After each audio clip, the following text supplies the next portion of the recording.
Hello, let's go Knicks. You guys have Hello, seen the let's go movies. Knicks. You guys have been seeing the craziness that's been going on. Let's go. Made it just in time. Stream has just started. Let's go. Now, yes, I don't necessarily have any like audio when I do my stream intros, but as I have said before, I am back. I am back. Took a short little break because of the resurrection. Sorry, not the resurrection, the ascension. Um, because you're still in that joy. You're still in that joy of enjoying Christ. So I took a little break, but we're back with the scheduled programming. We're going to try our best to be as consistently live as possible. So make sure that you have X, make sure that you have the Twitter, make sure you have the TikTok as well, because we are live absolutely everywhere. That was weird. Do not ever forget that. Do not ever forget that fact. I don't know why the stream just went haywire for a bit. But we are back. We are back live. We are back streaming. We are back on all platforms. So make sure that you're down with the guys, down with the guys with the guys. And we have a couple of things to promote as well. So I work with these guys, for example, not work with, but I've shot some content with these people over at St. Nectarius Orthodox Church in Battersea. These guys are amazing. These guys are amazing. They're emerging. They're a new YouTube channel. So make sure you go and sub to them as well. These guys are amazing. That's me over there, as you can see there with Cradle Orthodox versus Converts. I was with Father Stephen. And Father Stephen really uses these videos really, really well. He's really erudite as a theologian as well. Made in the image and likeness of God, without exception. All human beings, wherever they are in this world, all of us are made in the image and likeness of God. So anyways, I wanted to just plug that quickly, okay? So don't worry. Make sure they're over there as well. Now, when it comes to TikTok Live Studio, you might be wondering, yo, Jerome, where are you? Jerome, what is going on TikTok? Basically, TikTok's a bit frazzled right now. TikTok is very, very, very much frazzled right now. I wanted to use the TikTok Live Studio, but for some reason, every single time I wanted to use the vertical camera, it just wasn't working for me. Like, I don't know why. I don't know why they were doing that. I don't know why they were like, yes, no, or maybe. But for some reason, they just did not want me to use the. They didn't want me to use my live, man. They didn't want me to be able to go live on TikTok. So we are literally in the midst of trying to sort that out. So do not worry. Don't worry. Don't be fret. Don't be afraid. Don't be annoyed. We will get those things sorted out as well so that we can be live on TikTok too. So we're currently only live on YouTube, but we will be live basically going through this whole thing. Now, you guys already know. You guys already know why we are here. There is so much stuff that I have to get through. And as the guy that usually, reviews these things, that analyzes these debates and basically demonstrates to people where these debates go right and where these dialogues go wrong, unfortunately, this dialogue is crazy. We haven't even been able to finish the Lady Logic one versus the Muslims. We weren't even able to finish that one. We're still on trying to do these other debates. So we are literally trying to get through as much as we can. So don't think that we're trying to put things off. In order for me to do it, I'd have to be going live literally every single day. And the only way we would be able to go every single day is if we were full-time. So, like, if you want me to be going live every single blessed day apart from, like, Saturdays and Sundays, then make sure you're helping me get on the road to full-time. That is literally the only way I could stream every single day, because I would have to be able to dedicate and read every single day for this particular purpose, okay? So now we are live. We are able to do the things that we want to do. And we have a specific debate for you today. The 3 Christians versus the 3 Muslims. Did Jesus preach the Trinity? Released 2 days ago, already at 418,000 views. So we already know that it is a doozy. We know as well that when it comes to these people, that there are certain key figures that you've probably seen before, or that you've probably seen in the undergrounds of these, YouTube or apologetics scenes, okay? And these people have been trying to, grow their channels, grow their content, grow the way that they are trying to be able to legit try and, make a name for themselves. Now, are they successful in making a name for themselves? That is the ultimate question. Now, I personally do not think that those people are successful in making names for themselves.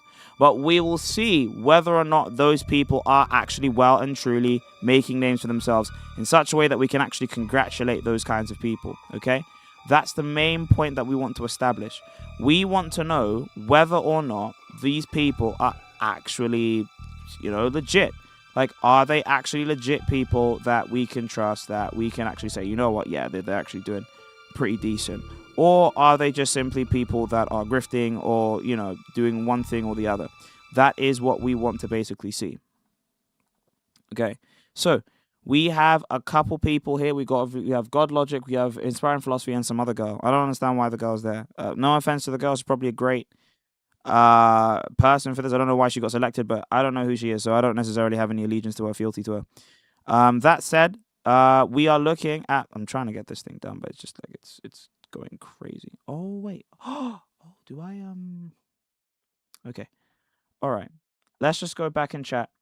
Chat, I need you guys to basically explain to me what has been going on like recently. What has literally been going on? Please break it down for me. Break down exactly what's going on and exactly what I've missed. I don't know what I've missed. I don't know what, has been going on or whatever the case may be. So please make sure you're informing me on what's going on, because I don't even know the half of it. I literally don't know the half of it. Itachi was quiet the whole debate. Bella was on the Korra versus 20 Christians. Okay, so Bella's supposed to be a good person. Is she good at debating? Is she good? I don't know. We're going to go dark for a bit, guys. We're going to go dark for a bit, so please forgive me. I'm just trying to sort out my TikTok camera, so I'm just trying to put a bunch of things there, so my apologies.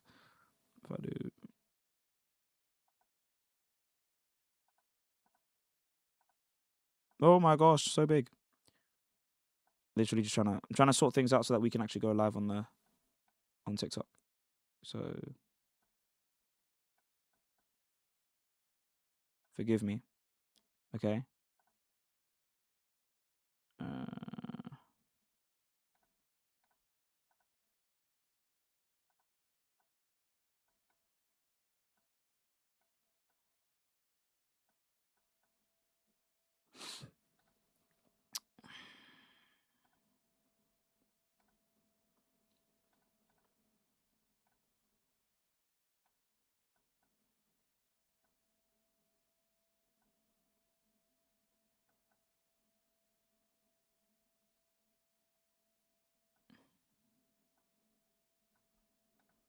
Okay. All right. Okay, back to schedule program. I don't know why they did that. Okay.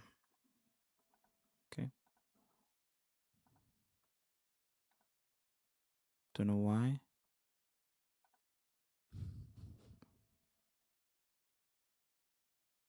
Don't know why it's doing that.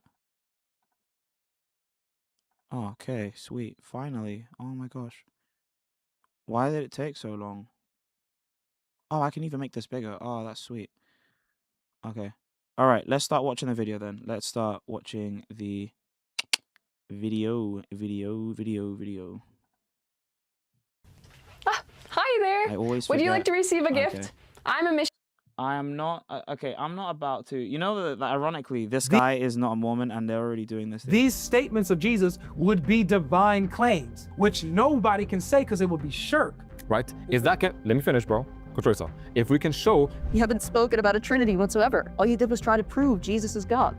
You didn't do that either. Let's not play this game, bro. The Messiah is a they, them. All right, and Allah is a he, they. And allegedly, he might be a he, she. All right, cool. Constantly we're going back to this circle. If it agrees with Islam, therefore we can accept it. If it doesn't, we reject it. We find some ad hoc reason to do it. The servant is the Messiah. But Thank you. But he What says are we doing? the entire God. Hey, okay, prove it. Oh, whoa. No, okay. Prove it. That's I had to go to the back with my pliers and force that tooth out of your mouth for you to finally say,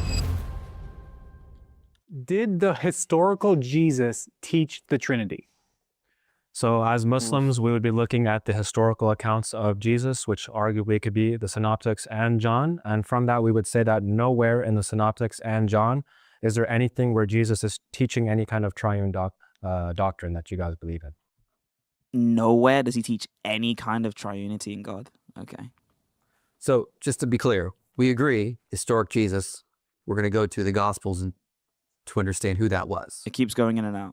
Yeah, just the Jesus quotation material. We're not granting that necessarily the disciples actually wrote the gospel. That's fine. Red letters. Red letters. Right. So we can agree that's where we're going to go to. Right. Sound good to you? That sounds excellent. That sounds excellent. That's what we were hoping. yeah, so Yeah, specifically if it could be corroborated to him. So Oh, yeah. there are certain aspects like that we're not going to grant as it pertains to the red letter still, but we'll get to that when you guys get to those arguments. All right. So would you agree that Jesus does teach there's one God? Of course, it Yep. just says the Shema, yeah. Okay, so then you would also agree that he teaches the Father as God, right? Okay, good. So far fine. So then the question then becomes is teaches there's one God, says the Father is God.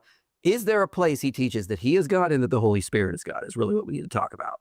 No, not necessarily, because you would also have to show that he's saying that they're co-equal, co-eternal. This is the doctrine of the Trinity, right? You're not subordinationists, you're not Arians, you're not this, you're not that. You guys, Yeah, we're not subordinationists, meaning that we don't believe that the Son is a lesser being than the Father. We can say that the Father and the Son show deference and respect and humility to one another.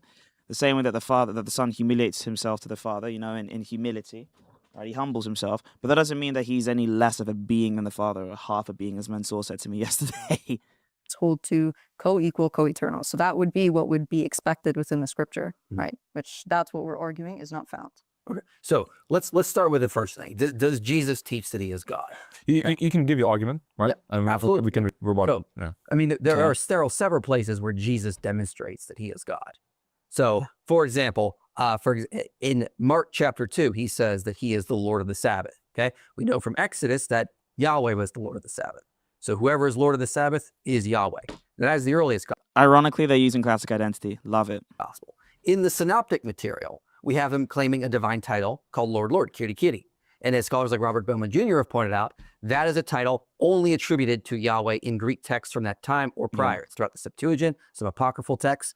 Jesus claims that title for himself. And then, of course, in John, it opens by saying that he is God, and then he affirms that he is. Places like John 5, where he has the same abilities that the Father has, or John 8. Anything you want to add? You two want to add? Should we break it? That's a good point. My points start. Yeah, maybe Places start. Okay. Yeah, I think some just general responses. One would be when in Mark 2, when Jesus says that he's Lord over Sabbath, the Son of Man is Lord over Sabbath. We just would say, historically speaking, in the Palestinian first century context, he's referring to the Son of Man just generally refers to humanity, because then we see in Mark. How can humanity be the Lord of the Sabbath? The humanity is the one Lord of the Sabbath. Is that what he's saying? That makes absolutely no sense. Like, we understand why that makes no sense, everyone, right? Chat, like, we understand why that makes no sense, right? You have one Lord of the Sabbath, and that one Lord of the Sabbath has to be one guy, or rather one particular reason for that guy as well. Now, when he says that Christ is the Lord of the Sabbath, the person of Christ has to be the individual Lord of the Sabbath. Mark 2, 23 to 27, he starts quoting halachic tradition, like in Mark 2, 27, when he says that that even man is made over, or the Sabbath is made for man, not man made for Sabbath. Yeah, so Sabbath was made for men, and then he says the Son of Man singular. That's not the same thing as saying all human beings. We can go to it, by the way. We can go to it. Lord of the Sabbath. I see this claim a lot, by the way, and I think I understand his point. His point is that Christ quoting halakhic tradition, by the way, doesn't mean anything. Like, Christ quoting laws doesn't make the claim, like, different now, okay? It just does not make the claim different at all. Now, when we go to... Why is the live gifting? Why? Why is the live gifting suspended on TikTok? I don't care about it, by the way. We don't make money on TikTok. No one makes money on TikTok. Make sure you're on the TikTok and you're coming through, okay? Now, let me stop that again, and we're going to go back, okay? He's quoting Yoma 85b and other texts that can be found like Desi's. He's quoting Yoma 85b. You sure he's quoting Yoma 85b, or is Christ just making a particular point? Unless he's reading from a scroll and says it is written, how do you know that he's actually alluding to Yoma 85b? Both have the same implied meaning. Next, we see you referenced the double lock, or Kyrios, Kyrios in Matthew. Okay, so we're gonna go to. No, he didn't say Kyrios, Kyrios. He said Kyria, Kyria, but whatever. Here's where I want to go to. If I go to, let me do this quickly. I'm gonna see if I can speed run this.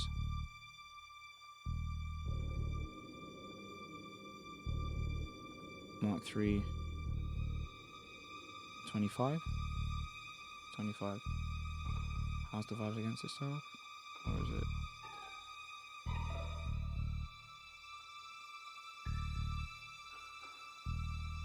Oh, is it Mark 2? Mark 2. Hold on. Here it is. Okay. Got the text I wanted to get to. So this is what he says. The Sabbath is made for the man and not man for the Sabbath, right? He says to them, to Sabbathon diaton anthropon.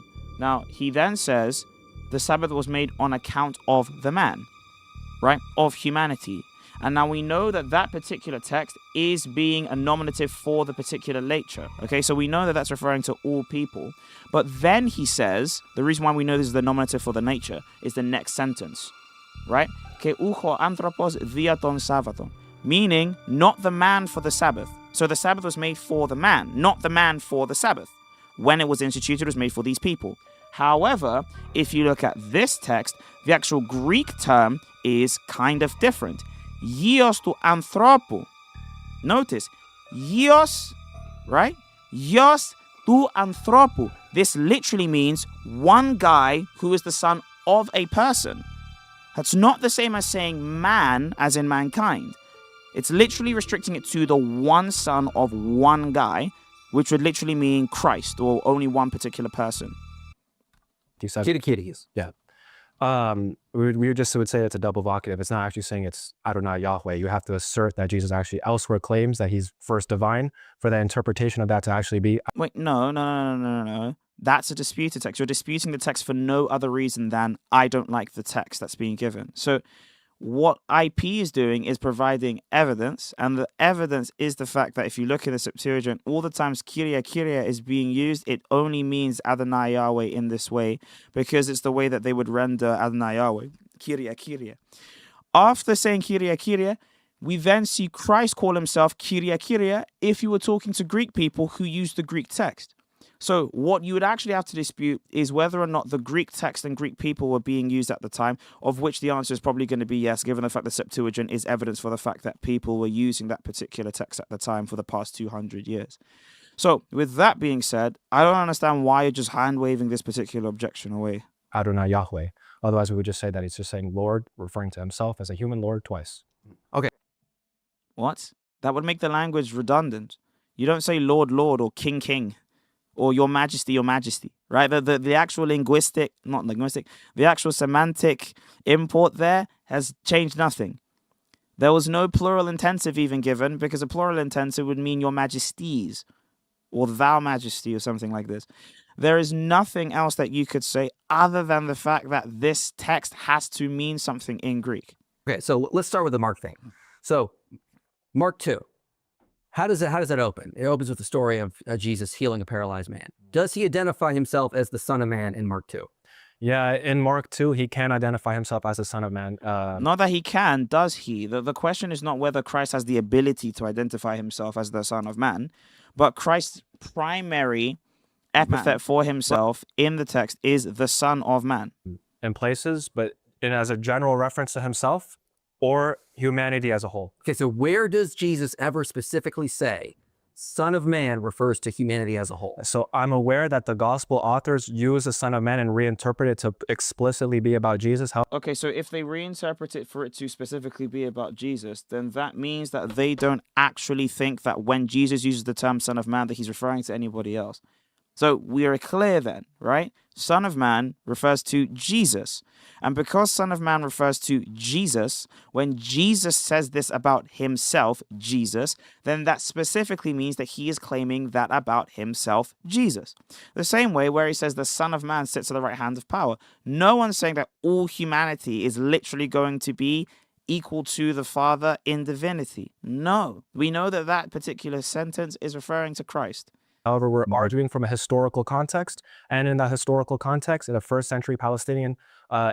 First century Palestinian... By the way, adding random words together doesn't generate a context, because you haven't demonstrated evidence that that is what the context is. Or Aramaic language. Why is Aramaic being invoked in the conversation? if the majority of the people in the East did not speak the same Aramaic dialects as one another, even in Galilee. Galilean Aramaic was different from Jerusalemic Aramaic to some degree, given the fact that when we look, to a large degree, given the fact that when we look at the Pharisees in the Gospel of John, they don't even like the fact of Jesus' Aramaic. They say his Aramaic sucks. There were multiple Aramaic dialects, which would mean that it would be kind of redundant as a universal messenger for you to come and preach a message purely in Aramaic. Not just any Aramaic, a specific Galilean dialect of Aramaic. As we see multiple scholars like able to connect, So we have to still go to the Gospels to understand. Yeah, because you already use the Gospels as your particular text. But we're arguing it from a historical aspect, not how the Gospel authors have now reinterpreted these sayings. Well, how do you know they reinterpret Jesus? If we're going to be in reference, if we're going to be looking at that, then we'd be looking at the Gospel source material and how. Gospel source material? There's no way he's going to cue his way out of this, bro. No, please don't cue. So how do you know they reinterpret it? Because everywhere when Jesus talks about the Son of Man, he's referring to himself. There's no explicit indication where he refers to the Son of Man as someone distinct from himself. I'll grant you there are places where it's vague. But by the way, guys, super chats are on. So if you do want to help support the channel, make sure you can go to streamlabs.com/SIIIG to donate in the description box below on YouTube. If you are on TikTok, literally head over to patreon.com/SIIIG1. Go over to Patreon if you want to get any access to live streams that I've actually taken down from YouTube. You have all the live streams there. I have hundreds of live streams on YouTube. Sorry, dozens of live streams on YouTube that are on the Patreon that aren't on the YouTube anymore. So go ahead and access those right now.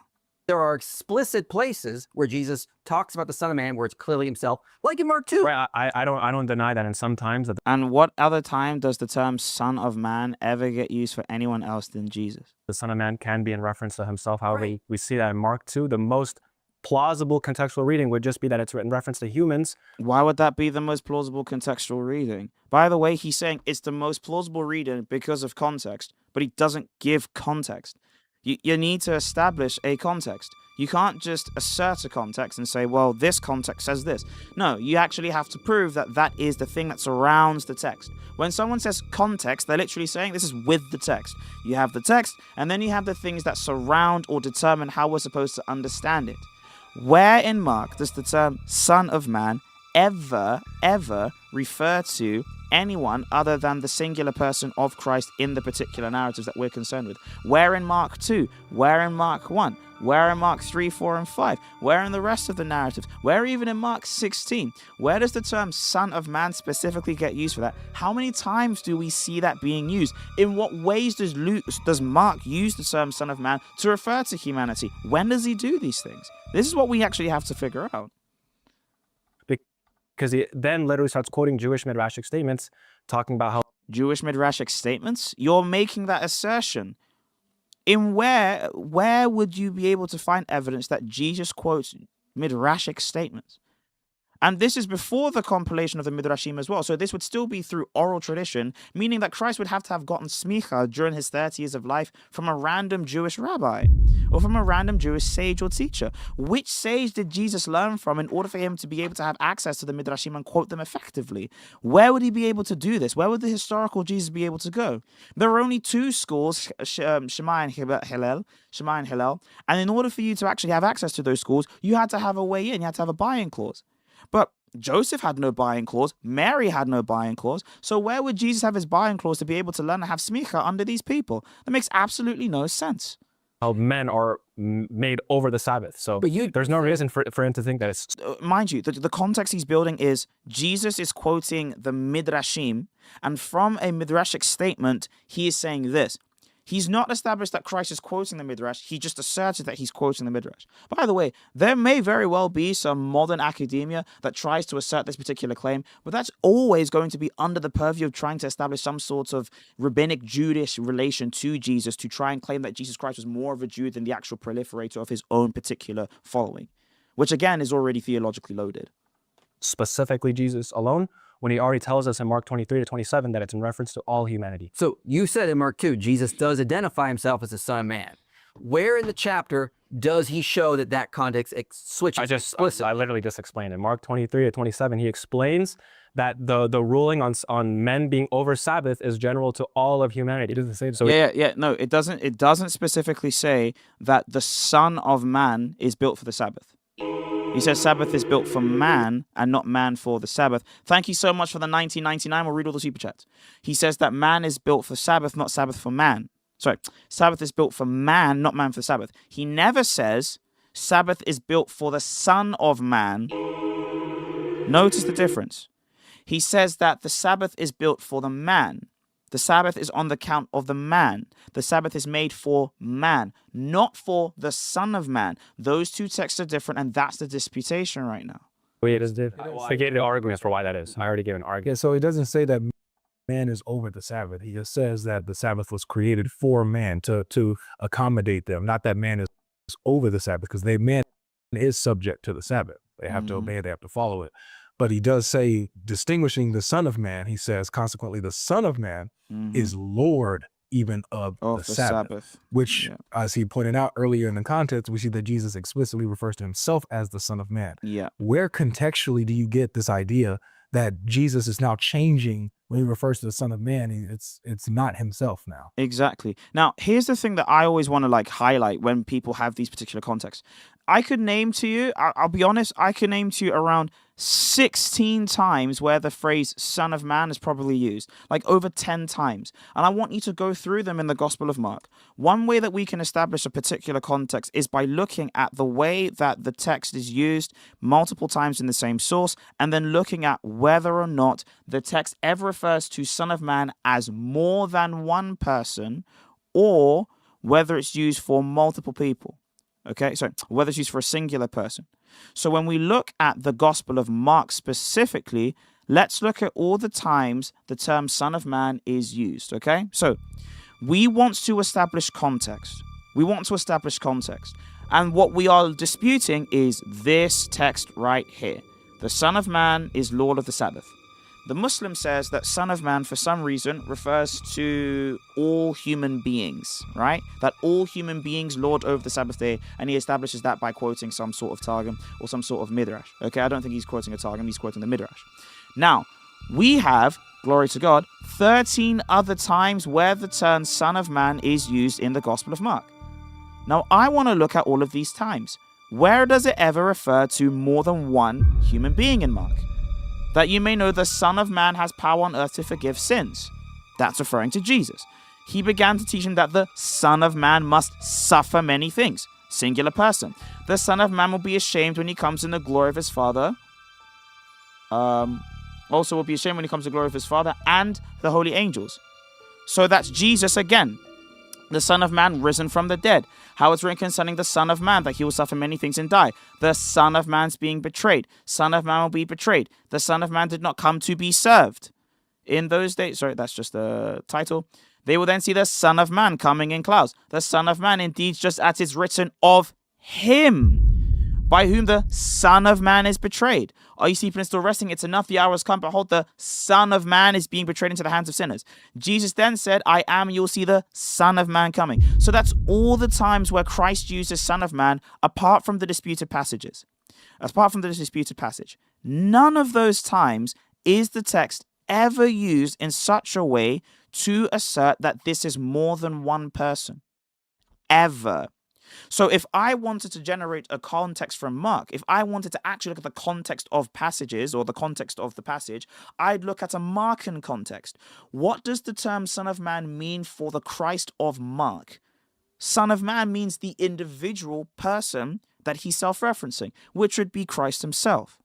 But it's everybody. Yeah, so like I said, when he's quoting in Mark 27 that even men or I don't know the exact verbatim quote, he's quoting I'll read it. Khalid, yeah, if you it's right here. It says, Sabbath made for man, not man for Sabbath.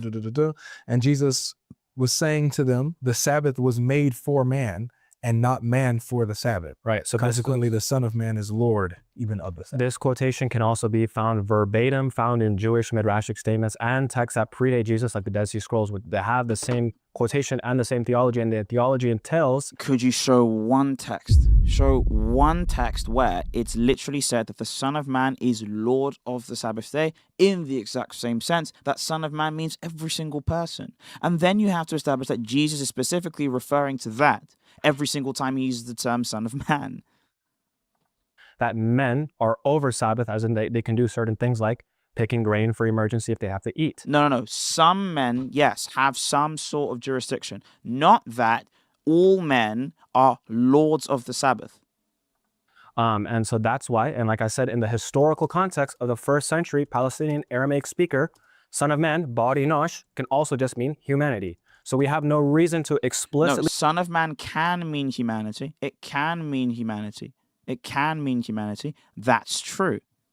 But the problem that I have here, is you're saying that son of man in Mark refers to all of humanity, which we've just established that it doesn't. There is never a time in the Gospel of Mark where son of man means anything other than the one individual person. That is the problem that we have here. Now, what he's trying to quote when he comes to particular source material, if I go to Sapphira here, he's quoting he's quoting Yoma 85b. And Yoma 85b is a particular text. Where is Yoma 85b again? In the Talmud. Now, Yoma 85b is in the Talmud, but it's not just any... I cannot speak. Yoma is not just anywhere in the Talmud. Yoma is... Oh my gosh, why am I scrolling? What is going on? Oh my goodness. Sorry. Yeah. Yoma is a particular time in the particular Seder Moed, which is basically the sacred holidays of the Jewish people. Now, if I open this up, here you guys go. This is where he's talking about Shabbat. Now, when we look at the particular text there, when we look at Rabbi Yonatan, where he talks about this, you'll also see the exact same thing that we have. Rabbi Yosef, Rabbi Yonatan, Sabbath's given into your hands. Don't die on account of Shabbat. Now, he's saying that this particular text says that these men are lords over the Sabbath day. Now, if we look at the text where it says Lord, it says, I, the Lord, dwell in Israel, and then it says, you shall be cleansed from the Lord. Where does this particular aspect of the Talmud say that human beings are lords over the Sabbath? It doesn't say it. It doesn't say it. So, let's look at this again, right? This is the particular text that we're concerned with. Sorry, let me go back. This is the text that we're concerned with, okay? We're concerned with this text over here. This is the text over here that we're concerned with, okay? Just as this priest, with whom there is uncertainty as to the substance of his words, whether there is no substance to his words at all, taking from temple service in order to save his life. And temple service overrides Shabbat, so too, a fortiori, saving a life overrides Shabbat. That doesn't mean that saving a life is lord over Shabbat. It just means that these are particular principles that come before the consideration of being able to celebrate the festival, not that you govern the festival. And that's the same way as the mitzvah of circumcision. But if you look at this particular thing, this is the actual point of the Talmudic passage. The point of the Talmudic passage is that you're not supposed to unalive yourselves, kill yourselves, by trying to celebrate the holiday, by trying to keep the holiday. That's what it's trying to do. But this Muslim claimed that there are Talmudic passages, by the way, this is the closest one, where the Talmud specifically says that all human beings are lords over the Sabbath day. He didn't say that he was alluding or paraphrasing. You said he was quoting it, which he's not. Be taking this as only Jesus. And that's the problem that we're having here. Because remember, we talked about the historical Jesus and you guys appealed to the Synoptic Gospels and John. And so when But we didn't appeal to its authors, though. So we were very specific. The Synoptic Gospels. No. Yeah, insofar as the red letters, it was in for... Who's this girl? And why is she wearing a kimono? What? Okay, I have to talk about this. Why are we platforming people that do stuff like this? I haven't even been able to actually comment on this seriously, but she doesn't give me much hope. Like, why are you wearing a kimono plus a bali? Mind you, I have no right to talk. I used to wear a bali when I was doing content, and that's why people didn't take me seriously. That being said, though, this is just not a good look so far. That's my point, sir. But from a historical... So is this appropriate in terms of... Is this appropriate dress for a Muslim woman? I'm not going to comment. Aspect. There was from a historical aspect. Red letters in the Synoptic Gospels. You have Mark 2, where Jesus, in context, refers to himself as the Son of Man and continues the conversation. So you said that you have no reason to think or to conclude that Jesus is referring to himself alone as the Son of Man being Lord over the Sabbath, but you do contextually, that's what he's talking So I want to be very clear here. When we're saying that we're granting the gospel material, we're talking about the Jesus material from a historical aspect. That's why I made it very clear. We're not saying that the disciples actually So was the fact that Jesus Christ said that he's Lord of the Sabbath an ahistorical thing? If so, prove that. wrote the gospels, because we're viewing the gospels from a historical standpoint. And if we're viewing it from a historical standpoint, then the argument would show that the Son of Man here is not in reference to Jesus alone. No, it wouldn't. No. If you're viewing it from a historical standpoint, you would have to go with the actual text itself. So first, you'd need to go to the Markan context. After the Markan context, then you would need to go to surrounding 1st and 2nd century contexts that are proliferated in the period. What did the term Son of Man mean, not just for random Jewish people, but specifically for the historical Jesus? In the text of the historical Jesus, where the term Son of Man is used, it's almost exclusively ever used to just refer to himself. It's an identity marker. Especially because historically speaking, the earliest gospel material never had Son of Man in reference. Do you No, agree, do you agree that Wait, what? the earliest gospel material never had Son of Man in reference. do you No, agree, Earliest gospel material never had it? How did you establish that?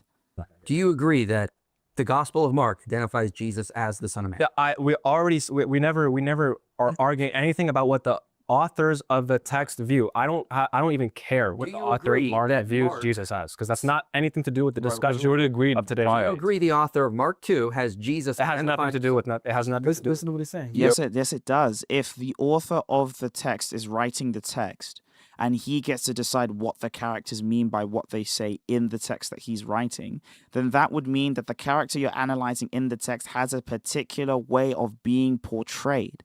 And if the portrayal agrees with IP, then the character, Christ, agrees with IP. Agree that Mark 2, in the whole chapter, Jesus explicitly identifies himself in the Son of Man when he's healing the paralyzed man. I'm saying, and topic. literally. It's No, not that's the- very relevant. No, it's not, 'Cause because it's the whole contextual. point is that we're talking about the historic Jesus, not the interpretation of the historic Jesus. But that's not an interpretation of the historic Jesus. That was Jesus speaking in the particular text. Unless you don't think that Christ ever said that he was the Son of Man. In which case, this argument would be defunct because you were saying that the historical Jesus, when saying that real historical statement, was quoting Targums which didn't exist. So I don't really, sorry, not Targums, Midrashim which don't exist. Why are you making this particular claim?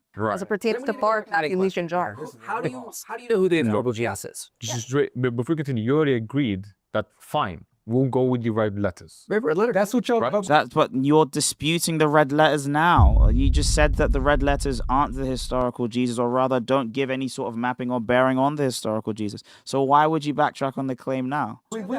He's asking. Quick. You said we'll go to that, and then he clarified there's going to be in reference to the historical things that can be predated back to Christ, right? Okay, how? How do you do that? So when you reference back the synoptics in general, and you say, hey, what do we need to know about Christ? He's sort of like pedaling back onto that standard. No, essentially. I'm going on. That made no sense. No, I'm not. No. You tell me what he was trying to say there, please. We're all trying to track here. What was he trying to say? What statement was that? That was just words that like went together. That made no sense. Listen to what he's saying. Like, listen to the actual words coming out of his mouth. I'm going to slow it down, okay?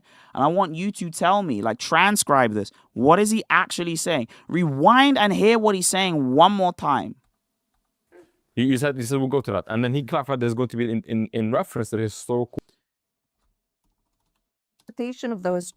right letters. Letter. Before we continue, you already agreed that fine, we'll go with the right letters. We will go with the red letters, which is what everyone's doing, which is why we went to Mark 2, because it's Jesus Christ's red letters. So there is the agreed upon in this conversation idea of what the historical Jesus is. So red letters, guys. That's what y'all. Right. He's asking. Quick. Okay, quick, yeah? Just real quick. Okay, I want to really slow this down so I can understand what he's saying. You said we'll go to that, and then he clarified there's going to be in reference to the historical things that can be predated back to Christ. So the red letters are in reference to the historical things that predate back to Christ. You do understand what that sentence means, right? Red letters refer to historical statements that predate to Christ. So the red letters are the historical statements of Christ. Great. Okay. Continue. right? So when you reference back the synoptics in general, and you say, here, what do we need to know about Christ? He's sort of like pedaling back onto No. He's not doing that. He's saying, look at the context of every single time in the same particular historical source, the red letter version of Son of Man appears for Jesus in Mark. Where does Jesus use the term Son of Man, apart from this passage, to refer to more than one person? That's the argument. And you haven't responded to it. By the way, you just strung a bunch of sentences together that made no sense. What I think you're trying to say is, we were supposed to focus on the red letters and isolate it from the rest of the gospel narrative because the gospel narrative proves our point, obviously. Even though you guys were saying that the synoptics that we have don't prove any Trinitarian claim, but now you want to restrict the entire synoptic accounts plus John to just the red letters. Cool, whatever, okay? Crazy burden shift, but whatever. Now you're saying, oh, well, given the fact that Christ did not do that, we want to try and establish a different context that doesn't exist. standard. No, Standard. I'm going on what Jesus explicitly said about himself. Would you agree? If you don't think he actually identified himself as the Son of Man, why are you appealing to Mark where Jesus identifies himself as the Son of Man in there? We don't appeal to the verse. You guys put the verse. We brought the verse because it's red letters. We all brought red letters because we all said red letters are okay. Okay, so I'm lost. So we go back to the question. Yeah. Where do we get the historical Jesus from? Yeah, right. Yeah, we can get relevant data from the Bible over the historical Jesus, but there's also other gospel material that's going to have it as well. Like I know IP is familiar with the Kernel Gospel of Thomas, also having Q quotes and the consensus of scholarship in 20. Whoa, no. Even Ehrman himself, by the way, when Ehrman refers to this Gospel of Thomas, Ehrman, in his translation of the Gospel of Thomas, actually cites the different times the Gospel of Thomas just pulls from the Gospel of Luke. Like, he's just like, oh yeah, this is from Luke, by the way. They're quoting Luke. They use the Gospels as a source. The 2nd century at best. Well, the consensus of scholarship holds that it has pre-synoptic independent material from the synoptics. So it's not the... Who said that? And also, what consensus are you following? There are multiple, branches of academia. Like, academia isn't just every single person that has to add to a conversation. If you go somewhere in academia, you can get different conclusions. So therefore, you need to just argue on the merits. Which particular academic conclusion is the correct one? I can go to particular academics that take certain views of Thomas Aquinas. I can go to other academics in the same field, in the same domain of discourse, that take a different opinion. So when you say that this is overwhelming consensus, are you referring to the Jesus Society or what? Like, we need to know what exactly you're actually referring to when you're making your claim. Dependent on the synoptics. So even if we said that the Gospel of Thomas, every part of it was made in the 2nd century, boo-hoo, because it's still independent of the synoptics. This is irrelevant to the main thing. Number one, it is irrelevant to the main point because you're trying to establish that there are multiple historical sources about Jesus that were floating around apart from the particular gospel narratives as well. Unless you believe that there was this primary source that everyone was pulling from, which would be Q. But no. Oh, that has absolutely. Hold on.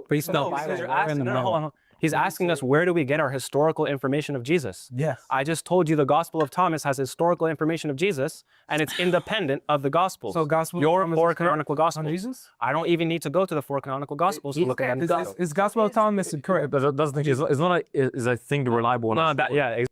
Exactly. Where we're talking. I think it's just canonical Gospel Jesus. I don't even need to go to the 4 canonical Gospels to look at it. Is Gospel of Thomas of Thomas has historical information of Jesus, and it's the Gospel of Thomas has historical information of Jesus. By the way, there's a huge assumption that's being made here.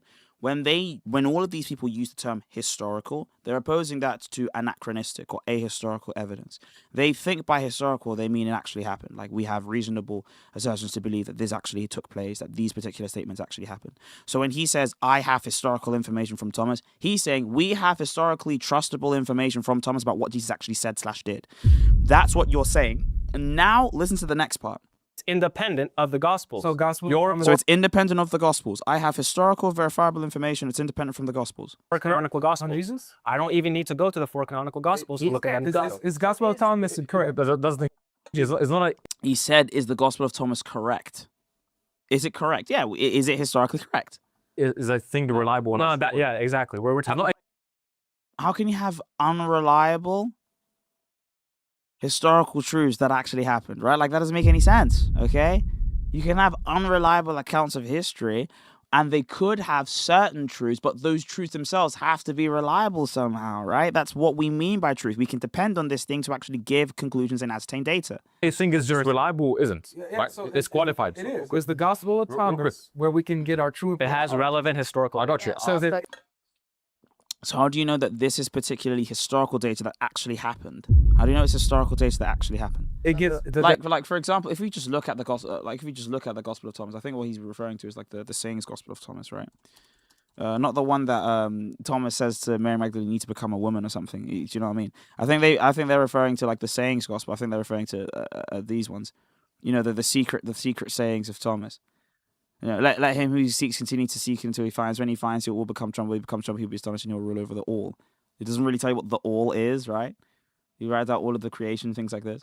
Whoever finds the interpretation of these sayings will not experience death. Sometimes we just like interpret these things, you're not going to experience death. The point is, how do you know historically what Jesus said and what he didn't? You either take the text wholesale or you have a method of being able to parse it historically. Not by faith, historically, right? You can't just superimpose particular theologisms. I don't know why you keep going with this. Let me tell you. I'm not getting a clear answer. You're asking if it's true. I got you. Yeah, so Hold on, guys. Did you know that over 80% of people that watch these videos are not subscribed to I don't really, Amendment? I don't give really us care. correct historical I information. got you. So it's not going to be a yes or no. That'll be a false dichotomy. It will be qualifying. Meaning, for example, Gospel of John. Gospel of John has something that can be corroborated. Doesn't mean that the entire gospel is not true. How do you corroborate it? You haven't given a method of corroboration. You're just saying, well, this thing is corroborated. This thing can be corroborated. This thing can't. You're not telling us how it is corroborated, though. No, right? So what that means is that if it is corroborated, we can reference back to it, right? If it's not qualified, if it can't be corroborated, then we can reject it. Good. Okay, how do you corroborate? How would you corroborate this? That would mean that other particular historical data supports the fact that this statement took place / happened. How do you know that the red letters were the things that happened and the things that literally surround all the red letters didn't really happen? For example, if I could just add on to his point, when the Quran says that Jesus was born of a virgin, and that's true, it doesn't now, according to you, mean that everything in the Quran is now true. So does it mean that the account of the virgin birth in the Gospel of Matthew and Mark and Luke is true? Does it mean that those particular accounts are true? That's the question.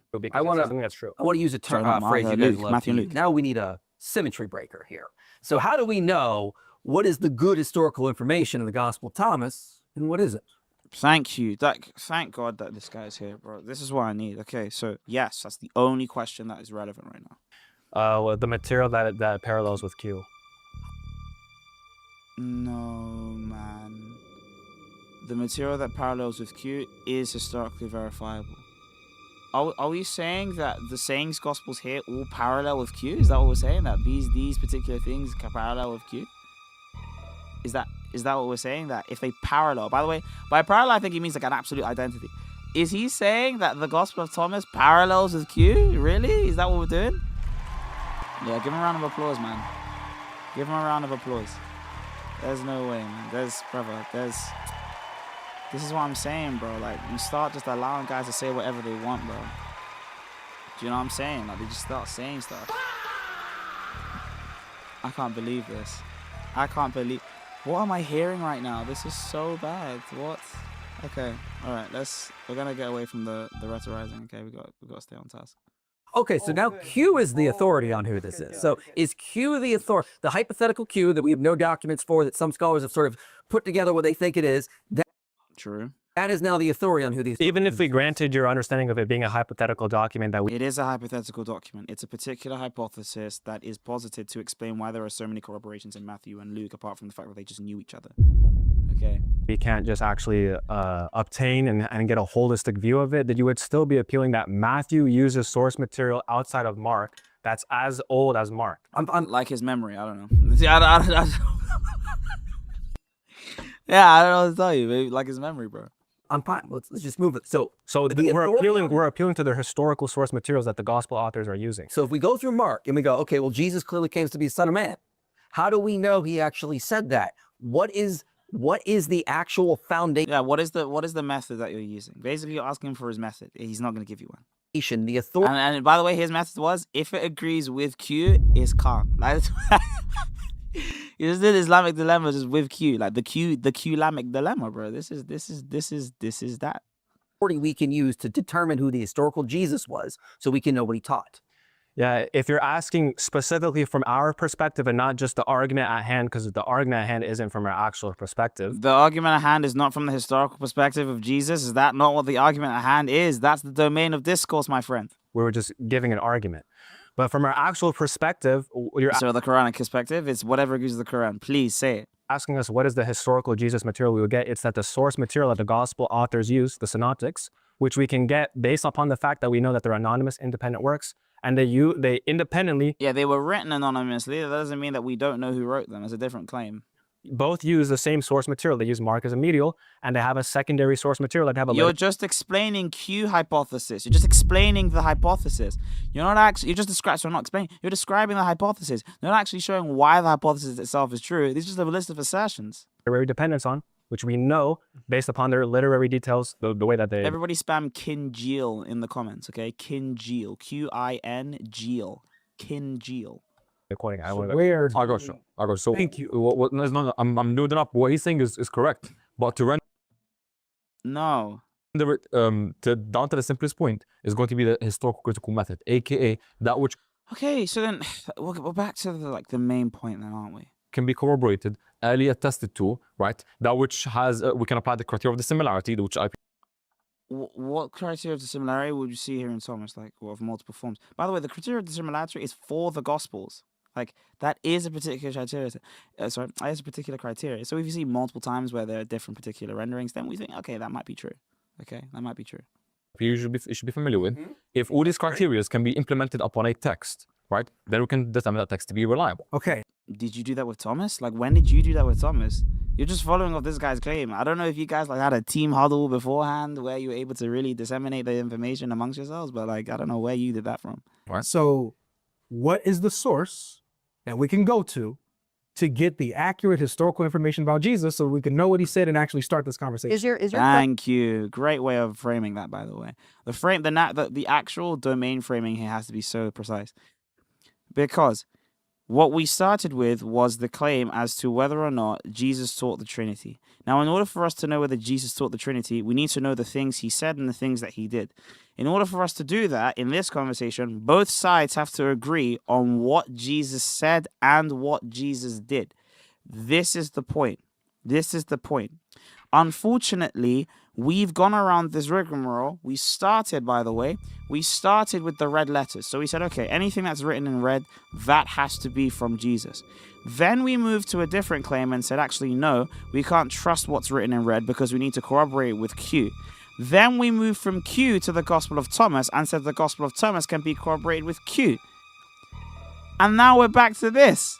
Now we're back to actually the conversation at hand. It's embarrassing. question more of like one specific book that we're all going Well, no, because we use 4.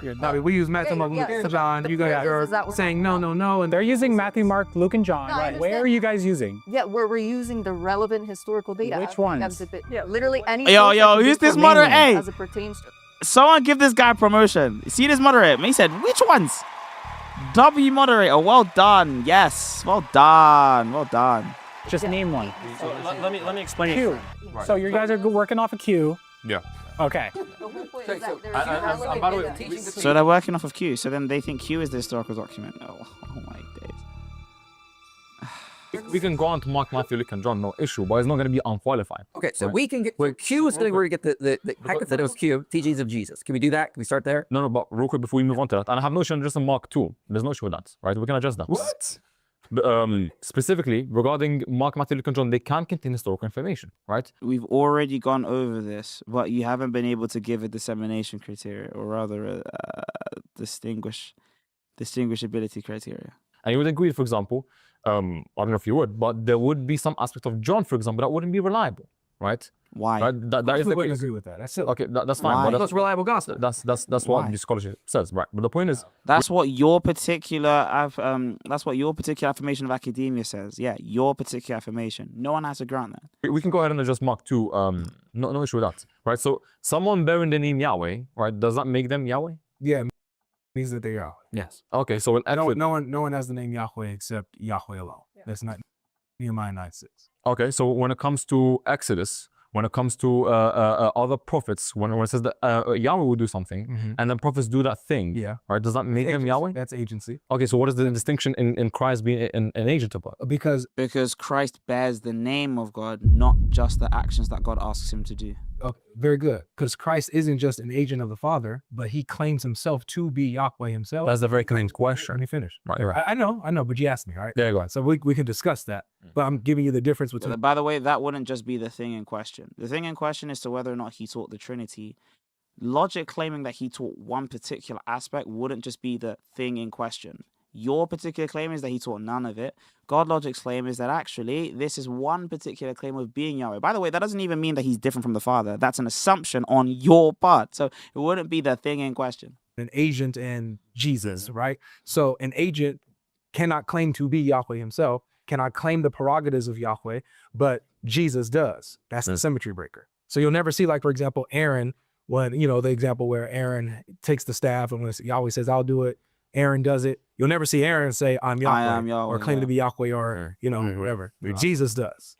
Well, yeah, I mean, He went straight to my man. He's like, I don't know what he's doing.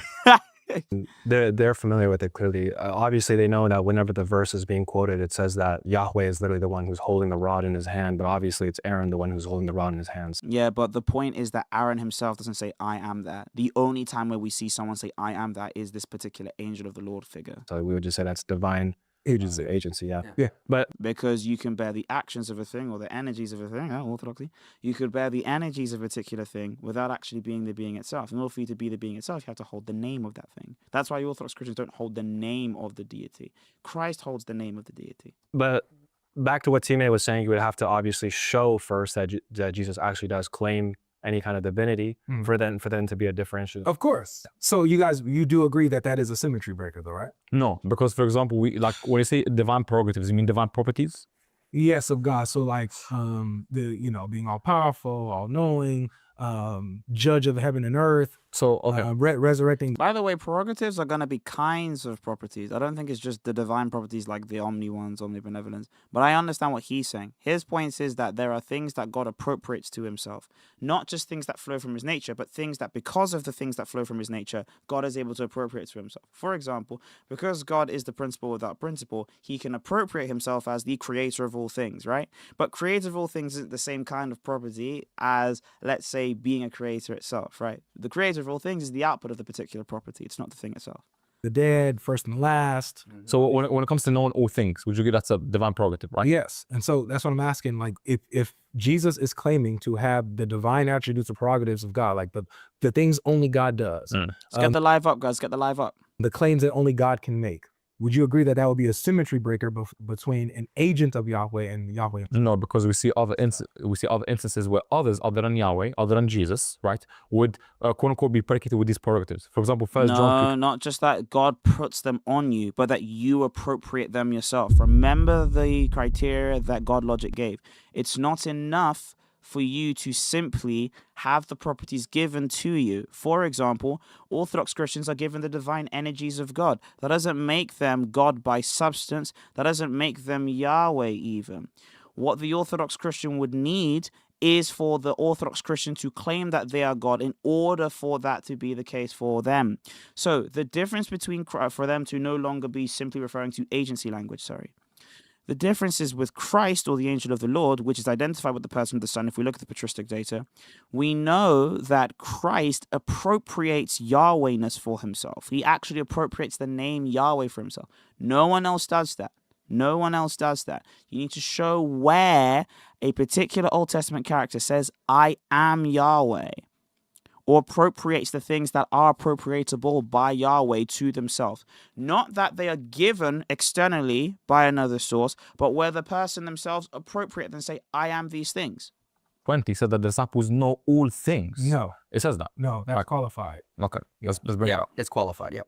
So what we're trying to say is that if Jesus claims to be Yahweh, okay, that can only mean he's either lying, ignorant, or he is actually Yahweh.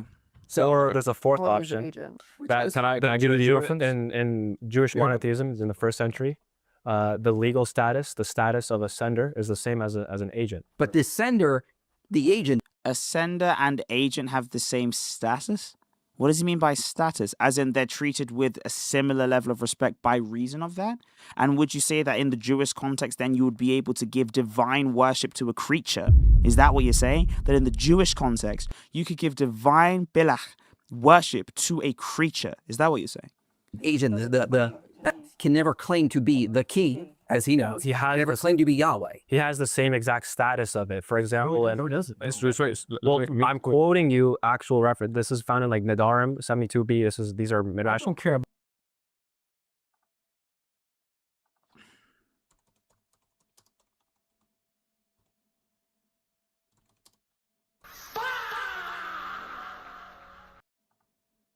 There you go. Sorry, not Midarim. Nedarim 72b. This is the text that he's looking at. The practice of Torah scholars is to ensure that a woman about to be married should not be encumbered by any vows. You have any vows? Consider a husband. What is halacha? The practice of Torah scholars is to the father. Mishnah says that he nullifies it. Husband has his jurisdiction. Come and say to his wife. Here too, now you can actually have preoccupied at the moment. You have the vows. Here, you as a steward, you have the wives. Rabbi Yonatam said, we have found everywhere in the Torah that the legal status of a person's agent is like that of himself. Therefore, a steward can nullify the vows on the husband's behalf. By the way, this has nothing to do with the prerogative of a king. This is talking about when you want to get married or when you want to divorce somebody. What are we talking about? Look. By the way, this isn't even an agreed upon opinion. Okay? The Gemara points out, and even Rabbi Yoshia says, a steward cannot nullify the wife's vows only because it's a Torah edict based upon the words of her husband, or her husband may nullify it. But according to everyone, the principle that the legal status of a person's agent is like that himself is generally valid. The only objection to the steward nullifying the vows is the Torah edict itself. Now, I want to know something really cool. Where is this the same as being a king or the agent of a king? This has to do with whether or not you can actually divorce someone in absentia. That's the context here. By the way, this is about nullifying marriage vows. This has nothing to do with being a king. But let's listen to what he says before. The agent, the can never claim to be the king, as he knows. He never claimed to be Yahweh. So the context is a king. It's a king. It's not a husband-wife context. It's a king-servant context. Okay? He has the same exact status of it. For example, and I'm quoting you actual reference. This is found in like Nedarim 72b. These are midrash. I don't care about that. The thing is, I'm saying there's a fourth option you could say from Jewish monotheism that's agency still, because Jewish monotheism allows this. No. Jewish moral law allows you to divorce someone in absentia. That's what it actually allows. And this is specifically on the Gemara question. The Gemara is asking concerning a husband, what is the law with regard to nullifying a vow without hearing it? So this has nothing to do with king-servant contexts. This is husband-wife contexts, where the husband isn't available to do his particular thing, so someone declares it in absentia. Okay? And so when they generate their particular idea, Yonatan specifically says, and other people have these opinions as well, all vows that my wife vows from now, I arrive from such and such a place, you should nullify, and the steward nullified the vows for her. One might have thought that they would be nullified. Therefore, the verse states, her husband may ratify or her husband may nullify it. The repetition of her husband teaches that it is the husband alone who nullifies his wife's vows. Is the statement of Rabbi Yishia. So it's not even agreed upon, by the way. Generally, there is this exception, but it's not universally agreed upon. That's my claim. Now, Yonatan says, we have found everywhere in the Torah that the legal status of a person's agent is like that of himself. Therefore, a steward can nullify the vows on the husband's behalf. So we're talking about the legal status, not the ontic status. When we talk about agency language, for example, appropriating particular properties, saying that someone's all-powerful or someone's the Ancient of Days, we're talking about the fact that they are able to have the same ontic agency. So an angel may be able to take on the power of God to go and do something. That's not legal, that's ontic, okay? That's ontological. The problem here is this is not an ontic context. This is not an ontic context. It's a legal context with husbands and wives. It's not the context of kings and servants. So where did you get that from?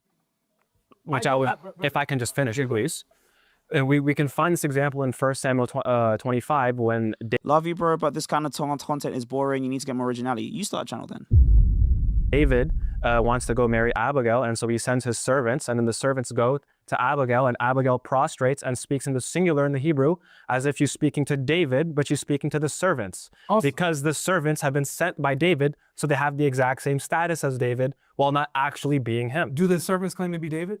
It doesn't. That's the point. Thank you. The servants don't claim to be David. David gives them particular properties, but they don't ever appropriate them for themselves. Bro, what, do the servants claim to be David? They are called David. Please. Do the servants claim to Not be in David? this instant, but it was Exactly. Thank you. Thank you. W. If they did, what would happen to them? Nothing. Why are we skipping over this? Nothing. If you claim to be the king, what would happen to you? You die. That's what would happen to you. If, They're if the called servants David. claim, wait, sorry. Go ahead. If the servants claim to be the king, you said nothing would happen to them? No. That's called what was it called?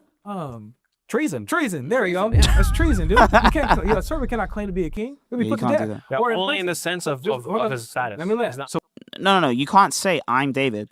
David can send you in his authority.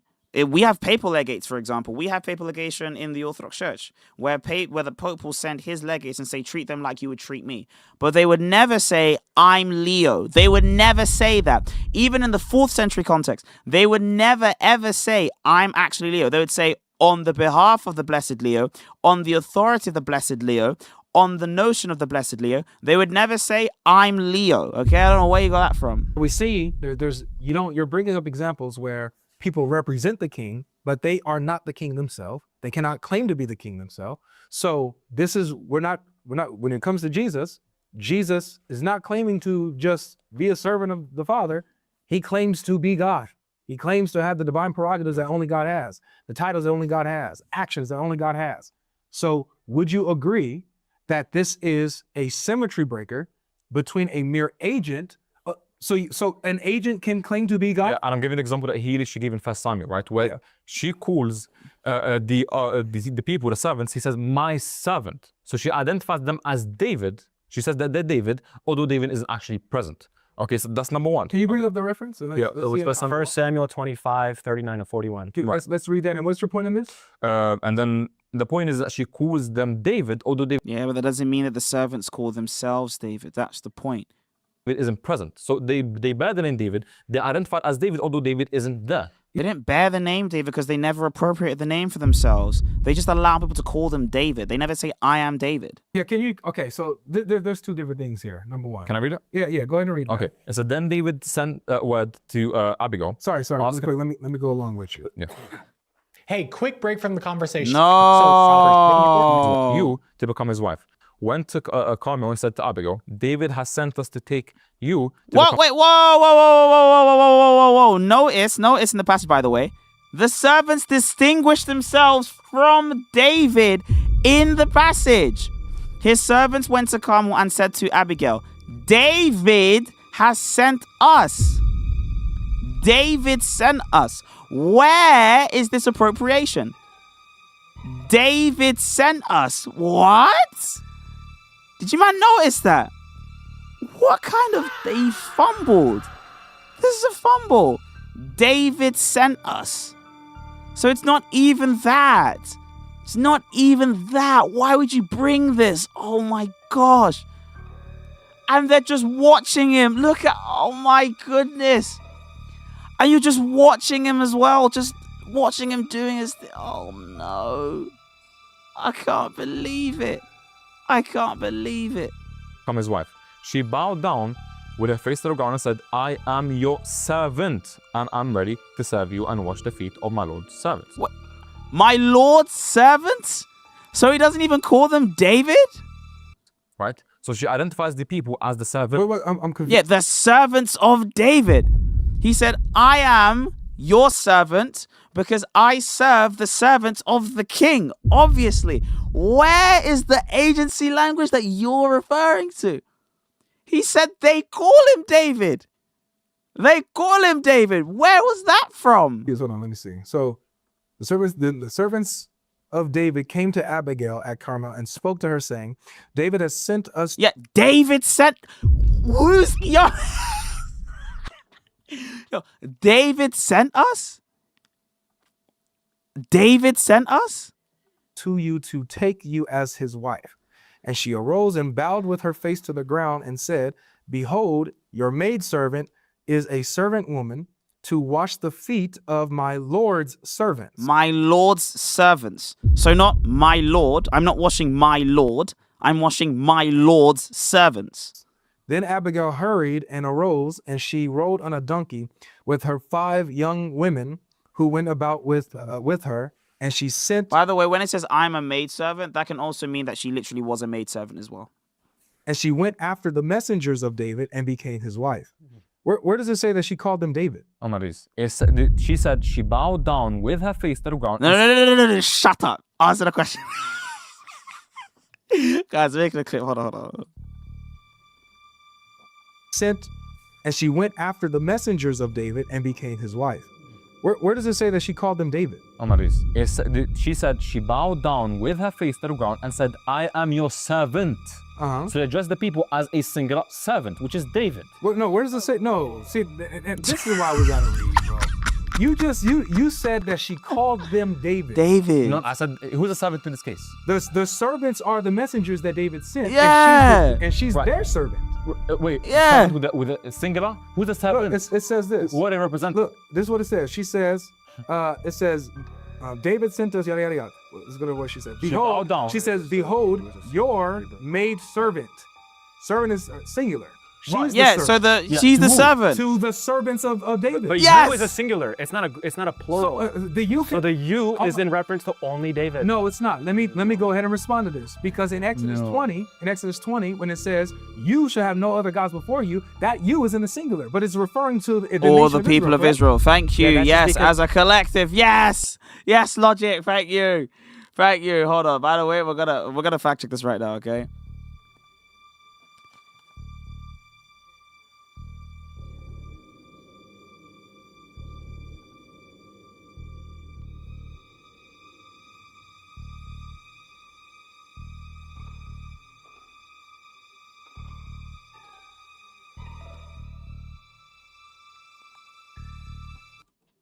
Sorry, guys. I thought I heard something.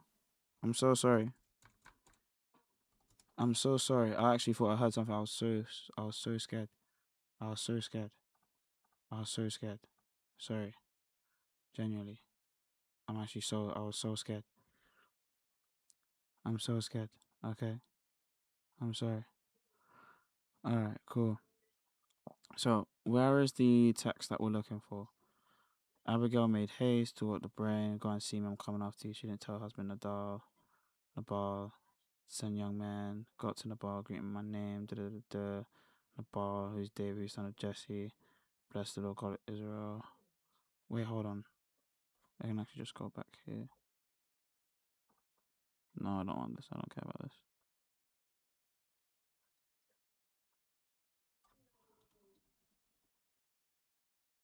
Wait. Sorry, guys. I'm just getting the first Samuel passage. I had the first Samuel passage before. 25. There you go. Where is it? Ugh. I'm sorry. Alright, cool. Now I need to go to... Why is my thing bugging?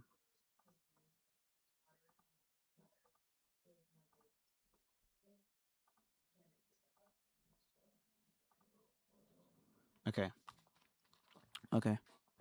I'm so sorry. Forgive me, guys. Alright, let's start again. So, he then said, David says to her, this book at Carmel, And then, right, she arose, bowed her face to the earth, and said, Here is your maidservant.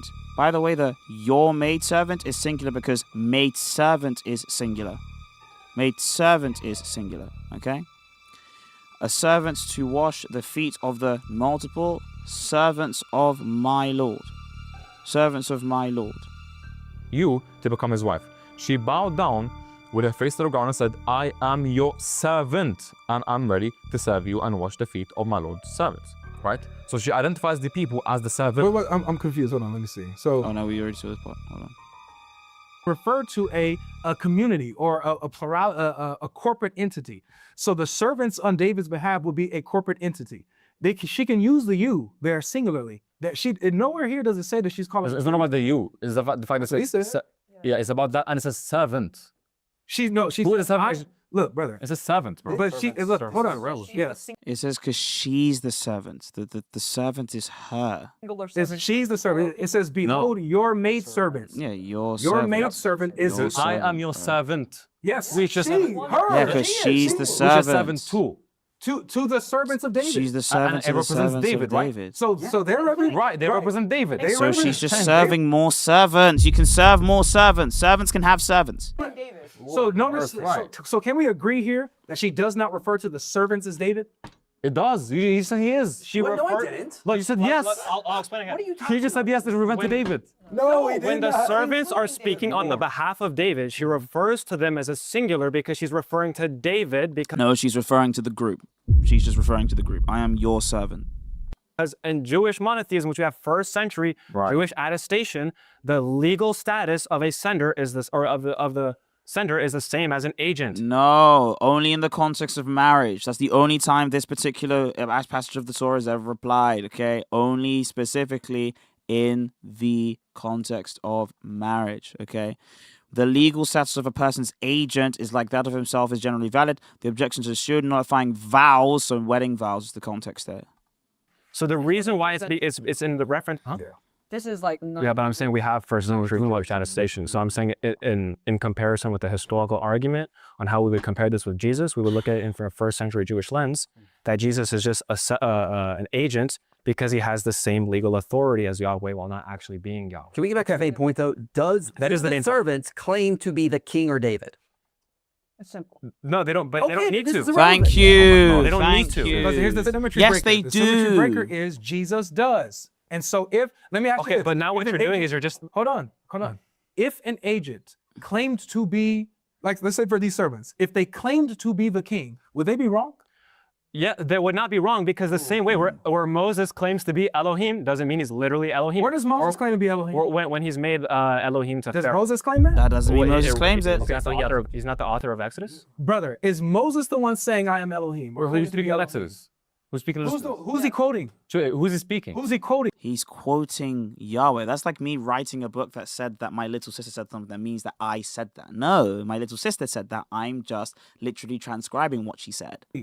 Who is he? Why ask this question? No, I'm the one who asked the question. Oh and you didn't- my I know, gosh. because you asked the question with a question. And now he's going into meta. This is disgusting. Don't tell me that. I've been asking a question. Okay, so I asked, did Moses claim to be Elohim? Did he claim that himself? And the answer is, Right, he's the author of the Pentateuch. and who's No, he does not claim to be Elohim. No. he quoting in the Pentateuch? Sure, he's quoting God. So Yeah, he himself so is not he's not claiming, claiming to be that. Elohim. He's just quoting saying God this is who what claimed God that. said. and I If have- you're going to use those kind of arguments, it's going to be the exact same sense. With any time Jesus is speaking, it's actually a revelation from God that he's only speaking because God told him to, No. because he has no will of. No, that's bad. So if you're trying to How would we lose that? That's literally whataboutism. What about Jesus' statements over here? use that kind of argument, Aaron, this is bad because I'm not talking. No, this is what I'm saying. Okay, because you have where Moses talks, and you have where Moses quotes Yahweh, right? Mhm. Right. Yes, You have- speaks in Exodus. And you also have where Jesus talks, for example, he says the wisdom of God says this. And then you also have where Jesus quotes God, where he quotes the scriptures. You have Jesus where Jesus speaks. You have Jesus where he quotes the Father. Also, saying that Jesus has the same legal authority of Yahweh is kind of crazy. And we actually see when the Father speaks back to the Son, right? So we know when the person is speaking, context will tell us, yada, yada, yada. My point is that never, ever do you see an agent of Yahweh claim to be Yahweh. You'll never see that. So with Jesus, he's not just merely an agent, which is why this conversation we're having, he's not just an agent.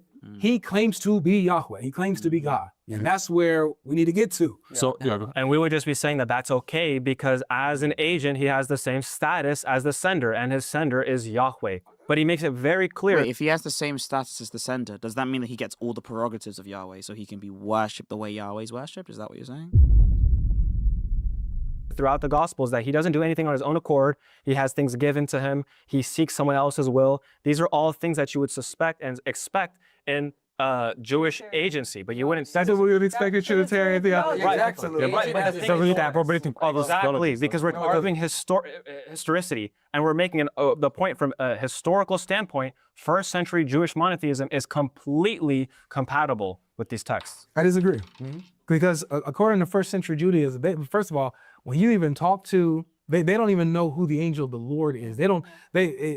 Depending on which Jews you're asking about, the angel of the Lord is a problem. He's a problem because the angel of the Lord doesn't claim to be an agent of Yahweh. He claims to be Yahweh himself. He says, I am the God of your fathers, the God of Abraham, Isaac, and Jacob. Right, He says, I'm the one who makes the covenant with you. He says to Abraham, you did not withhold your son from me. Right? So Yahweh continues, the angel of the Lord continues to claim to be Yahweh, while with agents, you'll see Gabriel says, this is what Yahweh said. I'm a messenger from Yahweh. You'll see Moses and Aaron and all the other prophets. Thus says Yahweh. And they will give the feasibility criteria all the time by saying, I'm not Yahweh. See that with the angel of the Lord. Beautiful. Okay, so I want to pick you up that because it said both the title and the divine prerogatives. You said that 1 John 2:20 was qualified. Where is that qualified exactly? Because it says Let's go to it. It says, and have you an anointing from the Holy One and know all things. You said 1 John what? 2:20. 2:20. Yeah, 2. Okay. Why are we going over here? All right, watch this. Verse 18. Children, it is the last hour, and just as you heard that Antichrist is coming, even now many Antichrists have appeared. From this we know that it is the last hour. So what is the knowledge of? The signs of the last hour. Again, So finish up. Go ahead.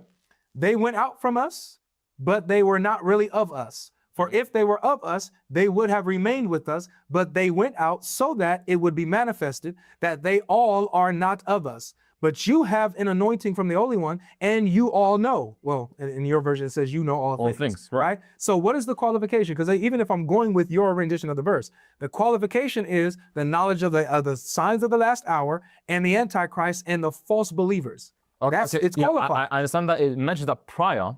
Okay, but just because it mentions that prior doesn't mean that it must now disqualify the entire. So you would say that disciples now know all things in a sense? Can you say that? Sure, in the context of them knowing all things regarding the last. Yeah, that they know the particular situation. By the way, it doesn't say all things. Bandes doesn't mean all things. It just means all regarding a subject. Like if I say, hey, I know all the things about this subject. Like I know all the things about Paul. That doesn't mean that I'm omniscient. That just means I know all the things about Paul. Like if I said, hey, listen, speak to Father Nicodemus. Nicodemus, he knows everything. I'm not claiming that he's omniscient. Oh, where can I learn about being a monk? Don't worry, go to Father Nicodemus. He knows all things. He knows all of those things. He knows all the things. He knows all of those things. He knows everything. Notice how I haven't claimed for him to be omniscient. In this particular text, when we look at the apostles saying, now we know you know all things, it's because Jesus literally expounded knowledge that has gone beyond any particular concept of discovery that anyone could have actually had. Last hour. Regarding the last hour, the signs of the hour, the Antichrist, the disbelievers that's going out from him, that's in the sense in which they know all. When it quotes Christ, knowing all things, for example, John 16, and it's a context of revelation about what's to come, and the Holy Spirit, would you say that this means that now Christ doesn't actually know everything, and it doesn't mean that? Can you show me where it qualifies it? Yeah, in John 16, let me put up the verse, 16:14, I believe. It says, all that belongs to the Father is mine. That is why I said the Spirit will receive from me what he will make known. So everything the Father has, which includes knowledge, he knows everything. So now that's why the apostles say, oh yeah, now we know you know everything, because you say everything the Father has is yours. To you. Okay. You hear that?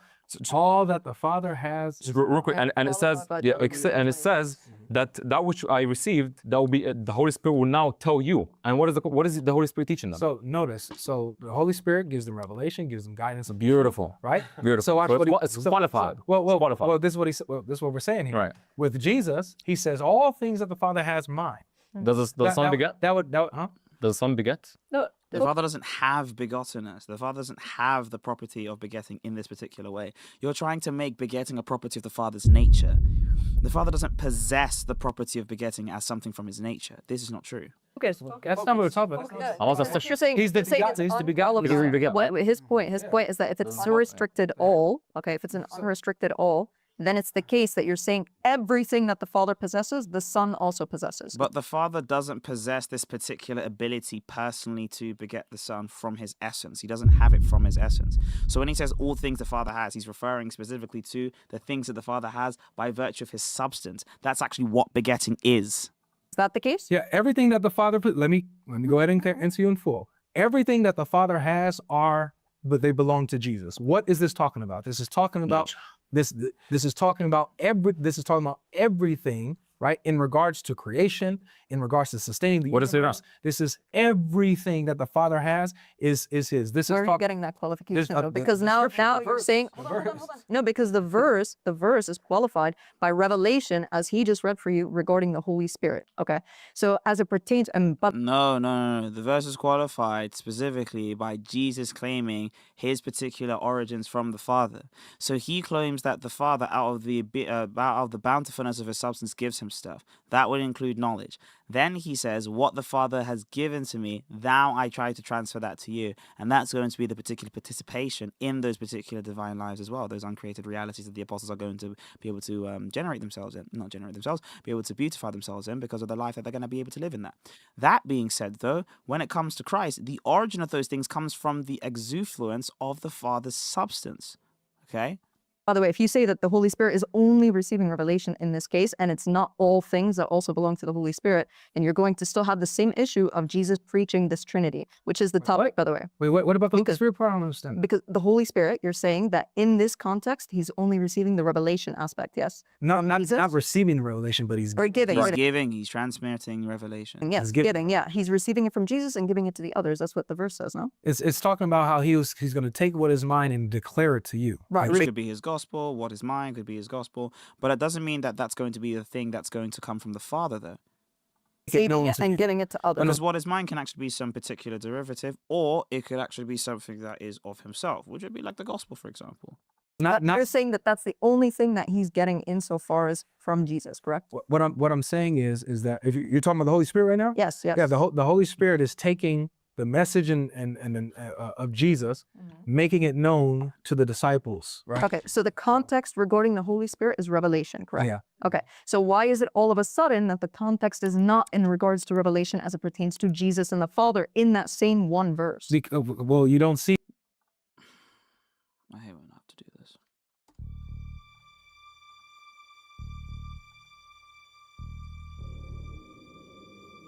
This is the text. These things I've spoken to you figuratively. The time has come where I'll no longer speak to you figuratively, but I'll tell you plainly about the Father.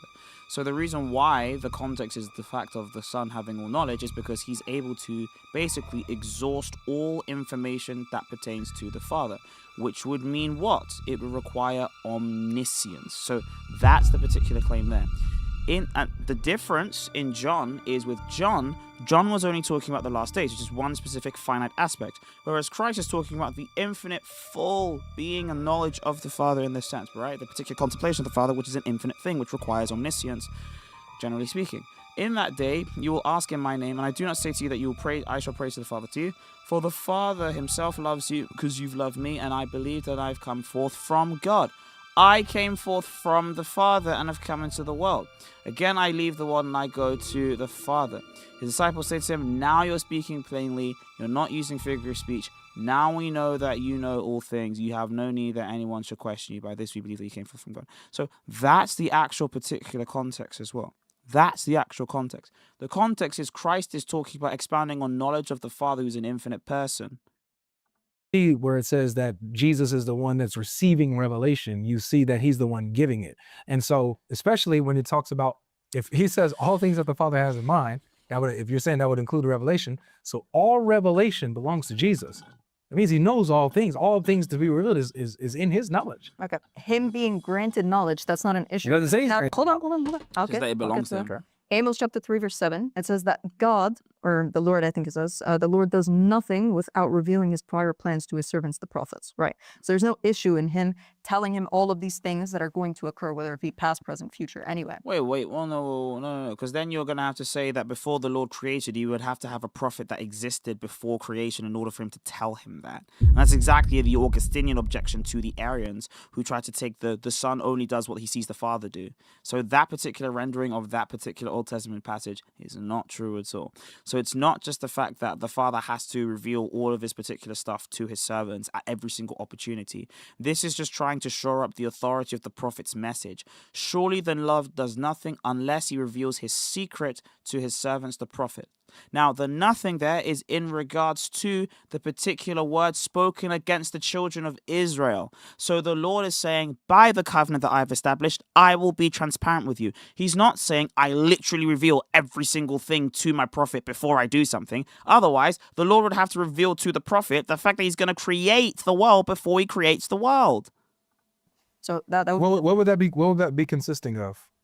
what do you Amos mean, chapter what would 3? that be consisting of? When he says that he doesn't do something without This is his plans. So All right, hold on. prophecy, etc., etc. All right, you said Amos 3, 7, and okay, so let's read this really quick. I'm gonna just read it a little bit in context here. Hear this word which Yahweh. Yeah, so part of the covenant is I will be transparent with you. That's the whole point of the covenant. I'm not going to speak in riddles. I will speak plainly to the children of Israel because I have a prophet. And the prophet will specifically tell you what I literally believe about your state of existence right now and how I believe that our projects are going to progress with one another. That's the whole idea. Now this is in context. Yahweh speaks against Israel. Hear this word which Yahweh has spoken against you, sons of Israel, against the entire family which he brought up out of the land of Egypt, saying, "You only have I known all among all the families of the earth. Therefore I will punish you for all your iniquities. Do two men walk together unless they are made an appointment? Does a lion roar in the forest when it has no prey? Does a young lion give forth its voice from its den unless it has captured something? Does a bird fall into a trap on the ground when there is no bait in it? Does the trap spring up from the earth when it captures nothing at all? If a trumpet is blown in a city, will not the people tremble? If a calamity happens in a city, has not Yahweh done it? Surely the Lord Yahweh does nothing unless he reveals his secret counsel to his slaves, the prophets. A lion has roared, who will not fear? The Lord Yahweh has spoken, who can but prophesy? Make it hurt in the citadels in Ashdod and on the citadels in the land of Egypt, and say, gather yourselves on the mountains of Samaria and see the great confusions within her and the oppressions in her midst, but they do not know how to do what is right, declares Yahweh. These who hoard up violence and devastation in their citadels. Therefore, this is what the Lord says. An adversary, even one surrounding the land, will pull down your strength from you, and your citadels will be plundered. So notice what this is in context of. In context, this is talking about when before God destroys Israel, he lets them know. Yep. That's what it's talking about. for who?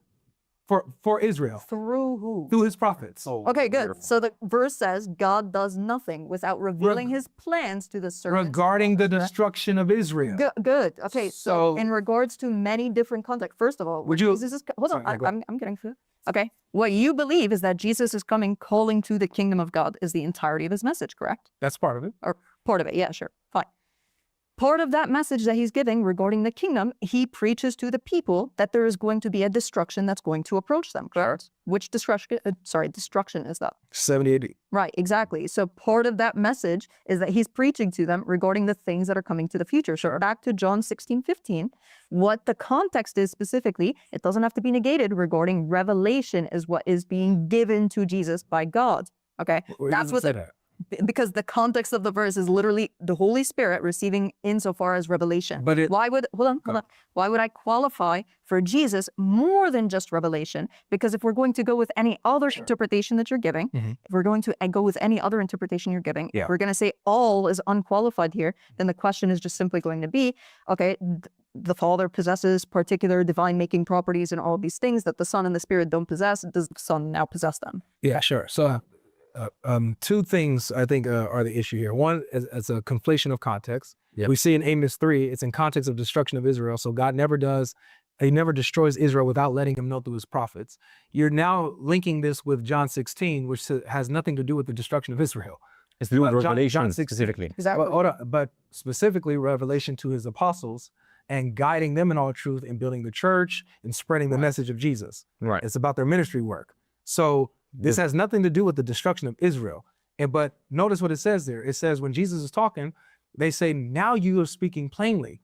Now we know that you know all things and that you came from God. And what does he say? You now you believe? Because he gives them revelation, right? Huh? Because he gave them revelation. Yes, correct? because he gave them revelation. So Beautiful. It's qualified. So well, hold on. Well, so their awareness now that wow, he knows all things, and we know he came from God, and not come from God meaning that he's just sent, meaning that he's came because he continues. I came down from heaven. I came from the Father and entered the world. Beautiful. Now I'm leaving the world and going back to the Father. So this isn't just some, oh, I'm sent, but he was in heaven with the Father, pre-existing his human birth, and has come into the world from the Father, showing that he's divine and knows all things. They're getting this revelation now.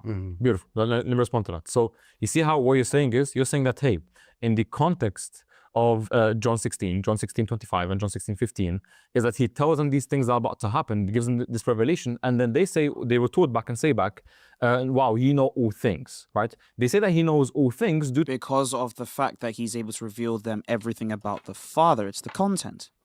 the fact that he gave them revelation, right? About what? Now, the answer he gave about the example that we brought, I believe it was, what was it? Amos 3:7. Amos 3:7, right? You said that, hey, God tells what's about to happen, right? And then he then tells that he reveals these plans to the prophets. Yeah. And then they say, no.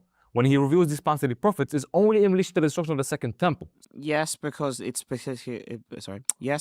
restricted to the agreement. The agreement of the Israelites is, I'm going to be more transparent. The text is just saying, I'm going to be transparent with you. The text is not saying, I will literally tell you everything that I'm about to do before I do it. Because if that was the case, then that would mean that there needed to be a prophet, like I said before the creation of the world, for God to tell that prophet that he's going to create the world. 70 AD. Well, you see how you're narrowing down this. I didn't say that. Well, hold up. No, yes, In sir. the context, Says in the they're saying destruction in general. right. Yeah, But in the context of John 16, it says something extra. So let me finish. I'll land and you can take it back, right? So what we see is that he still gives an example of how God knows all things, and then he qualifies that, right? So when Christ said to know all things, why don't you take the same approach and say this in reference to revelation, and therefore it doesn't actually mean all things, right? What's the symmetry breaker? And I gave you John 1 John 2:20, where the disciples know all things. How did you qualify it? You read the context, it was about revelation. The context is about revelation. It said that they know all things. Oh, therefore it's only about revelation. Why can't we do the same thing with What I'll do is, this will be going up on the... No, I'll keep this one on YouTube. Any other ones, I might just put that on the Patreon. Jesus? So here's why. Notice what he says, what says in verse 20. Now the disciples said, now we know you are speaking plainly and not using figurative speech. So what they're not exaggerating, it's not hyperbole. Plainly, we know you know Which all verse things. was, sorry? What was that? Which verse did you scroll? That's 30. 16:30.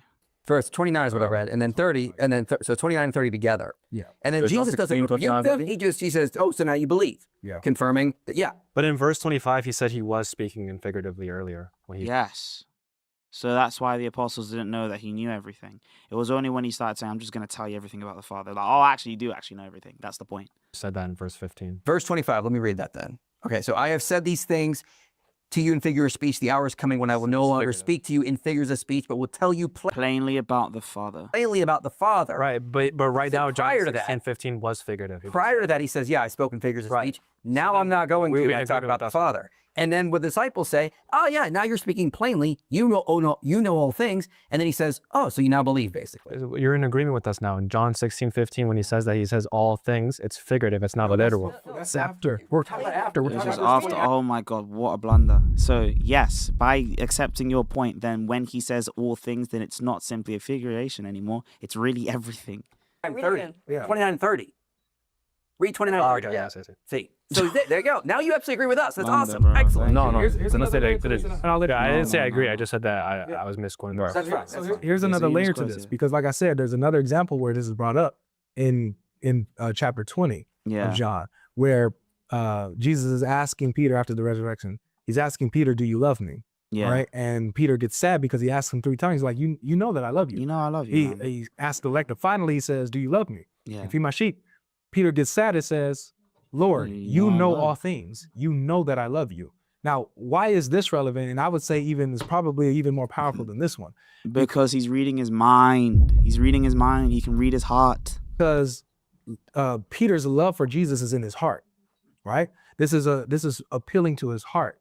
When the Bible says that it's Yahweh who searches the hearts of man. Yes. Man doesn't know the hearts of man nor the mind of men, but it's Yahweh who knows the mind and the hearts of man. And yet Peter is acknowledging that Jesus knows his heart and his mind. So this would just be like analogical predication. The same way that you say, for example. What?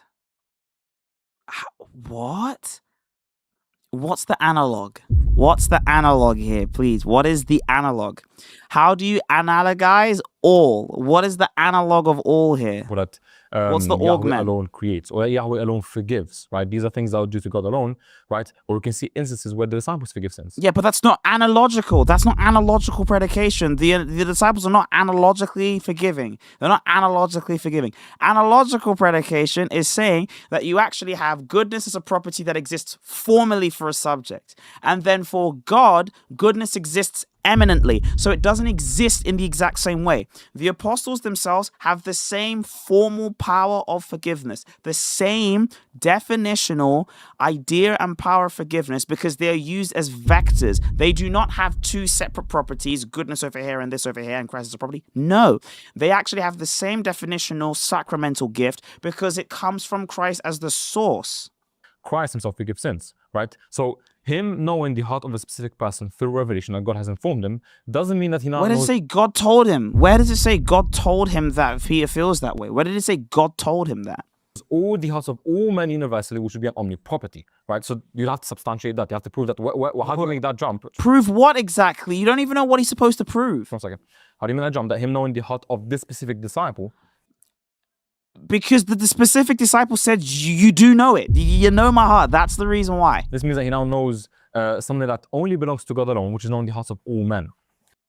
Because if you can know this thing that only God can know, then there's nothing stopping you from being able to know all other things that God can know too. That was like a gateway of entry for omniscience. Right. So can you show us somewhere in Scripture where someone other than Yahweh or Jesus can read hearts? No, I don't think that's not how it works. So what we see, so the burden upon you. Why? Because you're saying that, hey, he has this omniproperty because he knows the heart of one man. That doesn't follow. No, right? No, he's saying that the reason why Peter is able to say that Christ knows all things is because he's able to know things that only God can know. And he infers from that since he can know things that only God can know, then there's nothing stopping him from knowing everything God knows. That's just one example. Real quick, yeah, and okay, do you have an example where he said that he knows the hearts of all men? Well, so Would you have that or not? Real quick. I'll give you an example. I'll give you a couple. Where he knows multiple people's hearts at the exact same time. So we see that knowing the hearts of man isn't just restricted to one person, but there's multiple people that at any given time Christ could simply just choose to know him. There's Mark 2, what he brought up, where it says that they were saying in their hearts that only God can forgive sins. And this man, who does he think he is? And Jesus, knowing their hearts, responds to them and says, is it easy for me to say that his sins is forgiven? Who told Mark that they're saying that in their heart? That Jesus is that enough? Jesus. Wait, hold on. But So you're the author of Mark is wrote Jesus. that they said that in their heart. So we can't trust Mark, but we can trust the words that Mark. No, I'm just wondering, like, who told Mark that in their hearts they're saying this? Who told Mark? Wow, so you've gotten away from the actual text being disputed, which was the fact that he knew things, and now we've gotten to, well, how do you know that Mark knew that, guys? Yeah, let's move away from the actual claim, guys, yeah. Right. Jesus. He's getting this from Peter. Peter is a disciple of Jesus, so this is why this all. So then Jesus told Peter, hey, by the way, they were saying this in their hearts. That's why I gave that response. Yes. Jesus would. Yeah, by the way, it could also be the fact that he responded to them publicly and Peter heard it. Could also be the fact that the people publicly were like, hold on, I think he just read my mind. Like, he could just be like that, you know? It could just be that. That's what he said. Or that could be just revelation straight from the Holy Spirit. Ah, okay. Peter. Yes, because the Holy Revelations and the Holy Spirit. Yep, absolutely. So we have, that was so we not have gotcha. examples That's- where there's a multitude of men that have a heart issue, and Yeah. Jesus knows exactly what they're thinking in their hearts and responds to it. That's one example. Another example would be where there were people that was following Jesus, right? There's people following Jesus. Jesus was giving miracles. I think it's in Luke. I forget the exact verse. I can pull it up. Before you give the Luke example, just because it is a little bit of a difference, right? This example that you gave in John 20 is going to be post-resurrection, correct? Yes. Okay, so we're talking about the historical Jesus. This is historians don't speak of him. You haven't told us Post-resurrection. Yeah, We did We give you the clarify methodology. at the beginning. We literally clarified in the beginning, saying post-resurrection, we're not accepting those narratives. Why? Because that's not historical. That is How do you know that? How do you know that? How do you know that? Because it can't be qualified by saying that this individual is no longer a It human. sounds like you're saying we're going to reject the parts of the Gospels we don't like because they disagree with this. By the law, way, and we're guys, I need you to. Can someone go back and clip our reaction to or our review of the David clip? You know the David clip where he fumbles on the David. Can someone clip that? Send that to the Discord. If you ever find funny clips of the stream, send them into the Discord server here. Make sure you send them into the Discord server. That's what you need to send them into. Send them into the Discord server. That's what we need. I can't believe I put that on there. only getting steps apart. We're arguing That's historicity. We're Send that arguing into the historicity Discord from the server. very, very beginning. Then give us some standards. Give us some standards. I got you. So specifically regarding the post-resurrection events, right? We can give us like a simple argument why the post-resurrection sayings wouldn't be historical to Christ, right? We see that, for example, you have the passion narrative of Christ, of him predicting his resurrection, his unaliving, right? And we see this in Luke 24, we see it in Matthew as well. Now, we can easily argue against why this wouldn't be historical. Why? Because we see that in the synoptics, that the disciples, upon them witnessing the crucifixion, what do they say, right? They proclaim that they don't believe that this would be, that Christ wouldn't be, that he failed in restoring Israel, right? So what we see is that although the expectation is for him to be crucified, what we see is that they're surprised, right? They're surprised, they see a failed Messiah, right? So an easy explanation to posit post the unaliving of Christ is that they simply saw that there was a dead Messiah and they want to reconcile this. This is why we have the quote-unquote passion narrative quotations, references about the prophecies of Christ to be unalive and resurrected. It simply requires less assumption and is the easy explanation. Did Jesus predict his death and resurrection throughout the synoptics? No.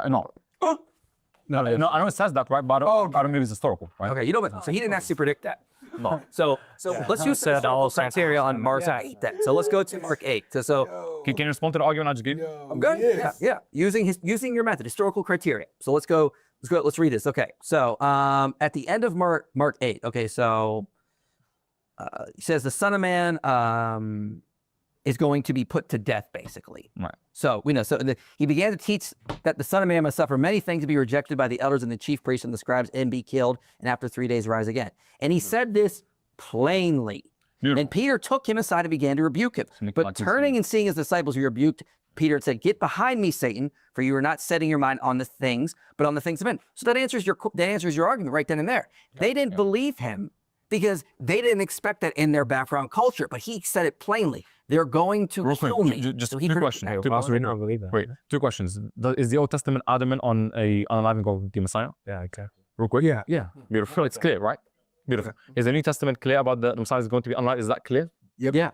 Beautiful. So when it comes to the disciples, if it is clear to them, and again, you bring in us this example of explaining away how they wouldn't be surprised, or they would be surprised, sorry, is irrelevant because that's the very thing in question. The expectation is that they wouldn't be surprised. Why? Because No. If the text does teach it, there are people that can misunderstand. The apostles themselves weren't educated, so they may have just misunderstood the text and also misunderstood all of the readings of the text as well. I can show you one verse of Isaiah 53 where there are 7 Targumaic readings. There are 7 Midrashic readings of the same one verse. If you go to Isaiah 53, there are at least 7 interpretations that you can take for that. Now, there's no blame or blunder on the apostles for not knowing all 7, given the fact that they weren't Pharisees that required all 7 to be known by them. They only needed to really know the first 2 or 3 to be able to actually, go through their way. And Christ comments on that. He says, well, you guys are foolish. You guys don't understand what's going on here. And then when he gives them the knowledge to understand, then they never make the same mistake again. They are students and they're a bit silly, and then they become masters. according to you, the Old Testament and New Testament teaches that it's going to happen. Yeah, right? Fallible man. Let me finish. So if it is the case that he was crucified, would that increase their belief in Christ or decrease it? Oh, well, The answer to that is it would increase it. Now let me tell you why. So why did they reject it? Let me tell you why. Let me tell you why. Beautiful. And here's Even in the 6th century, by the way, even in the 6th century, you have Ruth Rabbah. Ruth Rabbah says the exact same thing, but we'll go through that. If you look at Ruth Rabbah, there are at least 7 particular interpretations, and when you look at the actual idea of what it means to be pierced for your transgressions, there is an alternative definition where it says the Messianic king is talking about eating of the bread of the kingship, and the bread of kingship is the afflictions that are put on the Messiah. He's paying for our transgressions. He's set beside the reapers. His kingship is destined to be temporarily captured from him. As it says, I will gather all nations to Jerusalem for war. And it's then destined to return to him, as it's stated, that he will smite the land with the rod of his mouth. Just as the initial Redeemer was revealed and then again concealed from them, for how long he wasn't concealed from them, they encountered Moses and Aaron, so too the ultimate Redeemer will also be revealed to them and concealed from them. So you have the exact same thing that you're going to have them as well. Now, they think that this particular concealment is somehow going to be like 45 days. But what we're focusing on is this particular fact over here. This is the same Targum. This is the Midrash, and in the Midrash is Ruth Rabbah. Ruth Rabbah literally says that this is going to be about the pains that King Messiah will take. Now, of course, the 6th century Jews wanted to get away from the fact that Jesus went through those particular pains, so they tried to extend the time that the Messiah is concealed from them from 3 days to 45. That's exactly what they did. proof of it. What age are we in? We're in the age of the church, are we not? Yeah, it's true. We are. Yeah. Why are we in the age of the church? Because Jesus was crucified and then they saw him alive again later on. So it increased their faith. They went from cowards running away of when Jesus was in prison. And True. All things that are true. And then all of a sudden they're boldly preaching that they saw the risen Lord. Yeah. So what did it do? It increased their faith coupled with the resurrection. Right. Beautiful. And so now I'm gonna let you continue, but I wanted to touch on this because you guys are talking about post and after. Now it seems arbitrary talking about after resurrection, like you guys just don't take that. I'm telling you why it's It's very convenient, but this is post resurrection. Before the resurrection, this is John chapter 2, where it says, address his point. well, just real quick. I promise I'll give it over. This is ain't even long.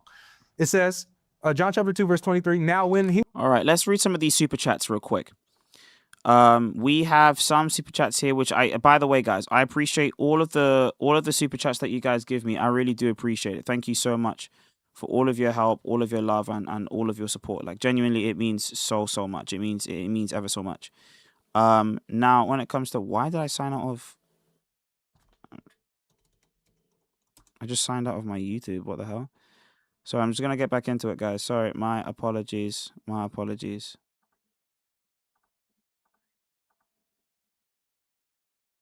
was in Jerusalem at the Passover feast, many believed in his name when they saw the signs that he was doing. But Jesus, on his part, did not entrust himself to them because he knew all people and needed no one to bear witness about man, for he himself knew what was in man. So in another translation, it says what was in the heart of man. So all right, let's read some of the super chats real quick. Solotheosis says $20 for the grift. Thank you for all your work, brother. Thank you so much for the $20. I really appreciate it. I always want to read my super chats. When we get another bunch of super chats, we'll read the rest of them too. Thank you, everyone. Here we have the example. What is that about? Before the resurrection. Who is that about specifically? It's about Jesus. No. So To whom? this is about Who's Jesus. he addressing? Huh? Who is about? Knows the man. It's about Jesus. No, but No. the problem is that this isn't Jesus speaking. This is somebody else Neither- speaking about him. No, Neither- who's the man that he knows come the on, hearts of? please let me- Who's the audience? Mankind, human beings. Okay, so It says human beings. so the context isn't about specific. It says human beings. Okay, beautiful. Jesus, human So let me beings. finish. Go ahead, finish up. So number one, even in the example I gave you, it was Peter who said that you know all things. But in regards that to was his a heart. conversation he's having. with Jesus Exactly. with So us. wasn't Jesus This say isn't that a about conversation with it- Jesus? But notice, none of this is That's about. the whole point. Can I of- finish what I'm yeah. saying? That was the whole point. I told you, can I finish what I'm Yeah, saying? you can finish, but the whole point is the I can discussion, as he finish, said but you're from the gonna continue beginning, it was red. You're like letter. to interrupt me? So is this red letter? It is kind of weird they keep jumping around that. Exactly. So notice this. You guys were, arguing post-resurrection. Oh, yeah, we don't take that, conveniently enough. That's not But notice historical. now it's, oh, well, Jesus isn't saying this in John 2. We've been Because we said arguing that from This is historicity somebody the whole talking time. about him. But it was the apostles in John, because you went to John 16 Right. and appealed to the apostles talking about Jesus saying he knows all things. So it wasn't us, it was him. So when he did this, we went along with his criteria, Yeah. with his consistency, Yeah. and we're showing where the apostles and others are saying Jesus knows all things, even knowing the hearts of. What's the distinction between St. Paisius knowing someone's thoughts and God knowing someone's thoughts? St. Paisius wouldn't be able to just have pure clairvoyance. There are times in the specific register of the Synaxarians, so we have the Synaxis of the Apostles, we have the Synaxis of all the saints, where we have people that are what we call clairvoyant. What they're able to do is use the uncreated light to just see sins. And usually people think about their sins. So sin is like a mark. It's like a stain on you. So when you do a sin, anyone that has spiritual eyes can just see it until you get it wiped by confession. So that's what they can see. Now, when people say, I know what I was thinking, that's because God told Paisius, right? Paisius, that's what is the case. Because they wouldn't be able to be knowing every single thing, like what they ate for breakfast, unless God reveals more and more and more information. But with Christ, he's able to intuitively know that without any reference to revelation whatsoever. Paisius would say, I don't know these things. God tells me. Man. So if this is not, if you guys can't take this, then don't even quote John 16. No, I'm going to get to that, but we need to address IP's argument. Sure. Right? And your argument, because you did jump in, right? Regarding the historical attestation for the post-resurrection sayings, right? And he said, oh, how do we determine, and it's arbitrary that we don't know how it is. I'll give you the argument very clearly. He said that if they see the crucifixion, it should increase them in belief. Okay, $5 super chat. We have Humble Lamb with the $5. Thank you so much for the $5. I appreciate this. These dour people are getting more and more disingenuous. They've changed the goalposts so many times. Yeah, but we have to keep reviewing it so we can keep being up to date of what's going on.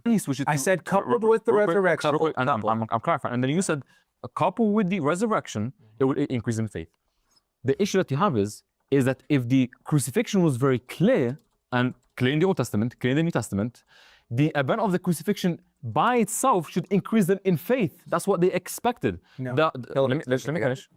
The fact that it's after the resurrection, there can be a better hypothesis to explain this away. That the Jews had a failed Messiah, and they had to reconcile a failed Messiah with what they had to work with. And the best way to do this is to simply include these quote-unquote passion predictions. That is the best way to explain it, and include this ad hoc belief that, oh no, they knew all along, right? But somehow they were decrease them belief at the crucifixion, but increase them at the resurrection. It doesn't make sense. Why? Because you guys believe that the crucifixion and the resurrection were both clear, right? If it is clear, we'd expect it to increase them in belief once they see the crucifixion, and even more with the resurrection. But it can't be decreasing the crucifixion and then increasing the resurrection. It doesn't make sense. How does that not make sense? No. Wait, what? No, that makes no sense whatsoever.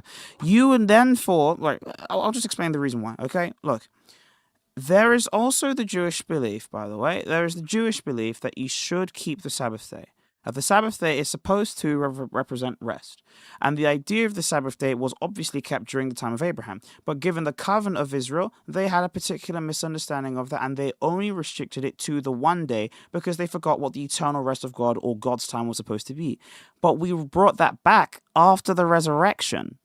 Number two, the eyes of the apostles were spiritually dulled. They were closed, and so they weren't able to understand. Number three, God does the same thing in the Old Testament. When you go to the Old Testament, When you go to the book of Isaiah chapter 1, look what it says here. He specifically says the same thing to hear the word of the Lord and actually have those people have their hearts concerted. Okay? Wash yourselves, make yourselves clean. Come now, let's reason together. Though your sins are scarlet, I'm going to make them white as snow. All these kinds of things, right?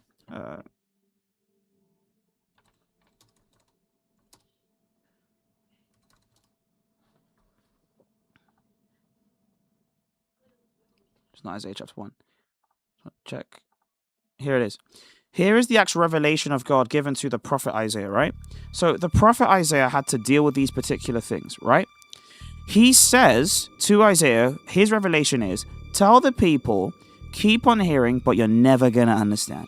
Keep on seeing, but do not perceive. Make the heart of these people dull. Make the heart of these people dull, and their eyes heavy.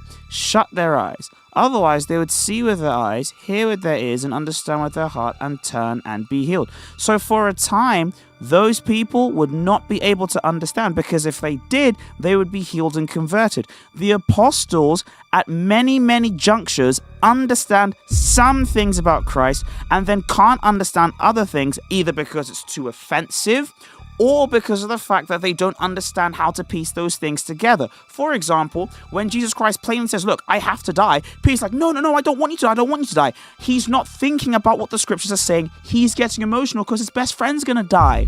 And it's the same reason why the 500 or the 70 disciples left Christ when we talked about the Eucharist in John 6, and only the 12 stayed. Okay, so the problem is what you're doing. You keep equivocating on two things: what the scriptures taught, what the disciples believed in that instance. As we said earlier, they're fallible men. They're getting things wrong. That's what we're seeing in this. This You meets it's criteria. clear in the Old Testament. Go ahead. God, let me finish. This meets the criteria of embarrassment, what I just read about him taking Peter aside and rebuking him and saying, get behind me, Satan. As historians know, this is one of the most reliable places in Mark, because it meets criteria of embarrassment, criteria of dissimilarity, criteria of historical congruence. It meets all of these various things here. So what we have here is we have Jesus knowing the scriptures and saying, yes, I'm going to die. They're going to kill me, and then I'm going to resurrect. And the disciples just being fallible, not getting it. So that's why they're not getting it, because they're emotionally stunted. It's not that they're not getting it because they're absolutely stupid, but sometimes they're just foolish. Like Christ says to some of the disciples on the road to Emmaus, you're just dumb. Like he just says, look, you guys are foolish. They did not increase until they saw the resurrection after. Beautiful. So that's what's going on here. So stop equivocating on what the scriptures taught and what the disciples believe. I'll give you a simple argument. Now, you would agree that the reason why it increased them in belief in the resurrection is because that was prophesied, right? Right? And they expected that. I wouldn't necessarily say that. I would say that seeing who you saw this man die, Right. and then you see him alive again. But that right there. But part of the reason is because that's what was expected to be, according to Only one clarification: if they have the eyes to see, then I would say that as they got understanding more so later on, that continued to solidify their belief. Amazing. Because that's what you see. You see them begin to quote Old Testament, like, oh yes, this is what he meant, and this is what he said after they give revelation. Amazing. So according to you guys, the disciples are saying, hey, this is what he meant. So according to you guys, for the disciples, it was unclear prior to the resurrection, right? No. Was it clear or unclear? For them, they're so look, we can look. yeah, it can still be clear, but they may have a particular misunderstanding, and it might not just be because they're dumb. It could also just be because they're slow of heart. They don't actually want to believe it because they can't. It's too much information for them. Look at the scripture and we can see what Jesus is saying is pretty clear. But for the disciples, they did not understand it. It wasn't Beautiful. They Right. was missing the mark. Yeah, beautiful. But he's So- asking how, if the Old Testament. They're All fallible. They make that's mistakes. such a really, really poor argument. So I'm aware that the sky is blue and the grass is green, and I'm very well studied on this, but I think that the grass is actually blue and the sky is actually red. That's just very, very absurd. So if it's very, very Wait, no. The apostles don't claim to be very learned men. As a matter of fact, the claim of the apostles and why their ministry is so unique is that they were not learned men. They were very unlearned men. And because they were very unlearned men, it was surprising when they were finally able to expound on the scriptures in a proper way. very well understood, Do you you agree wouldn't there's just flat expect earthers? the opposite. Do you agree there's flat earthers?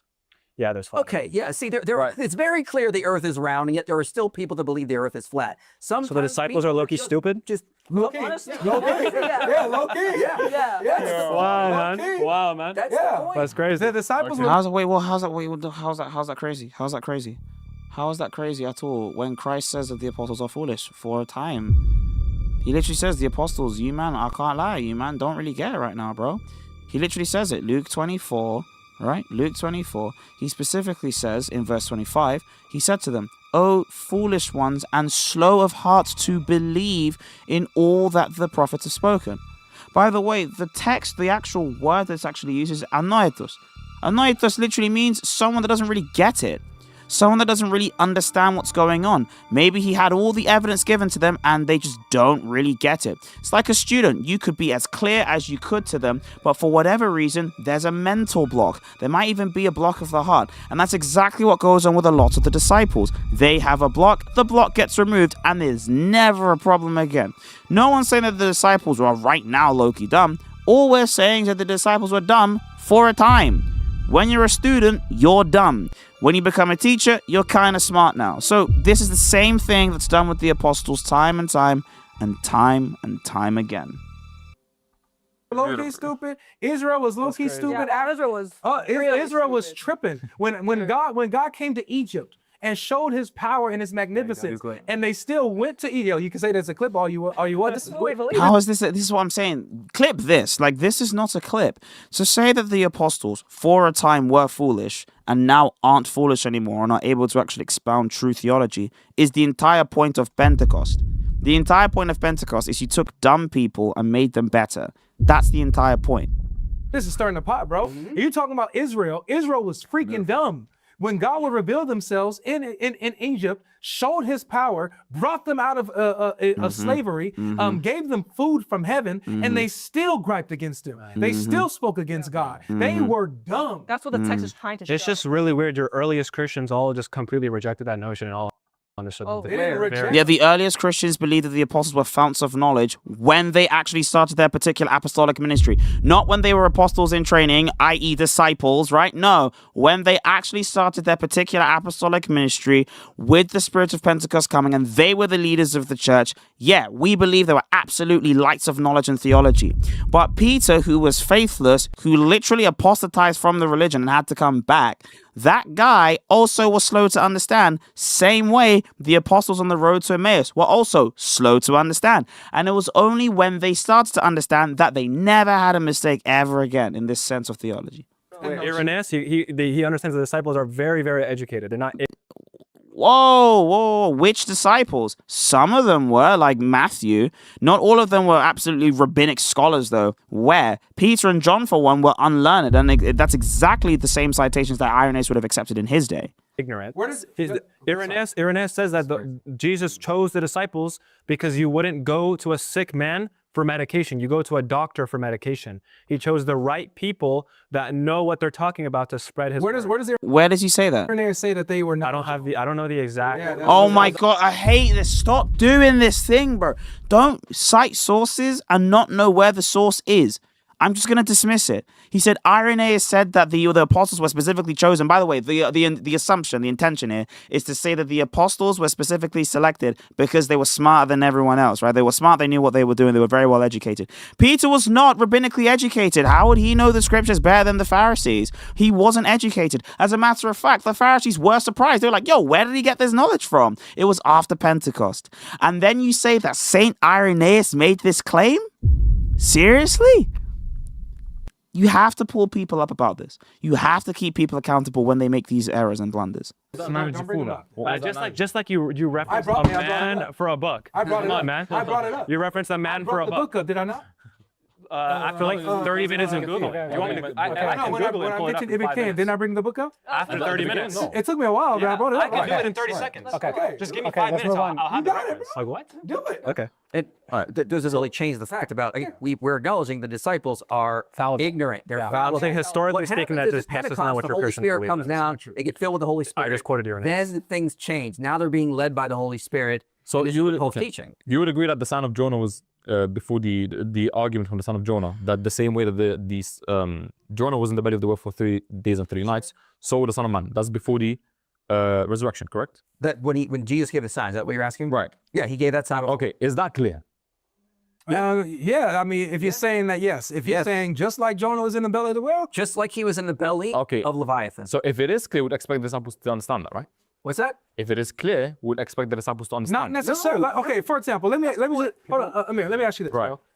Is it clear from the Quran that you need the Sunnah? Yes. Okay.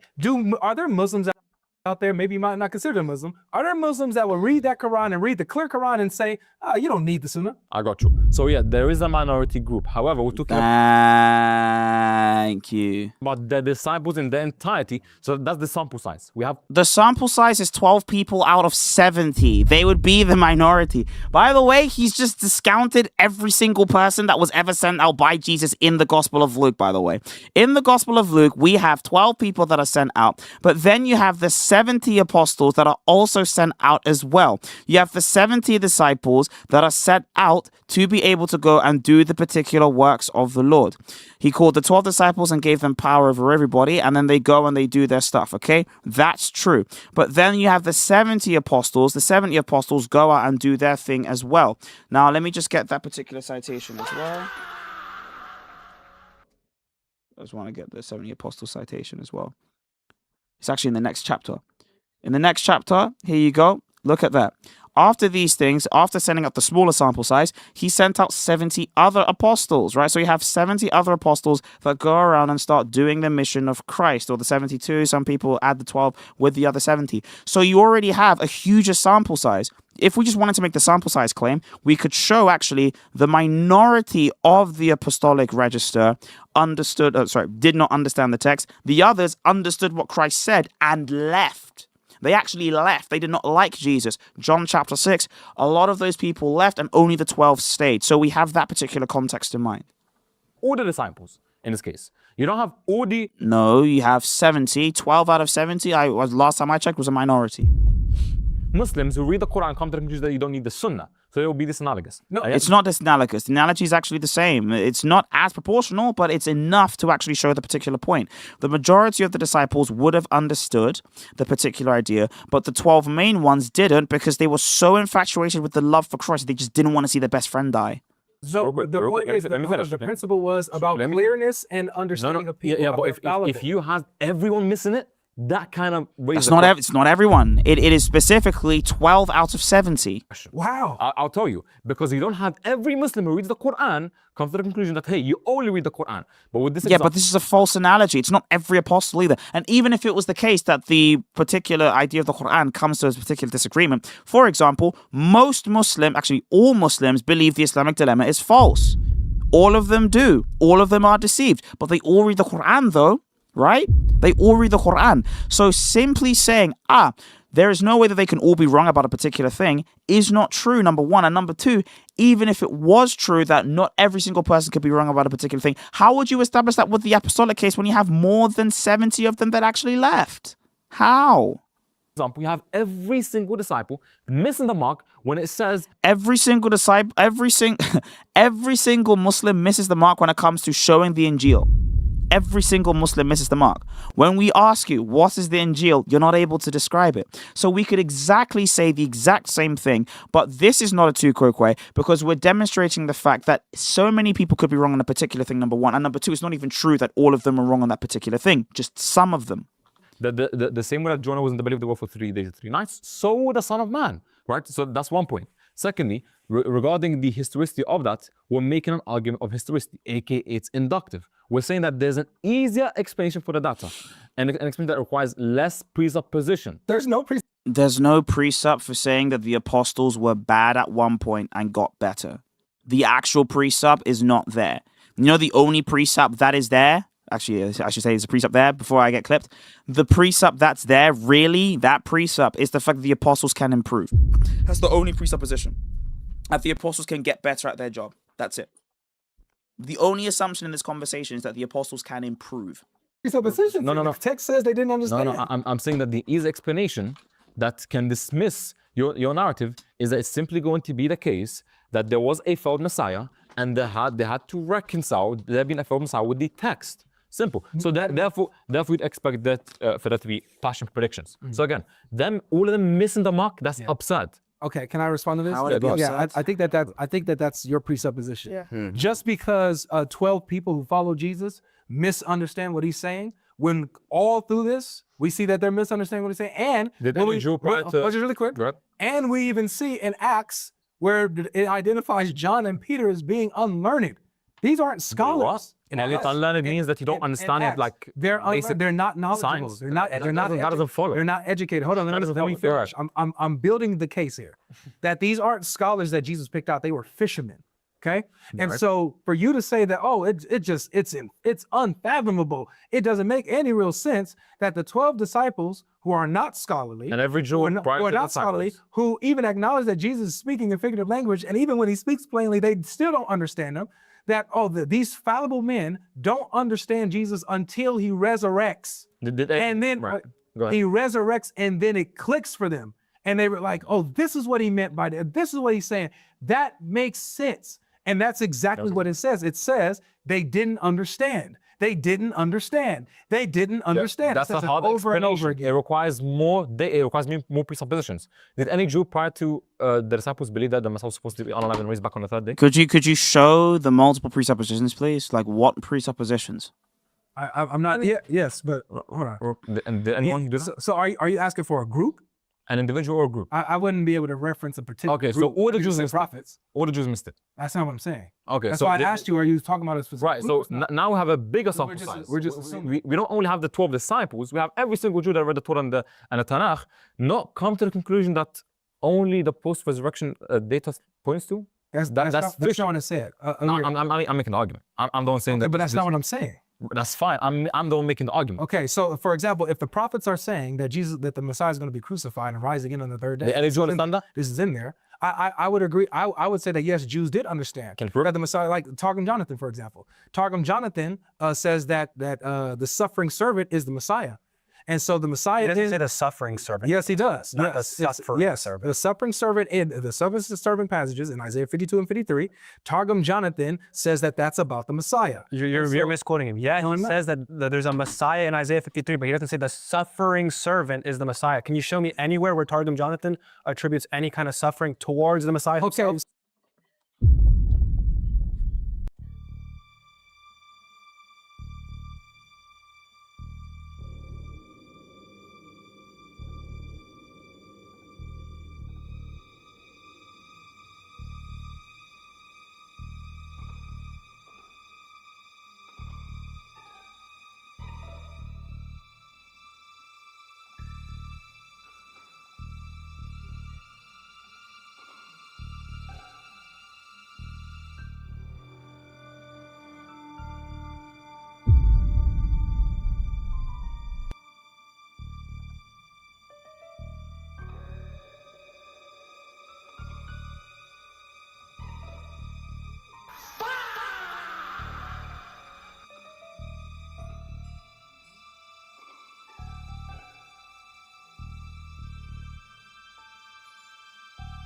The Talmud literally just like it legit says it, bro.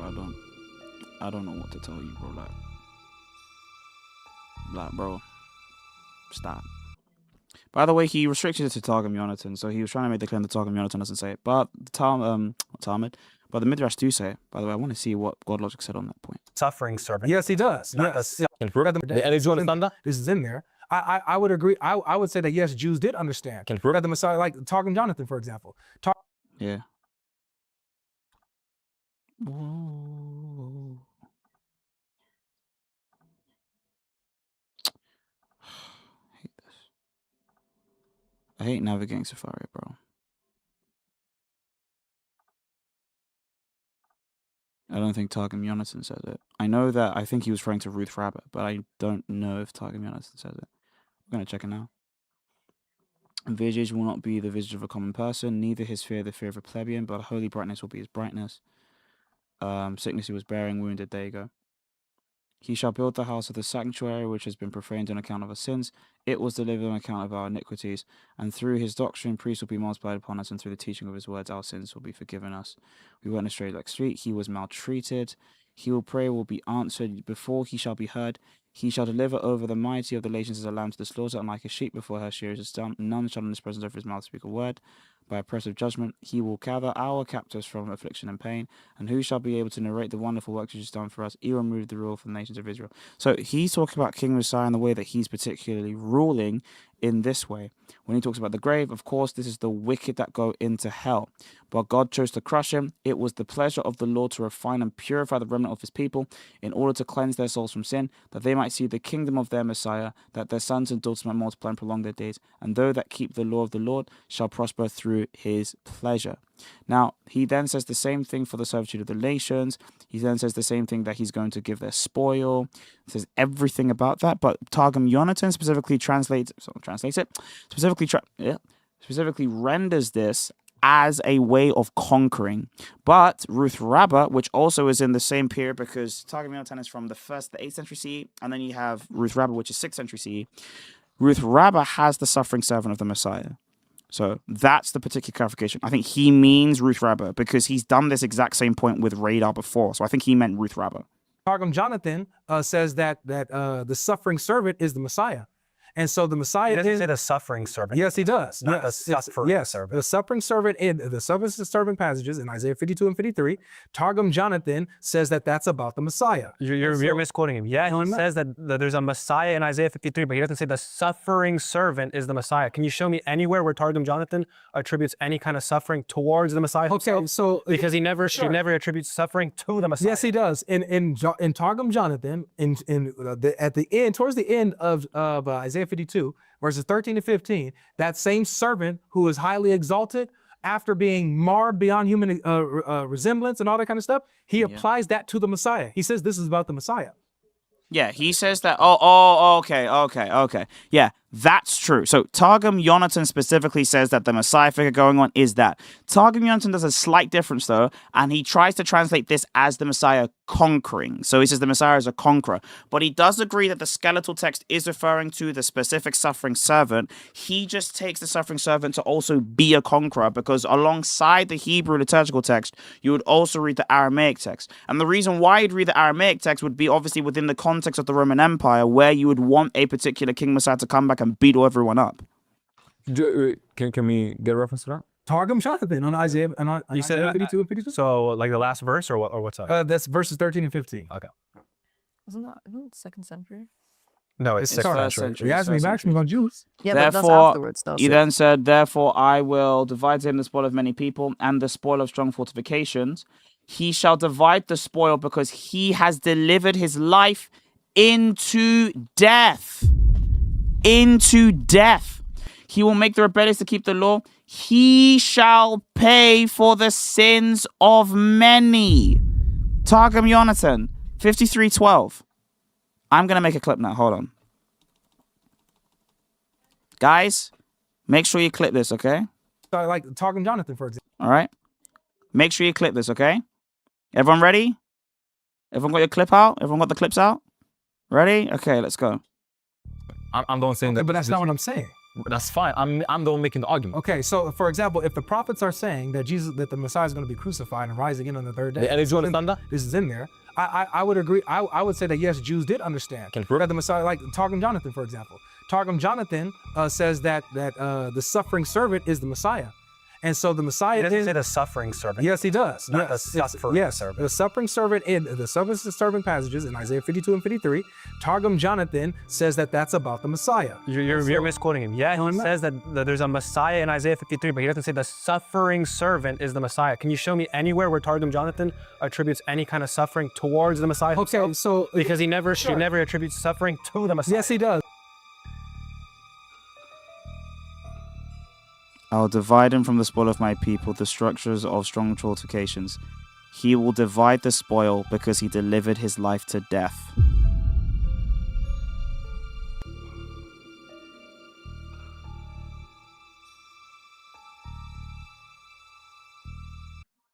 Okay, done. All right.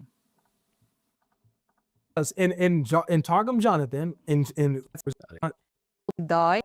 Isaiah 52. Do you have a specific verse? verses 13 and 15. Yeah. So when it says just as many were appalled at him and so marred was his appearance, let's see what he has to say. As the house of Israel. But It's in reference to a group of but hold people on. in Who does Targum he Jonathan.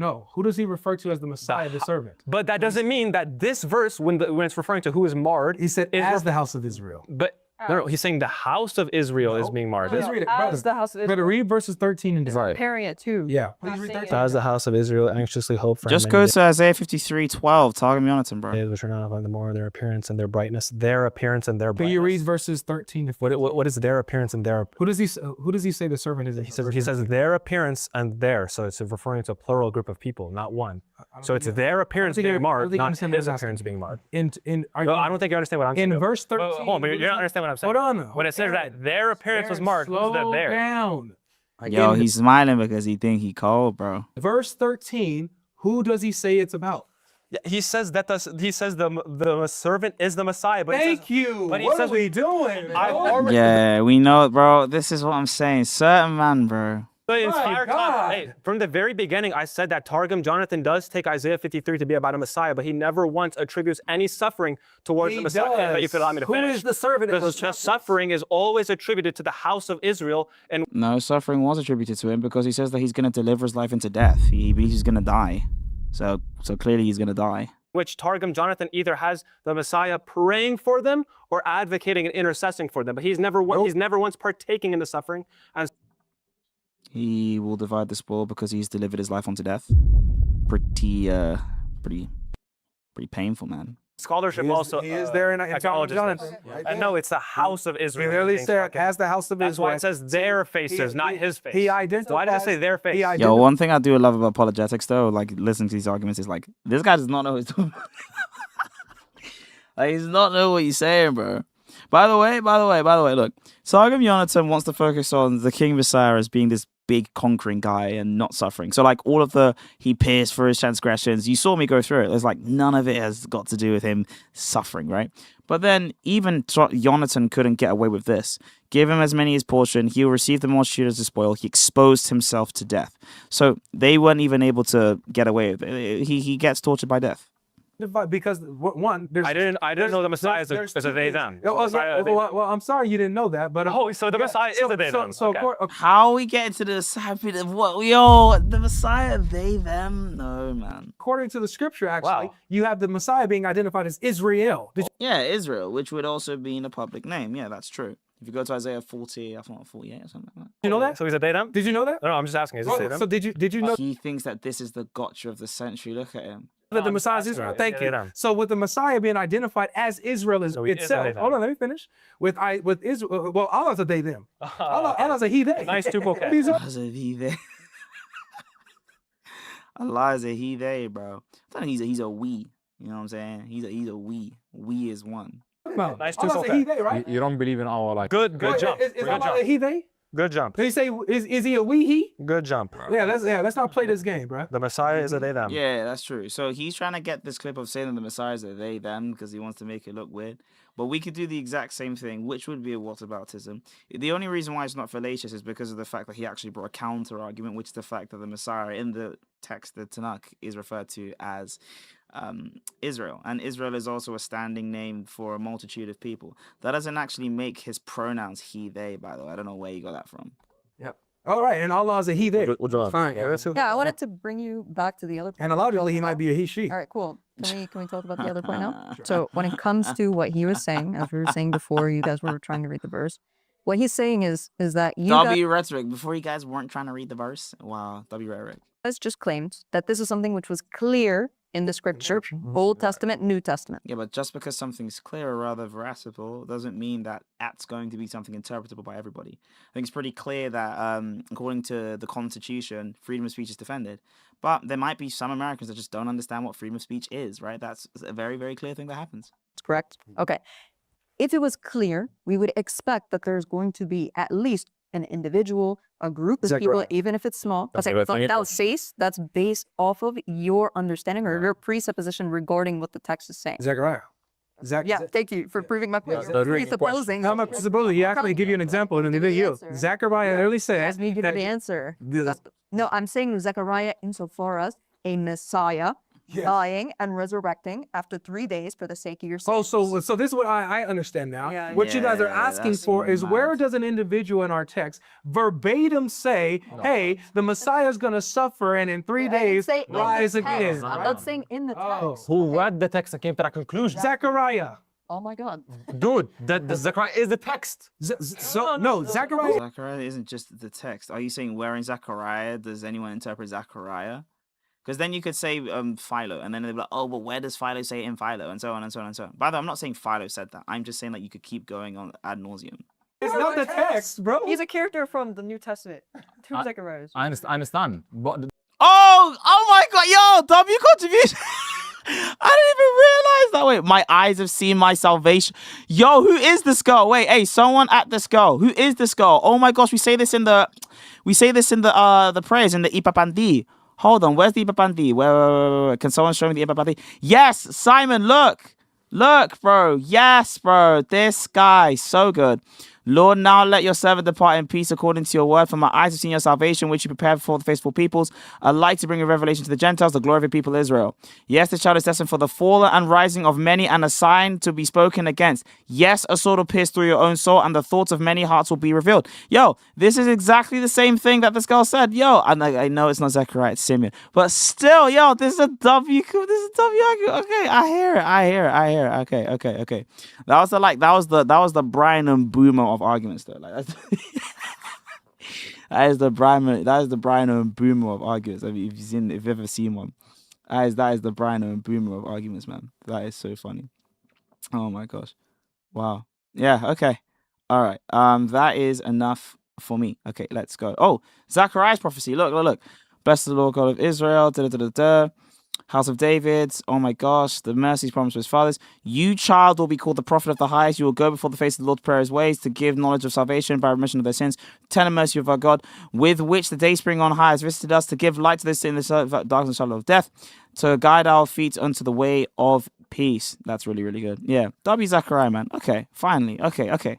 Not the best, but it's good enough. We're talking about historical precedents of the interpretation.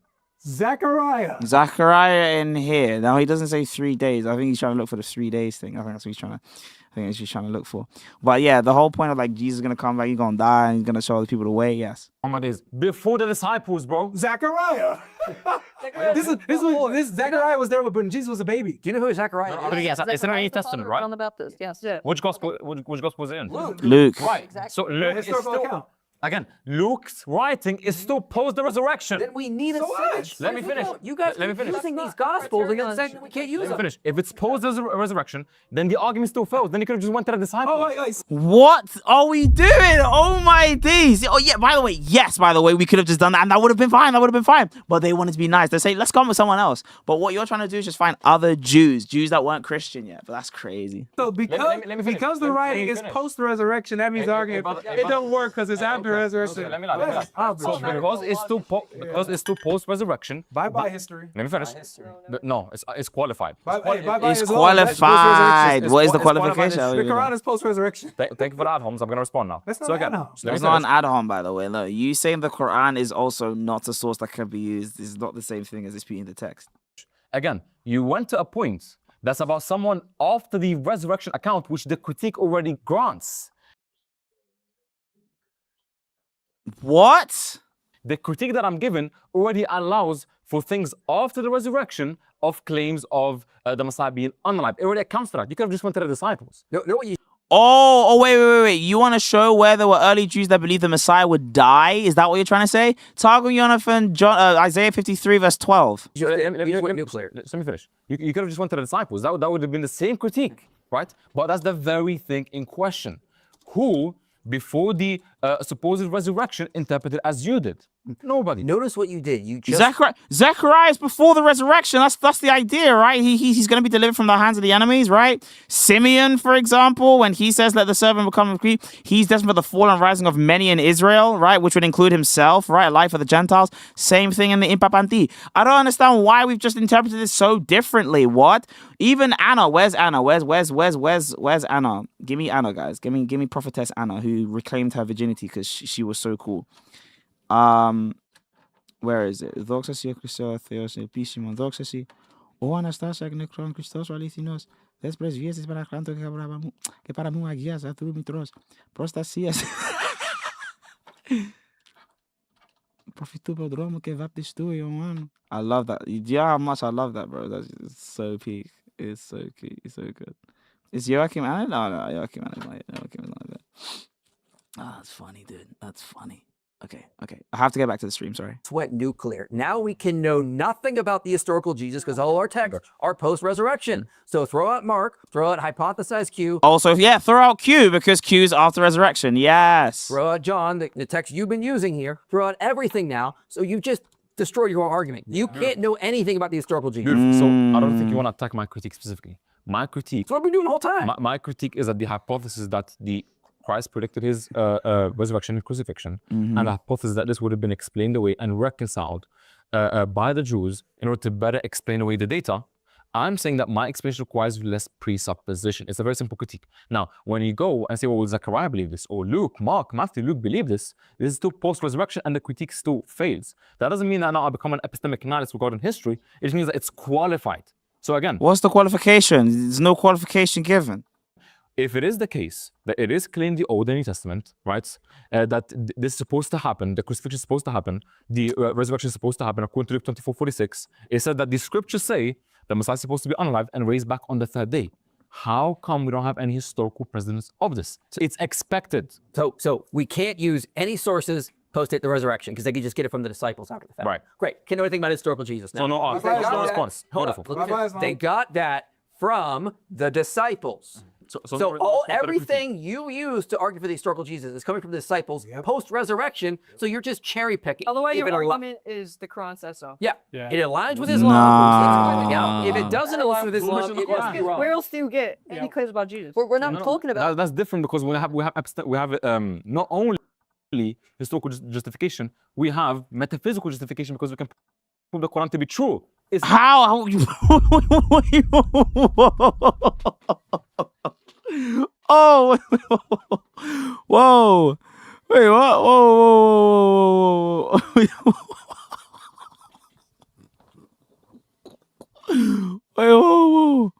whoa! What we did? What are we talking? Wait. What? Wait, hold on. Wait, I'm confused. Hold on.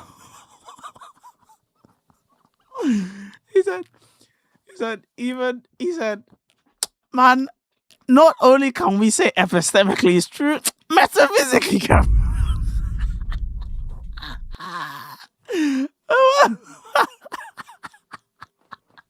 Even the way he's smiling, look at me, man.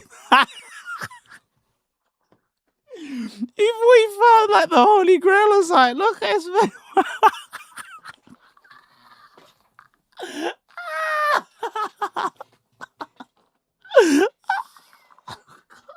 Oh God. He's so gassed as well. Look at him. He thinks he's gassed. She thinks, yeah, man, TM, you've done well still. You've done rubbish. Hold on. Just go back to what he said. Islam, if it doesn't align with Islam, it must be wrong. Where else do you get any claims about Jesus? We're not talking about. That's different because we have not only historical justification. Historical justification. Remember, it's a post-resurrection document. There's no historical justification for any post-resurrection documents because it would already be assumed, right? So if you would go against it, you're just going against an already assumed narrative for the sake of going against it. You're just being contrarian. We have metaphysical justification because we can prove the Quran to be true.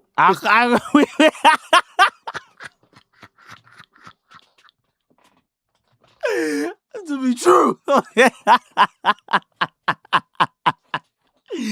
is that? Yo, sometimes, yeah, it pays to know English. What was that even?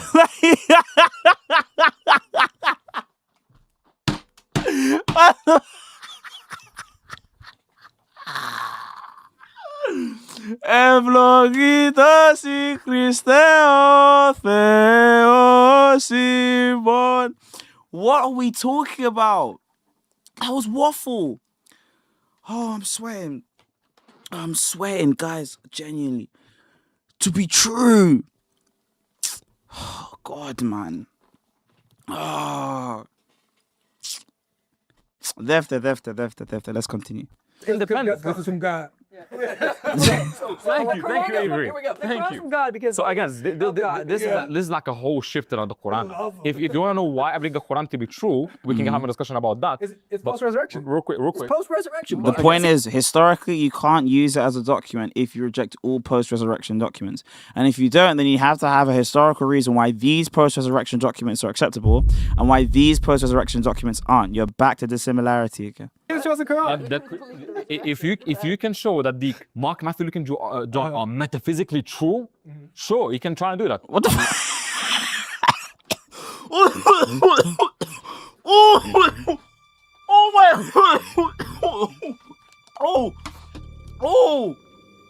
Oh my Oh my whoa Oh I nearly died. What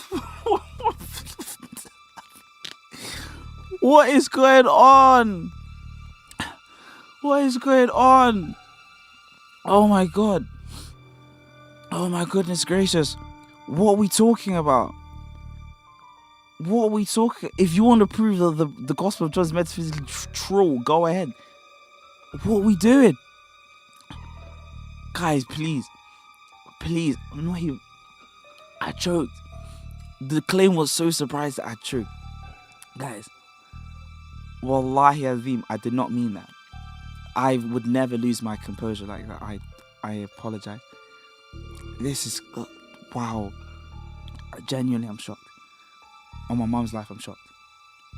I'm pretty sure you're going to fail. But if you can't demonstrate that there's going to be a symmetry break between how we believe the Quran to be true and what we believe the Bible to be false. Yeah, Very simple. So your argument is the Quran is true. Therefore, anything we see in the Gospels that agrees with the Quran is therefore true. No. If it doesn't, we reject it. So this is circular. This is circular. Can I respond? Not a single time. You should be able to get these terms I'm going to use now. So there's a difference between, for example, historical certainty and metaphysical certainty. You would agree that metaphysical certainty grants us and yields higher probability, higher levels of certainty than merely historical certainty. You would agree with that. Do you have historical certainty on Jesus? Let me finish. Thank you so much. He's going to say, I have historical certainty because I have metaphysical certainty. Please. Please, bro, please. So if we can, what we're going off, the data we're going off is the historical certainty regarding That's the topic. Let me finish. Regarding the crucifixion and the resurrection, right? Is that let me finish, bro. Control yourself. If we can show that this can be historically undermined, it has nothing to do with the Quran, because when it comes to the Quran, we can have metaphysical certainty. We can prove Muhammad to be a true prophet of God, and therefore the claims are going to be true. They're going to correspond to reality. So the reason why it's historically true is because of your theological bias that you believe the Quran is true. So because you believe the Quran is theologically true, that therefore all the historical claims are also true. That means you actually have to establish that the Quran actually came from Allah, bro. You actually have to do that. There's a clear symmetry break. If you can show me... It's not a clear symmetry break. You just decided that the Quran is from God and therefore it's cool. You need to prove that. You actually need to prove that. That Mark, Matthew, and Conjun are metaphysically true and certain, then fine. Then this argument is done. So but now, you can't do that. So now, wake up, man. I know you went to sleep. I know now it's about metaphysical reality. Metaphysical truth. Go ahead, bro. Well, okay. We're talking about historical. Is the Quran to give you historical certainty? He's going to say yes because metaphysically verifiable or something like this. Like, so basically the Quran gives him historical certainty because the Quran gives him metaphysical certainty, and the reason why the Quran gives him metaphysical certainty is because the Quran can be proven to be metaphysically true. I don't even know what I mean. Like, what the fuck? What does that mean, bro? He was like, it means it corresponds to reality. So history doesn't correspond to reality. What are we doing? Guys are just saying words, bro. Okay, fine. So what we're coming to now, right, is he's trying to move it to metaphysics because I think he thinks that his claims are stronger with metaphysics. On the life of Jesus. The Quran isn't a historical document about Jesus. Okay, so you can't use the Quran. So you can't use the Quran to get historical information from Jesus, true historical information, as a ground. You get the details about Jesus because we attain metaphysical certainty. From what is your historical source that you use for it? No, because you just said it's not the Quran. Let me clarify my position. We don't believe. This is very clear. We do not believe that the Quran is a historical document about Jesus. That's insane. Does it make historical claims about Jesus? Wait. It makes claims, and the way that we verify. So then the document would be historical. Well, okay. Anytime a document refers to a particular historical event, that document is a historical document because it claims and comments on those particular events. We're not having theological musings about Jesus. For example, John Chrysostom's commentaries within the realm of argument are theological documents because they are not trying to comment on the history of the period. They're trying to comment on the theological reality, right? Like the mystical of the Holy Spirit, right? That's not a historical document. That's a theological document. The Quran is a historical document in as much as it claims historical things. Claims is because we can ascertain metaphysical certainty. Okay, I got you. How do you do that? Because you believe it's from God. No, thank you. But that's not my. So you don't do it historically. Yes, you don't. Wait, hold on. There's no historical. Did we ever say real quick? Did we ever say? Let me show the difference now. Did we ever say that the Quran is historical to Jesus? Did we ever say that? But can No. be. is that are the Gospels historical teachings? Wait, can it be? If no, Does the Quran make historical claims? Wait, No, answer. Oh no, get him to answer that question, please. Does it make historical claims on Jesus? Yes or no? I got you. The Quran makes claims about Jesus. Let me finish up. And the reason that we can attain certainty. It was simple. I just asked if it makes historical claims on Jesus. I'm about to answer you, bro. So it's very simple. The Quran makes claims about Jesus. Historical? Let me finish, bro. Same thing with Abraham, Moses, Noah, Jacob. If you mean by historical, that the Quran claims that it's contemporary to Jesus, then no. I didn't ask that. No one said that. That's not what he asked. He asked whether or not the Quran is a historical document. Sorry, I just got disturbed by the super chats. Let me finish. Contemporary to the person. Just let me finish. But if you mean by historical, that it makes claims about a person who's called Jesus, then yes, it does do that. How do you corroborate those claims historically? Let me finish up. Again, I never claimed that the Quran gives us historical certainty regarding these texts. What I said was... So it doesn't. So does it?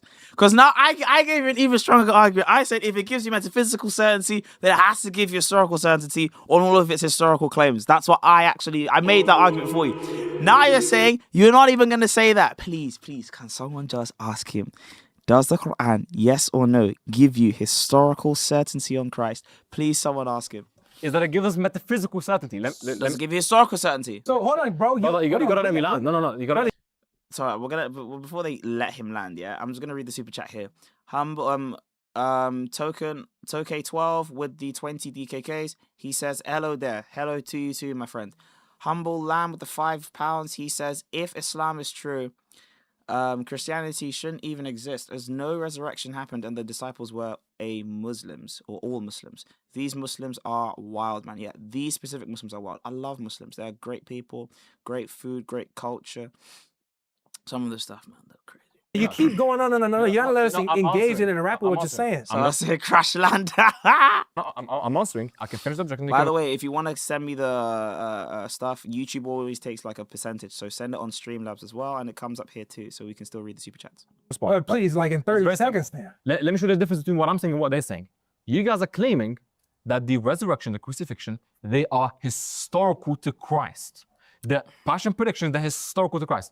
Not merely that they're going to be something that can be proven metaphysically to be true, right? The difference is, I am not claiming that. I am Muslim, as a Muslim, I'm not claiming that the Quran is historical to Jesus. What I'm saying is that its claims regarding things that we don't have epistemic access to can be verified metaphysically because we have independent reasons to believe Islam is true. It's very simple. All right, pause there. Thank you. Well, so, can the claims that the Quran makes about Jesus, the historical Jesus, can they be historically verified? Yes or no? No. Thank you. Okay. All right. Whoa! So then, Lord. So the historical claims about Jesus that the Quran makes, they can't be historically verified. Brother, you've lost the whole jug, bro. You've lost the whole jug. This brother messed up the whole pattern. All you needed to do was keep waffling about metaphysics, and you lost the whole pattern. You messed up the whole thing. Yo, you were this close. You were this close to waffling your way to victory. This is great theology. This is great theology. You were this close to waffling your way out, and now you just conceded the tip. IP hasn't smiled this entire time, and the brothers bust out a smile. You've lost it, man. I can't believe this, bro. Genuinely, you've lost your whole mind. Very good. So what we got? Go ahead, finish up. Finish up. Yep. So no, that's what we. Thank you. So got it. That's my position. Relax, guys. Relax. We're just talking. Did we forget the topic? We forgot the topic now? You forgot the topic, Lon? We just have to build a little bit of touchy. That's all. So where we are now? Because I just wanted to make sure we all. What's the topic though? It's Hachi. Hey man, what's the topic? It's ma Habibti. It's ma. Nah, you're It's ma. watch yourself. Yeah, what? Your Habibti's over there. Is that right? I bet these over there. Right, bro. Okay, look. So There was no. By the way, there was like no. I saw a clip. Yeah. I saw a clip of someone. There was like a Muslim that got so angry that he said this. He was like, if I was there, I'd slap him. No, you wouldn't. No, you wouldn't. Shut up. He called her a bibty because it's a joke. Like, obviously, they've known each other from before, innit? Before they've doing debates and stuff. So you've sort of established some sort of working relationship with that person. As a professional relationship, obviously not a relationship. God Logic's married. There's a Muslim, he was on the internet. And he saw him call her bibty. It was like, I slap him, bro. I said to myself, what's going on? I said, what's going on here, man? The brother looked at her, he was like, I should kill him, bro. I'll kill him. I said, when are you gonna kill him? He was like, I've never seen a man so angry, chat. Chat, he was like,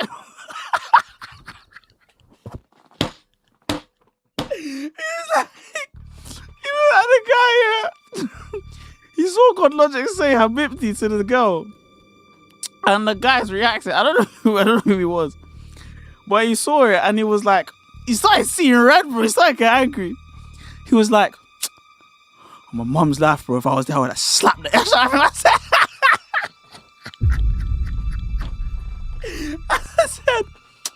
I said, no, you wouldn't. I can't find it. I don't know where the clip. I just saw it, bro. It was too funny.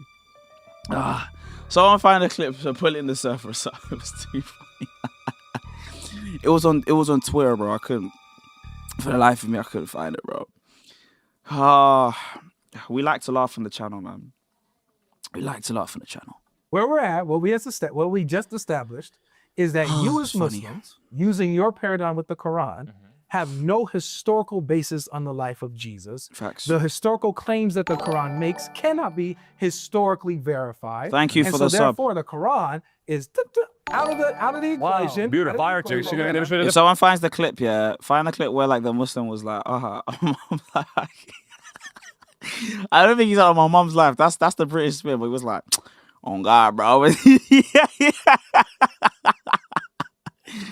Like, you're trying to defend her honor, bro. Genuinely, if it's an actual insult, then fairs.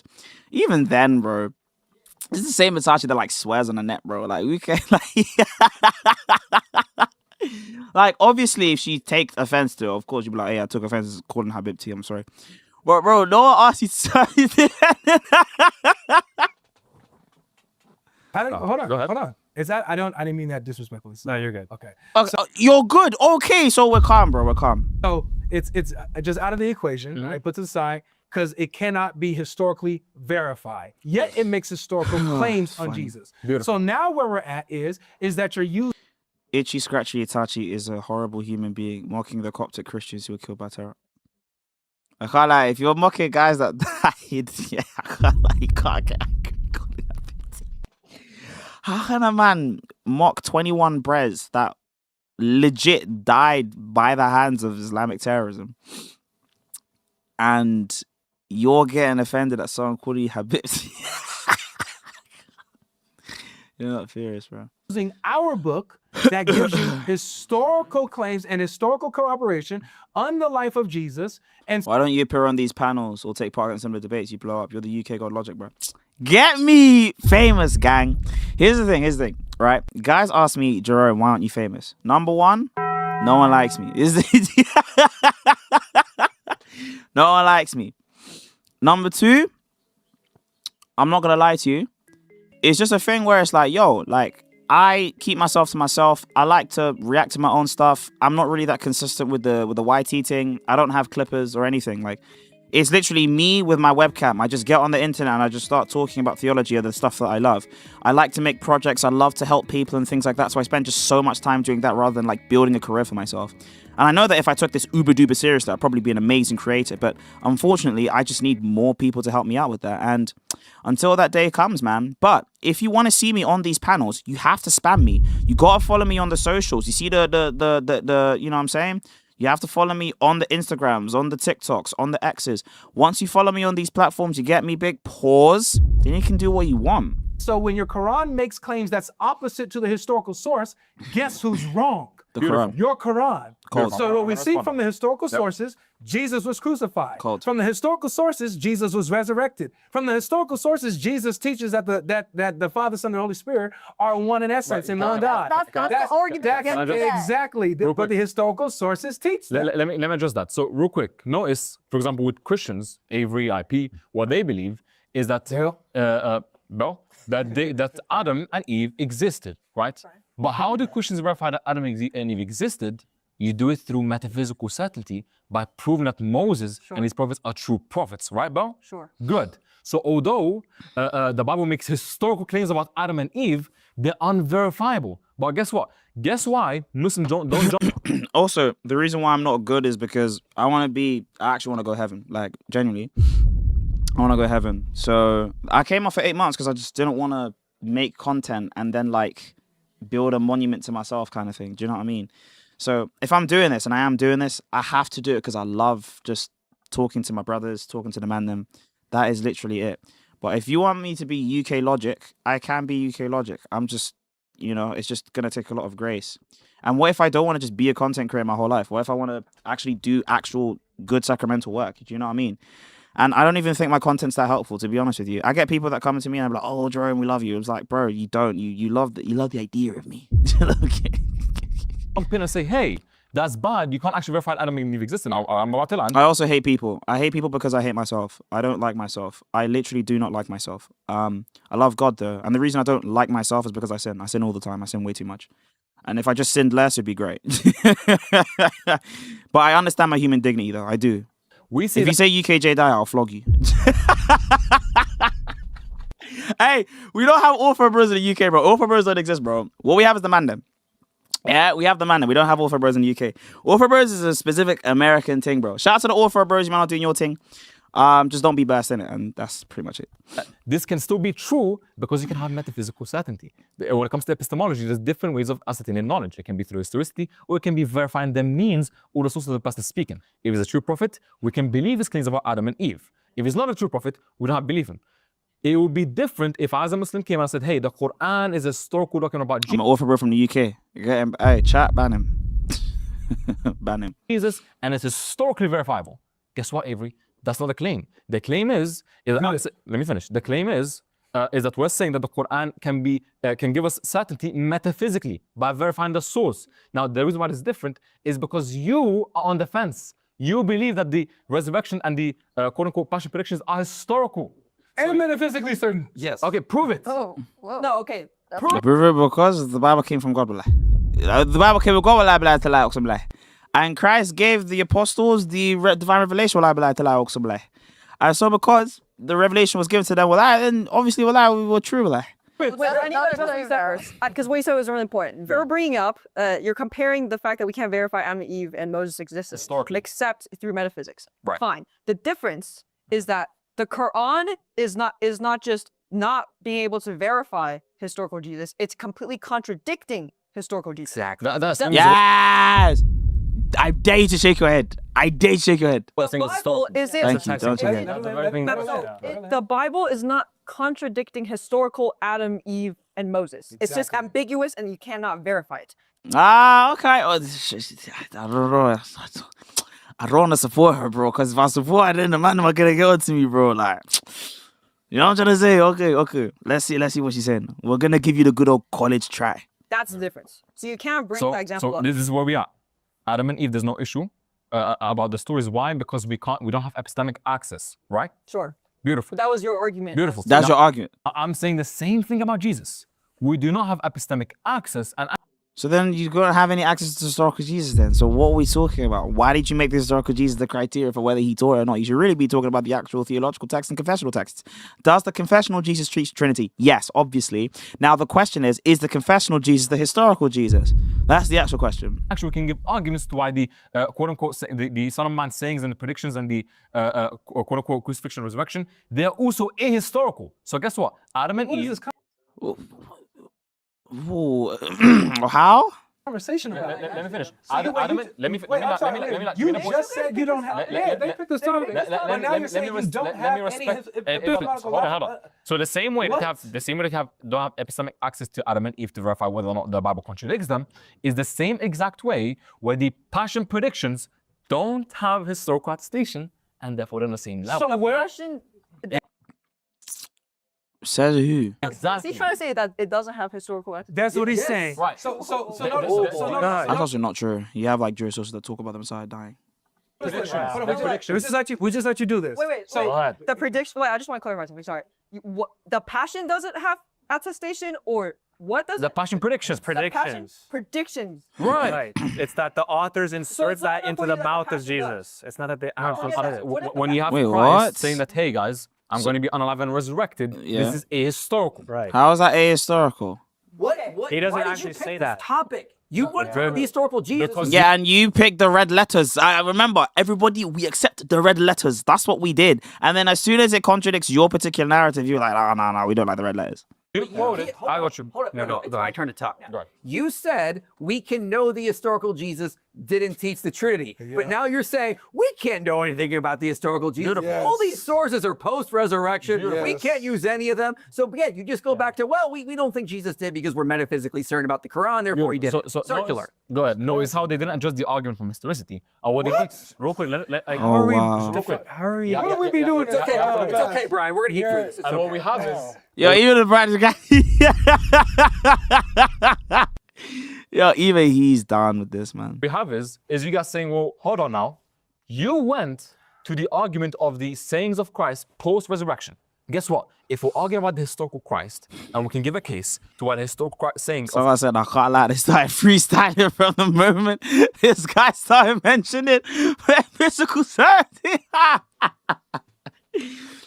Bro. Christ after the resurrection are historical, then the argument would follow. It's very simple. So therefore, this is why we went down the whole trail of proving that the statements and sayings of Christ post-resurrection are ahistorical. Guess what? Based on what? Wait, what? Based on Based the on what? argument that I gave that the expectation if they saw a crucifixion and a resurrection, it would increase them in belief. So your only argument is because they didn't believe it, therefore it's not historical? That's not how that works. Because we would expect for them to be increased in belief, and because we would According to who? let me land, bro. Please. Bro, you've been talking this whole The time. thing is, you can't ask me a question, then don't let him speak. Right? You can't do that, please. Right? So, because we know that it would increase them in belief, right? And because we know that all the Jews prior to Christ, they didn't believe in this expectation. What am I supposed to be unleavened? They didn't believe in the expectation. Did they ever deny the expectation? That's a real question. Therefore, we can make a good argument from silence. That if it did teach that,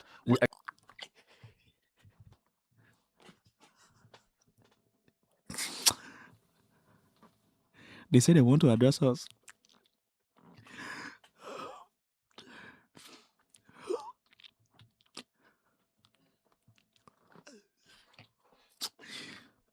They say they want to address. Okay. So I say they've looked. Someone in the chat said the vlogging toxic.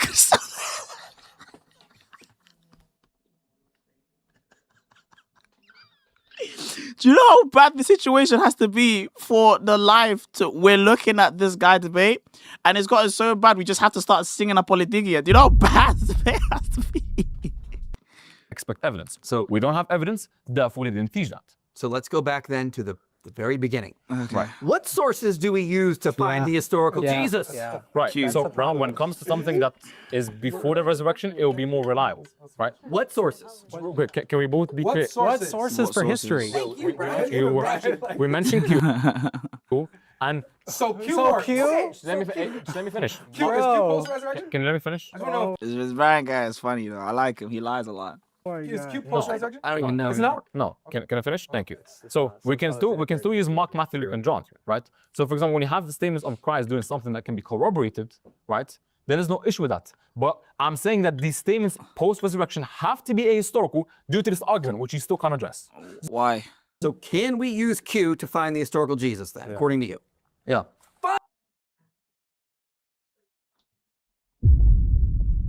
Finally, thank you. All right, let's go.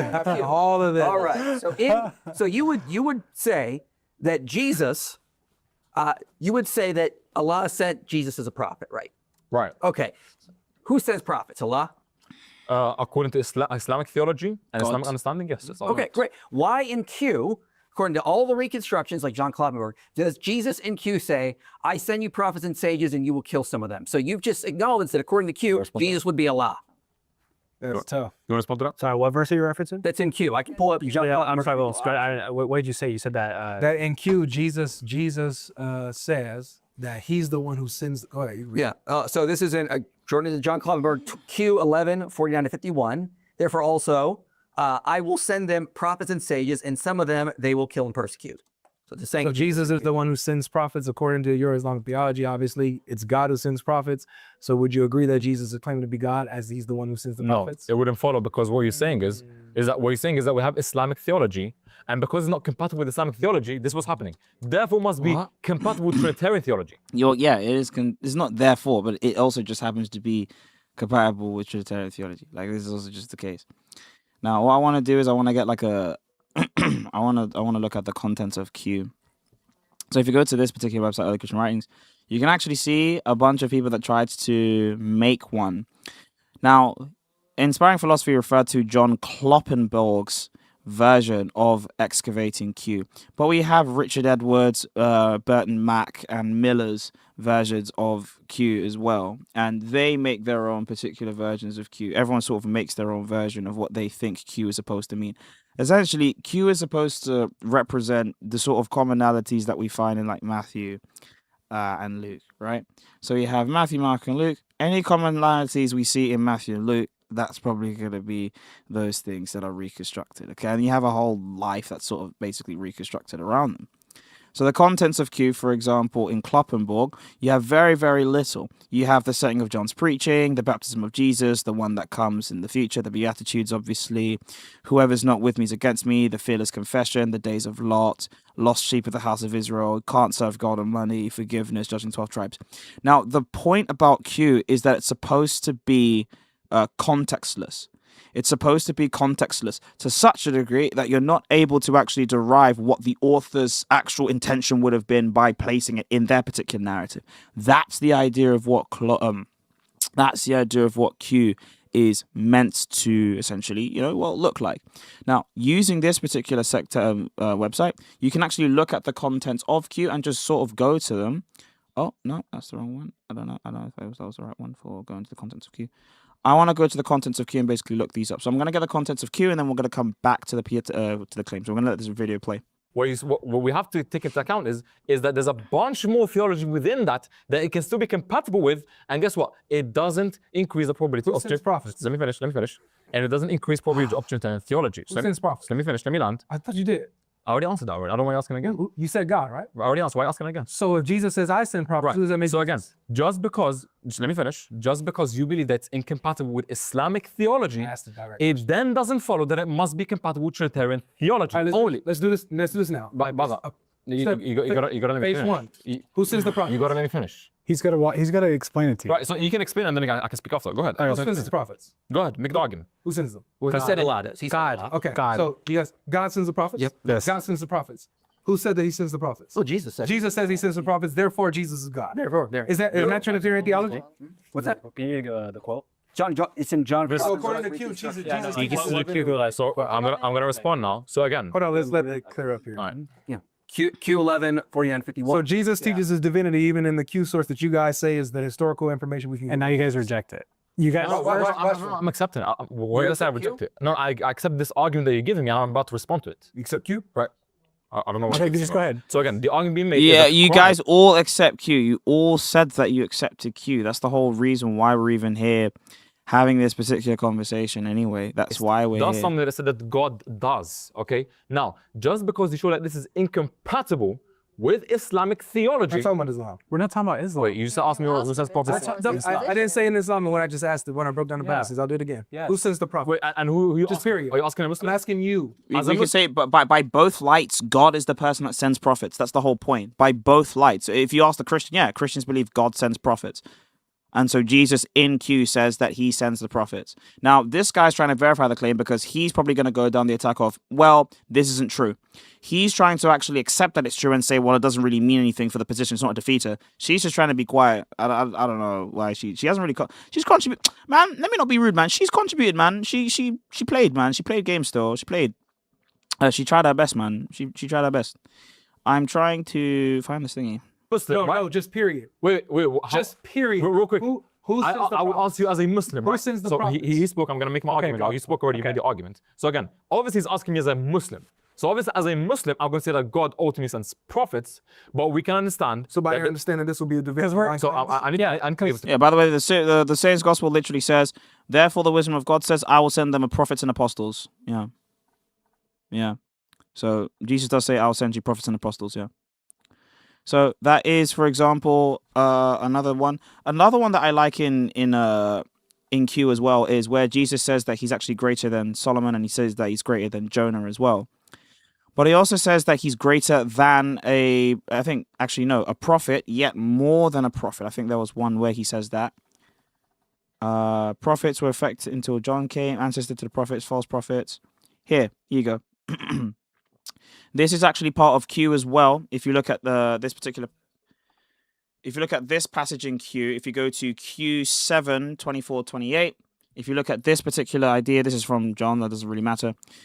He then says, when John's messages have gone, Jesus began to speak to the crowds about John. When you went out to the wilderness, right, which you got to see someone dressed in robes, look who those put on fine clothing live in luxuries. What then did you go out to see a prophet? Yes, I tell you, and more than a prophet.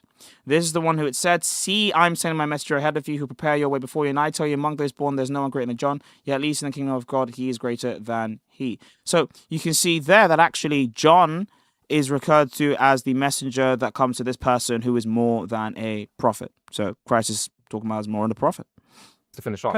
I'm about to land the point. So when we have other theologies, such as Arians and other non-Trinitarians, that they would argue that this is found within their model of their belief, and it would entail, quote unquote. But it wouldn't be. Let me finish, right? And because it's compatible with their belief through ages. That's a theological argument. That's not a historical argument. It's just theological now. See, or for example, God says that God forgives sins, and you have other people forgiving sins. It doesn't work. That doesn't mean that they're now God. It doesn't work. So let me finish, bro. So because you show that it's incompatible with Islamic theology, it doesn't mean that it raised the probability of it being compatible with Trinitarian theology. There's no worries. Can we agree here that that Jesus, the historical Jesus, is teaching opposite of Islamic theology? Yeah, it doesn't mean that he's Yahweh, though. Okay, no worries. So just to be clear, that's fine. So the historical That's a good concession though, but like it doesn't really matter. But yes, good concession. So he says that the historical Jesus teaches contrary to Islam. So Jesus is not a prophet of Islam because he teaches contrary to it. Jesus teaches something. Hold on. I'll pull up. So the historical Jesus teaches something against Islamic theology, correct? No, I don't believe it can still be reconciled with Islamic theology. That he simply. Oh, so it does go with Islamic theology. Right, because he can be an agent of God that sends prophets. So in Islamic theology, an agent of Allah can send prophets? No, again, it's very simple. No, yes, no, yes, no.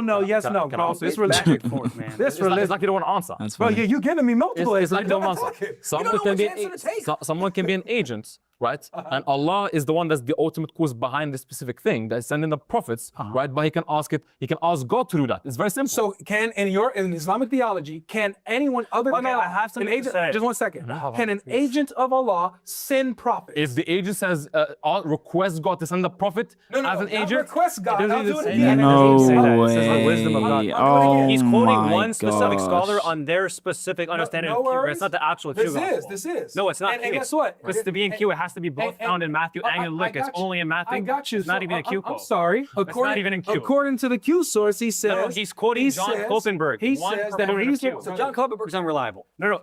Is he unreliable? Because when John Kloppenberg reconstructs Q, he doesn't just reconstruct it strictly from the doublets of Matthew and Luke, but he also assumes sometimes from the same, like if it has a theology that can be found in Q, then he'll be like, yeah, just even so that Luke omitted this or Matthew omitted it, it could possibly still be found in Q. So you don't agree this is in Q? No, I don't agree. Okay, so now we don't know what's in Q now. We don't know what's in Q. Because there's so many different reconstructions. My understanding, okay, look, I'll give you my understanding then. It's what's double referenced in Matthew and Luke independently, but this isn't double referenced in Matthew and Luke So it's got to independently. be double reference. Well, the way it's referenced in Luke Watch this. is that it's the wisdom of God. It's not Jesus who sends it. Okay, wait. So whose wisdom? It depends on depending on what. Oh, what? Who is he? Okay. Therefore, also wisdom said, I. So wisdom is a person speaking, saying that they're the ones who Jesus sit. is Send a wisdom prophets. teacher in Who's Q. Jesus is a wisdom teacher in Q. So is wisdom He Jesus? teaches himself. Okay, I'll ask it So again. who's the person that sends the prophets? Is it wisdom or is it Jesus? Are you saying there's two different people? Come on. Who's wisdom? Wisdom.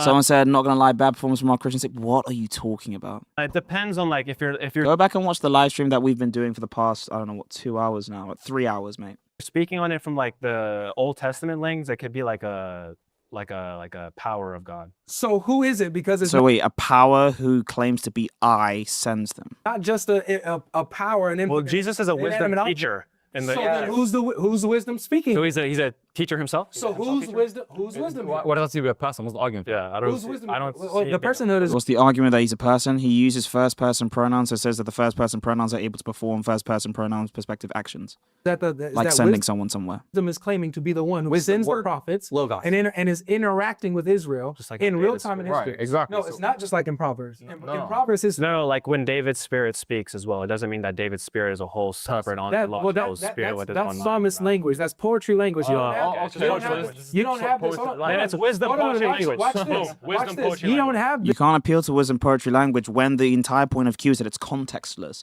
The whole point is that Jesus just says this thing and there's no context surrounding the particular passage. So you just have to take it as its apparent face or meaning, which is that there is this thing called wisdom saying, I send prophets. You don't have this poetry language. How do you in- know that? How do you? Can I finish? Because Q doesn't have those particular poetic contexts, because the whole point of the Q gospel is that it's contextless. It's a source text that just has the things that Jesus says, separate from the actual historical realities that they were placed in. That's the whole reason why we reconstructed Q. We wanted to get to the bare bones of what Jesus said. Finish? It's called context. So in the context, who's the one speaking, saying that they're going to send the prophets?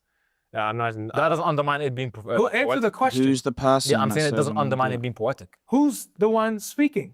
Which of us? I know it's a question. Jesus. In Q, Jesus has to be the one speaking in Q, so it has to be Q speaking. Of Jesus speaking, it's Q. Jesus Okay, is so- you can make your It's not even because it's double not double reference. Okay, Why- I'll give you a double reference. My friend, Aaron, I'll give you a double We don't know what reference.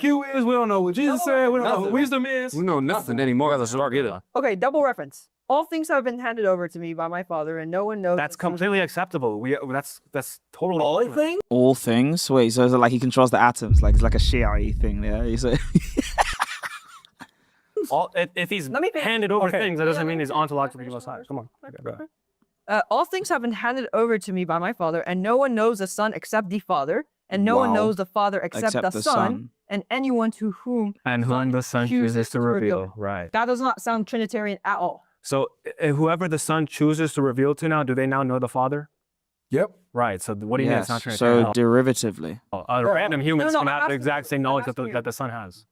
Okay, but They don't have that by nature. They don't have that by nature. The Son directly knows the Father. Everyone else knows the Father Can it- derivatively through the Son. So it's different. I'm saying it's not Trinitarian at all. How is it not? Because whatever the Son gives, whatever the Son, if I chose to reveal to Brian DeVilla right now, now Brian DeVilla now knows the Father. Hey, but hold on. So how is that Trinitarian at all? But that's the assumption that you already either have intimate knowledge of the Father or other derivative knowledge of the Father. You would need to argue that Jesus has derivative knowledge of the Father somehow. One Yeah, second. does he have some special divine relationship to Yahweh now? Yes. Can I answer you? Yeah. Okay. Would you? So according to the verse, You don't Jesus answer, says- you're asking the question. I am. I'm not even asking you the question. Just listen and pay attention. Maybe you'll catch on. According to the verse, Jesus says, "All things that the Father has in mind." Right? No one knows the Son except the Father, and no one knows the Father except the Son, and whom the Son chooses to reveal him. So the one who makes the Father known to individuals is the Son. He's the only one who can bring this knowledge of the Father. But he He's has the no only will one. of his own. It's Why- not that he's just doing it on his own accord. It's Well, the it Father does. directly told it to do it, and Jesus being a good So- agent follows his I Father. got you. I got you. And how do people come to knowledge of the Son? Because the Son chose to reveal it. Nope. Jesus says that no one comes to the Son unless it's the Father who draws him. So we see there's a mutual revelation. It's the Son who reveals the Father, and it's the Father who reveals the Son. Why? Because there's unique divine relationship between Father and Son that nobody has. That was a big stretch, right? Oh, really? Yeah. Okay. So can you give me an example where somebody else can go? Matter of fact, let me just connect with you guys. Can someone say no one knows me except Allah? No, because you guys are denying everything. Yeah. So let's go with your. Let's see if you guys are consistent. Let's see if you're consistent. No, it's a No, you're not going to be an atheist where you can just deny. No, You're going to have to stand Go for ahead. something. Go So hold on a second. So can anybody say? Can anybody say? No one knows Allah except. By the way, I tried to get the text quickly for the formation of Q. Wouldn't be able to go unless I buy it, but I know the particular source as well, and so that's why I got the Q replacement. Me and no one knows. Oh, sorry. No one knows me except Allah. Beautiful. And no one knows Allah except me and whoever I choose to reveal him. Can somebody make that Beautiful. claim? I'm going to answer the question. So this is what Avery is doing. Answer the question, You're not please, gonna and then answer the explain what. question. No.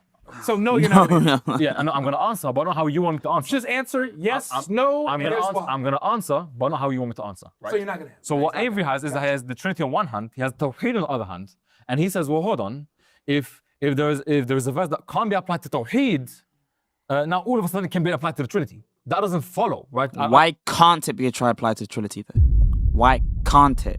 You need to show the feasibility criteria for that. I don't know why this can't get through you, but just because Christ has some sort of ontological status or he's given virtues, it doesn't mean that he's now ontologically equal to Yahweh. Co-equal, co-eternal, co-substantial, aka of the same substance. Just because he shows some qualities that he has, it doesn't mean that he's going to be Yahweh. So, Wait. What would be the reason why he has those qualities? What would be the reason why he's able to bear the single qualities that would make someone God? For example, knowing the hearts of the men.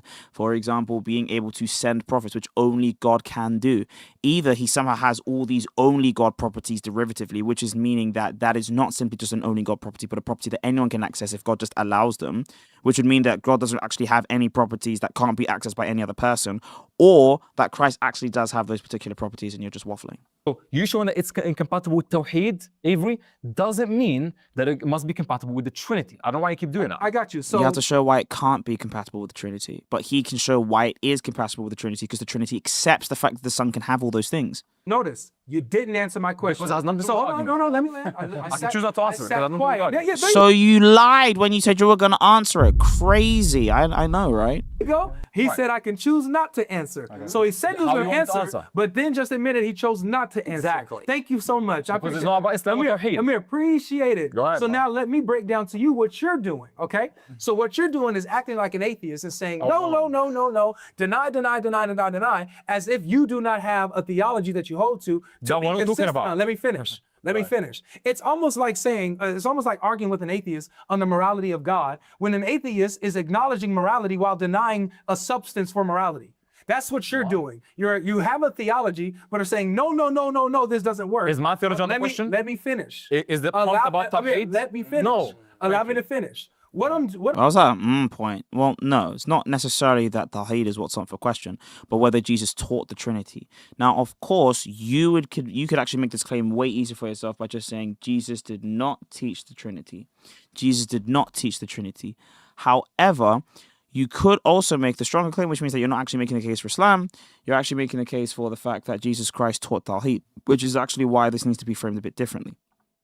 I'm showing you is I'm showing you that even by your own Islamic standards, these statements in Q, these statements in Matthew, Mark, Luke, and John would be divine statements, even by your standards. But what you're saying, he's Yahweh. what you're saying is, hold on a second, Right. because it does mean he's Yahweh. Prove it. Because only Yahweh can make these claims. It's only Yahweh that sends the prophets. It's only Yahweh that knows the hearts. That's in Psalms. That's in Isaiah. go in with the Well, arguments. you're asking me.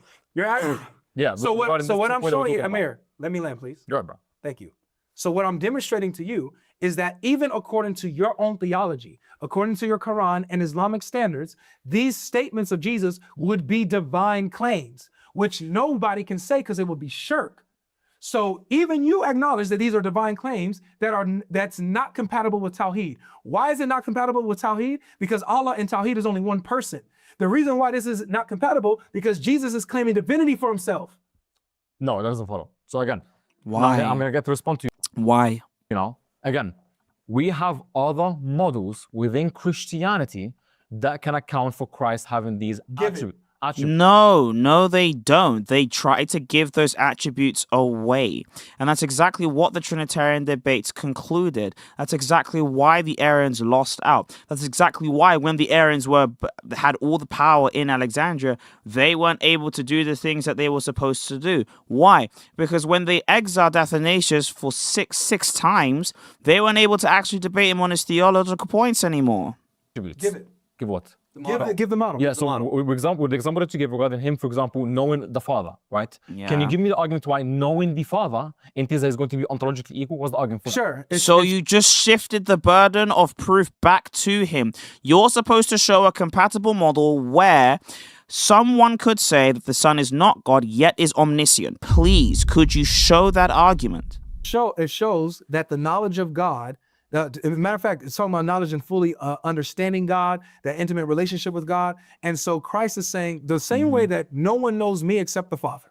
Right? Meaning that the Father knows all things about the Son, has intimate relationship and knowledge of the Son, and vice versa, right? Yeah. Then he goes and says that no one can know the Father unless I reveal him. Beautiful. Right? So notice this. Notice this. So there's a divine, unique union and Was it revealed to relationship with the Father and the Son. It wasn't revealed to Jesus. No one has. No, this isn't revealed to Jesus. This is what he has already. So he says no one can know it, correct? He says that no one knows the Father except the Son. No one knows the Son And the except only way the that we Father. can know it is if Is the if Son is if knows it. is if So the Jesus Holy makes him Spirit- known the to Holy you. Spirit doesn't have the same This knowledge isn't as the talking about the Son Holy and Spirit. Father. Matter of fact, It says if you want me to talk about the Holy Spirit, I can talk about it. What was that? He said it just says no one, It right? says no one. Yeah, talking about man. And Okay, where do you get that from? the context. Okay, the context doesn't tell us that. All it says. Yes, it does, because he's literally okay. He's talking to humans. So let's Beautiful. So when it's talking to That's humans, what I just said. we can take the context of these divine making claims to be applied to that context, right? That's what we just said. Yeah. It's a divine making claim in the context. Amazing. So if it is the case that Do you agree? 1 second, if it is the case that a creature Brother, can can you have answer? can have knowledge of the Father, then according to you, they will be ontologically equal to the Father. Wow, that's not what we argued. Oh my goodness. They're arguing the fact that the Son has naturally knowledge of the Father, not derivatively. You're saying that the reason why it makes him Yahweh because he knows the Father, right?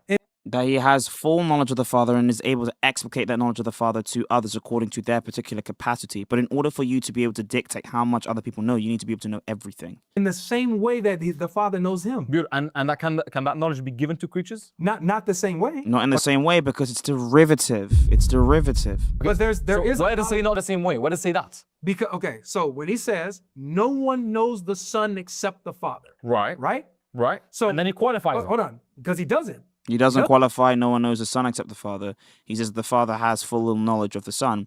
And then nobody knows the Father except the Son. And then the Son is now put as this gateway for other people to be able to know knowledge. But the Son himself isn't a gateway for his own knowledge. Doesn't qualify it. So what is he in the next? He says no one knows the Son except the Father. What does that mean? No, finish the verse. And no one knows the Son, the Father except the Son, And then? and whom the Son chooses to reveal. Beautiful. So my question is, when he says no one knows the Son except the Father, what does that mean? Yeah, in that context, as long as they don't know the knowledge of the Father, right? But if They don't know what? they don't know, they don't have knowledge of the Father. That's not But what it if Christ grants them that knowledge and they have the same knowledge as the Son, then according to you, that they're But ontologically that's not equal what to he the says. Son. That's not what he says. So where does it qualify the difference? No, what does it mean Let me ask my that question. no one knows the Son except the Father? Why is it that no one knows the Son except the Father? Right, prior to them getting that revelation, Prior to them getting what revelation? according to the next part of the verse, which says Has nothing to that- do about the Son. Yes, no, It has to do about the Father. What I'm saying is according to you, the Father knows the Son, and the Son knows the Father, and this knowledge can be granted to creatures. Now, you're saying that because the Son it knows the Father is going to be ontologically equal, why come this doesn't follow when it's applied to the creatures? Let me show you two things. Number one, because this is a knowledge that Jesus and the Father have together. And so this is a knowledge that they can choose to share with creatures, right? They can make themselves known. Beautiful. So Christ, a divine prophet can be shared? Let me finish. Thank you. They can make them. Well, according to the idea of theosis, yes, you will be able to participate in the divine energies of God. But that doesn't mean that you're going to have those properties by yourself by nature. which is a conflation on his part, by the way, which is why he's not going to clarify or qualify, even though he's been trying to qualify the entire conversation. Themselves known to creatures. Thank you so Now much. they have a limited capacity to what they know. What does but it say that? The intimate knowledge. No, that what the does it say that? Father- The limit. Finish, bro. The limit. What does it say? Can I finish? Okay, I need to ask you about Thank the you. limit. Go Well, ahead. you didn't answer me when I asked you. What does True. it mean that only the Father knows the Son? You did not answer. Because the that. context You is confusing. completely Go ahead. dodged that. So now I'm explaining and breaking down the verse to you. You need to listen up, bro. Go ahead. Okay, thank you. So when you have Jesus who's able to reveal or make known the Father to creatures, that does not entail that they have the same exact knowledge of the Father that the What does Son it say that? has. But it shows that the Son makes known or exegetes the Father, just as it says in John 1:18, that it's the only begotten God who's at the Father's side or in the Father's bosom. He's the one who declares him, makes him known, reveals what he wants from us and his character. Beautiful. Can So, we let both me- agree? Let me land. Go ahead, Lan. Let me land. So my question is, with this, even by your own standard, I want to critique even, your response. you will in a second. All right, go ahead. You will in a 2nd Even by your own standards, because you guys got away from the sitting the prophets, the knowledge and the intimate knowledge. Can any prophet say, that no one knows me except Allah? You see how it goes back to Islamic theology? You're gonna have to stand It's not up. going to work. You're gonna have to stand It's not up. gonna work. You have. Can anyone say? Let me critique your position. Hold on, You said you let me- He's giving it by your lights. By the way, he accepts the argument for himself, so he needs to find a way for you to be able to accept the argument to see whether or not you agree with the actual thought process. That's why he's appealing there. He's not trying to appeal to Islam in this particular sense. He's trying to appeal to whether or not you agree with it, and he just knows that you agree with Islam. critique the Let position. me land. Go ahead. And when I land this, it's with a question. You answer the question. Right, but I'm going to critique So- you first. I'm going to no, answer no, the question. you're gonna Please answer just the answer the Yeah, question. but I don't want to forget the critique. Answer the You're not going to question. forget their critique. Just answer the Yeah, question. I don't want to please. miss it. Answer the That's thing. question. Just answer the question. Just It's, for the Can audience. This is so chaotic. it's clear enough. Finish all Can a mere prophet claim and say that no one knows Allah? I'm sorry, no one knows me except Allah, and no one knows Allah except me, and who I choose to reveal Allah. Beautiful. Can any straight up prophet say that? I'm going to ask you now. So within Quranic framework, within the Islamic framework, it doesn't allow for this to be... Why? Let me finish. It doesn't allow for this to be... Why? Can you let me finish? You just said You said why? you would let me finish. Yeah, because the Quran doesn't qualify that others can have the same thing. That's the point. So they can't do it because the Quran says that they can't have the same thing. So they can't do it. Okay, cool, because they can't be God. So, So let me finish. Let me finish now. So because the Quran doesn't qualify it, but the Bible does that creatures can have that, it would then follow that it doesn't prove Christ to be Yahweh.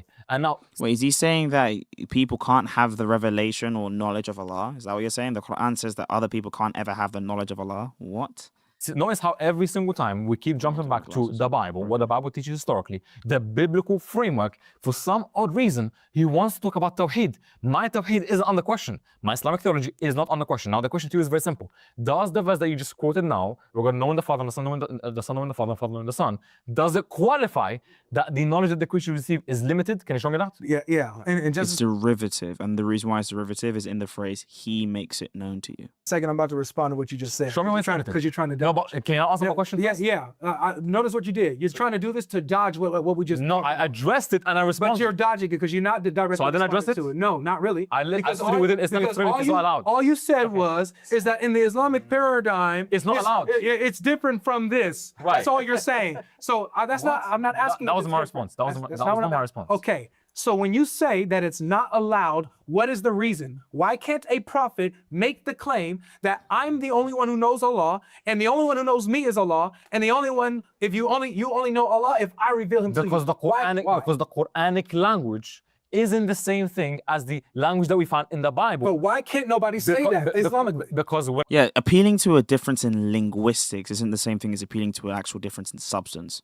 Just because the Quran says things a certain way doesn't mean that the Quran can't say this thing. Why can't the Quran say this thing? it comes to the Quranic language, when it comes to metaphors, right? We only introduce metaphors if the text allows it. Why doesn't Quran Oh, allow that? I'm actually teaching you. I'm teaching Yeah, you right teach now, me. right? The Quranic framework, we take everything on the apparent, unless there's The reason Zahiri meaning, by the way. to believe So that means otherwise. that if you take the Zahiri meaning, it would mean that you would be Allah. Thank you. The difference that you have is within the Bible does give that metaphorical language that allows it to be for other than What metaphorical language? What are you talking about? Yahweh. No, let me finish now. Where was this metaphorical language of knowledge as it relates to God? Where? So now I addressed it. No, you didn't. No, you did not. You asserted it. On my days, I literally did. No. Okay. No, if you don't like the answer, that's fine. I have to adjust my critique. Wow. If you don't like the answer, that's fine. I hate when people do that. And we know you didn't answer it, by the way. Your answer was that the difference is when you read the Quran, you take the apparent meaning. And when you read the Bible, there are certain metaphors. And there's only metaphors in the Quran when the text allows, which, by the way, is a very vague thing of just saying, I only want the metaphors to be there when I think the metaphors are there. Second, this doesn't dispute the claim at all, because the whole point is, why can't you say it literally? Why can't you say that this is actually the case in reality? Because it'd make you God. That's why, and that's exactly what Avery's point is. Where is the verse, Avery? Where does the verse say that you quoted that You're not getting away from this. I'm I promise. right now. Okay, you can not address getting away. you can address my critique and then we can jump back in this, will in a right? second, So but where, you're not getting away from okay, this. where does the verse say that the knowledge that they receive is limited? Okay, thank you for asking. Derivative. Even if they have like a infinite amount of knowledge, given the fact that they have an infinite amount of time and they sort of exhaust that, in which you can never exhaust God, given the construct of time, it would still be a different kind of knowledge because it's derivative. It's specifically derived from the Son, whereas the Son's knowledge of the Father is immediate. It's not derived from anyone. Go ahead. So according to you said that the Quran, you man. can only go with what the Quran allows for. Can we elaborate this? You said that you can only go with what the Quran allows for metaphorical analogies. No, So are you, no. So thank you. Yes, that's what he's saying. So then what are you saying? Is if someone says, let me just ask you straight away like this. If someone says, I already answered the question. No. Can you respond now? If someone He's in panic says, mode. if someone He's says in panic mode. that Great. no one knows Jesus Christ. me except Allah, and no one knows Allah I know you don't except like my me. answer, Let me Avery, finish. but you have to And answer. no one knows Allah. thing. No one knows Allah except me, and who I choose to reveal Allah to. Would that statement be a statement of shirk? Beautiful. So again, I already Beautiful. Is it shirk? answered you that within the Quranic. I'm answering you. Do you want to answer or no? It's a yes or no and expound. Right, I'm telling you, within the Quranic framework, it's not allowed. Is it? So is it shirk? Is it not allowed because it's shirk, or is it not allowed because it's logically incoherent, which would still be shirk in this case? Shirk. It's not allowed to say. Is it shirk? Why? So Beautiful. Just saying it's not allowed. Is it shirk? I want to know if it's shirk or not whether it's allowed or not. We get it, it's haram. Is it shirk? Is not given. Let me give you the why. Let me give you the why. The reason why. Would it be shirk? The reason why is because the Quranic framework, the Quranic language, isn't going to be metaphorical in its nature. Would it be shirk? Can you let me finish? That's another question. No, it's the same. It's the same one. It's the same one. How many questions do you have? question. No. Is the The reason question why- was when you first say it. Now is it shirk? You said no. Is it shirk? Yes or no? Are you If it's applied within the Quran, within the Quranic framework, if we take upon the apparent, it would entail some sort of shirk. Yes. Thank you. Thank you. So Hey, now, let's clap it up. so now, Let's clap it up for. So you just you're gonna let me finish? now? Yeah, go ahead and finish, and I'm gonna show you how you buried yourself. Beautiful. So now we know that the Quranic framework doesn't allow for this because it's apparent, and we only take metaphors if the text allows for it to be. But within the Bible, we know that the Bible allows for this metaphorical interpretation. Why? Because it can be applied to creatures. Wait, this has to be a metaphor because it can be applied to creatures. Well, no. You could give true knowledge of the Father in a derivative way that doesn't expand for that person to be omniscient, and still be the case that the Son is omniscient because his knowledge is immediate. Where did you get this interpretation from that it has to be a metaphor? Sorry, a metaphor now. This is silly. So now, since I addressed Avery, hopefully he's gonna address me. Where does the verse say that it's when the knowledge that they receive, the creatures receive, it's limited? What does it mean that qualification? Can you give it, please? Now. Sure, creatures are limited. Now, let me show you something. That's the very thing. Let me show you. Wow. Let me show you how Yeah. you just butchered yourself. Beautiful. So I had to pull your teeth. I had to go in the This is beautiful. and just snatch the tooth out of your mouth for you to Notice how we finally did tell answer, us- by the way. Please, Go ahead. please, thank you. I had to go to the back and with my pliers and force that tooth out of your mouth for you to finally say, yeah, the reason why we can't say this, the reason why no good prophet can say this is because it will be shirk. Nope. Right. Shirk, That's what ladies the and answer gentlemen, gave. let me finish. You Right. just said it, it's on camera. So now, why is Either Jesus is committing shirk or it's just true for Jesus to be God. this a problem? How does this just butcher you? How is this a stab in the heart? Because shirk, ladies and gentlemen, is in associating a partner with Allah, which would mean that if you associate partners with the Father, you actually do have co-equality. You are making someone on the same level as Allah You should use the word co-equal. and making them divine. having divine prerogatives, putting them on the same level as Allah. So what you just admitted is that when Jesus says, no one knows the Son except the Father, Very nice. and no one knows the Father except the Son, except who the Son chooses to reveal, Jesus committed shirk by associating himself with the Father. Which would mean that he would be co-equal. And the historical Jesus would therefore be co-equal with the Father. Or rather, the historical Jesus would teach that he is co-equal with the Father. Therefore, Trinitarian theology. It doesn't work because the biblical framework allows for this space where Christ can For be... the Trinity, yes. No.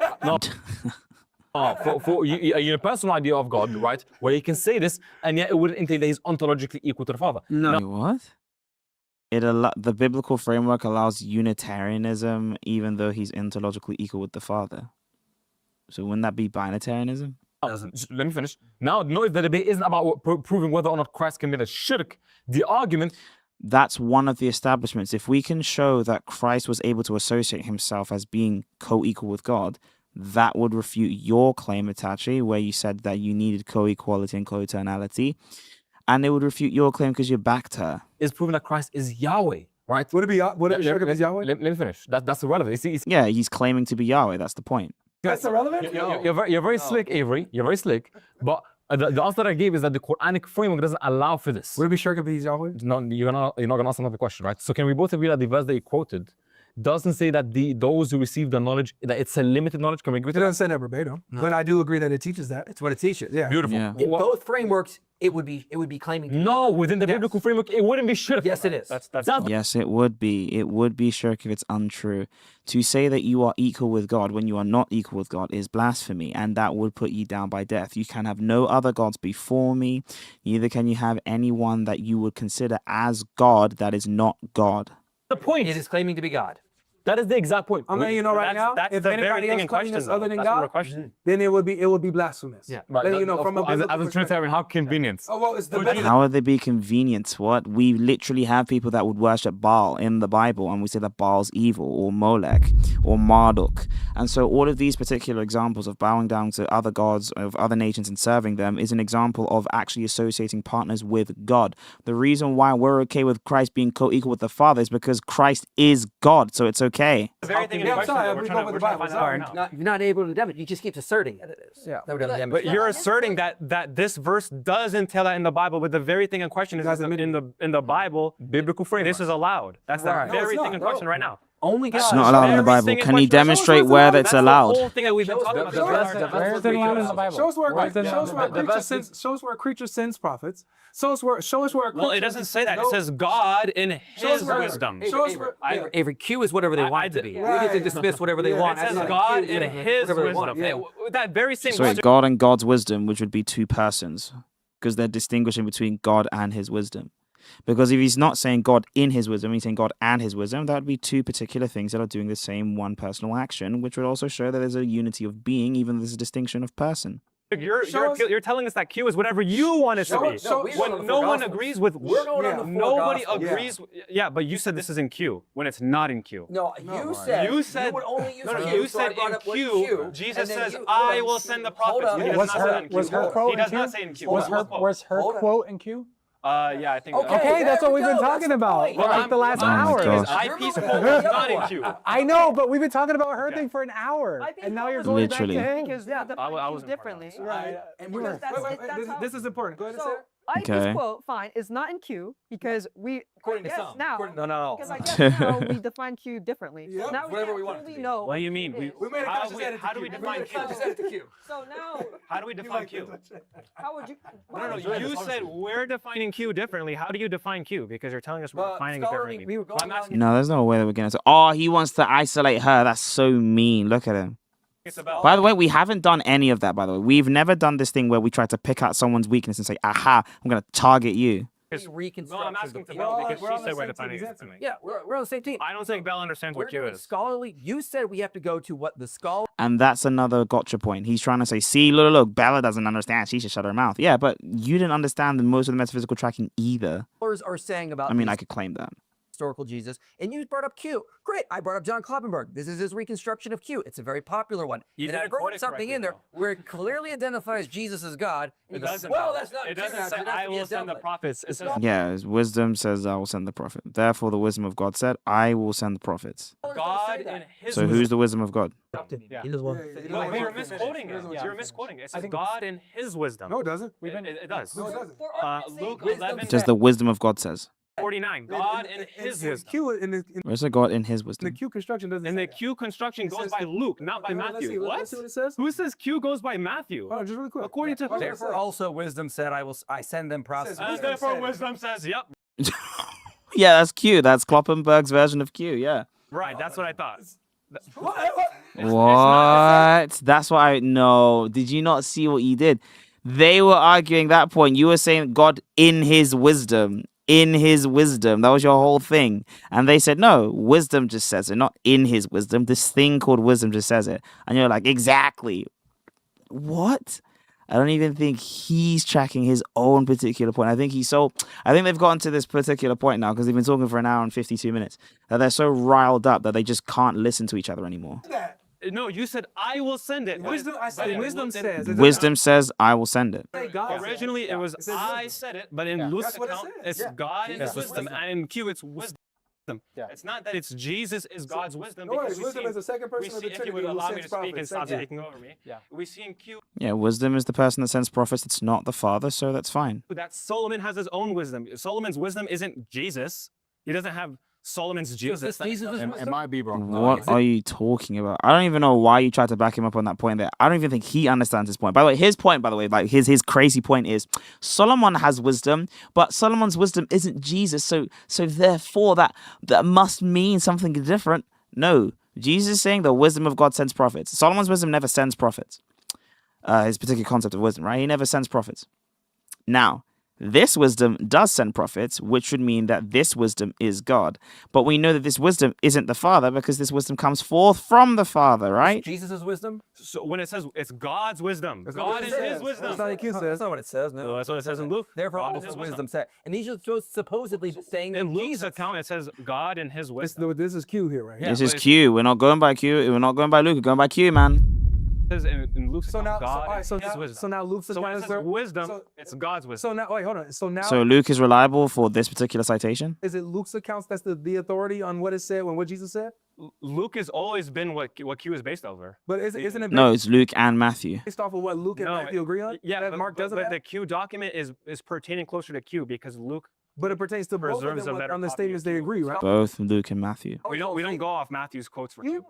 Scholars do not just say, well, if it's in both, therefore it's in Q. Mhm. Yeah. Q is, there's some stuff in Matthew that's in Q. According to these The double hypothetical tradition. instructions, sometimes it's only in Matthew. In Matthew, sometimes it's only in Luke. Sometimes it's only in Luke. What? Yes. Yes, that's the whole point. The double tradition, that's what you're saying. There's The double tradition of Matthew and Luke is part of Q, but it's not solely Q. There are some things, for example, you have M, which is things that are solely found in Matthew, for example. And then you have some things solely found in Matthew that also would be part of Q. You also have the same thing for Luke or the L source as well. Q is usually the mixture of the two as well. But then you can have some particular disparate sources, which is why you have different arguments on what Q is. Q statements, which is what you reconstruct from a double tradition, is only statements found in Matthew. Going off with the scholars that you guys wanted to bring up They- to get they don't say this, Q though. say.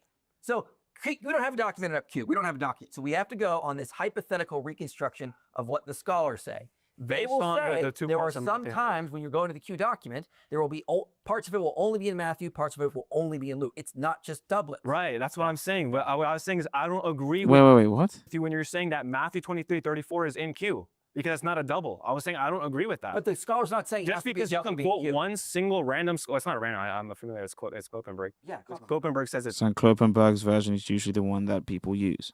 it's wisdom. It doesn't say I will send it. So let's move to closing statements. You guys go first. Okay. I just want to read it. According to the Q document, Jesus said, I will send you prophets. Just to reiterate this again. But again, we don't have Q. We only have the Gospels. And in the Gospels, Jesus says that. So it's his statement. You said we have to go to the Q document to know who the historical Jesus is. I did. He clearly said something that demonstrates he would have to be God. So that's the point I'm bringing up here. But at the end of the day, you guys wanted to say the historical Jesus didn't teach the Trinity. surprisingly, the way you worded the prompt puts yourself in the positive claimant. You didn't actually demonstrate that because you went nuclear and destroyed any source we can use on who the historical Jesus was at the end of the day. So at the end of the day, this was not even justified because every time we bring up a source, you're like, well, we're going to throw that out. We're going to throw that out. We're going to throw that out. Constantly, we're going back to this circle. If it agrees with Islam, therefore we can accept it. If it doesn't, we reject it. We find some ad hoc reason to do it. So yeah, this was ridiculous. I'll add on to that. So with the Q source, okay. So yeah, we kept having to throw things out.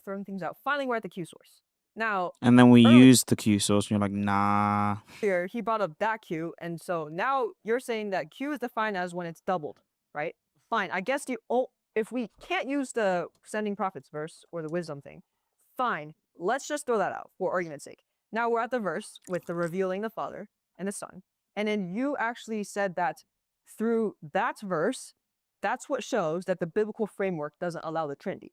And here, that verse, that Q doubled verse, does allow for an element of the Trinity. However, that's the whole point. Yeah, also, like, there is particular commonality as well.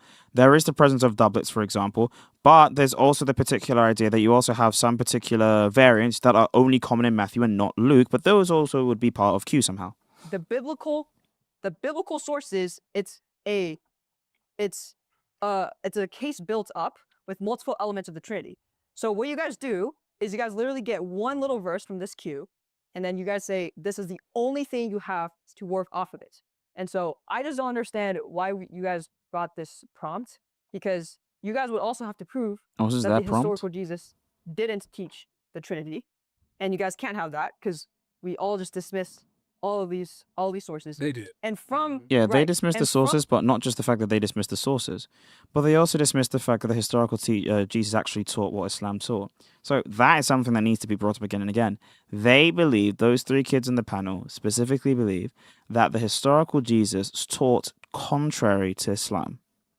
From Q, let's just take the Q And when people say the historical Jesus, they mean the Jesus that was actually present in history, sources. You guys still cannot prove the real that one. Jesus did not preach the Trinity.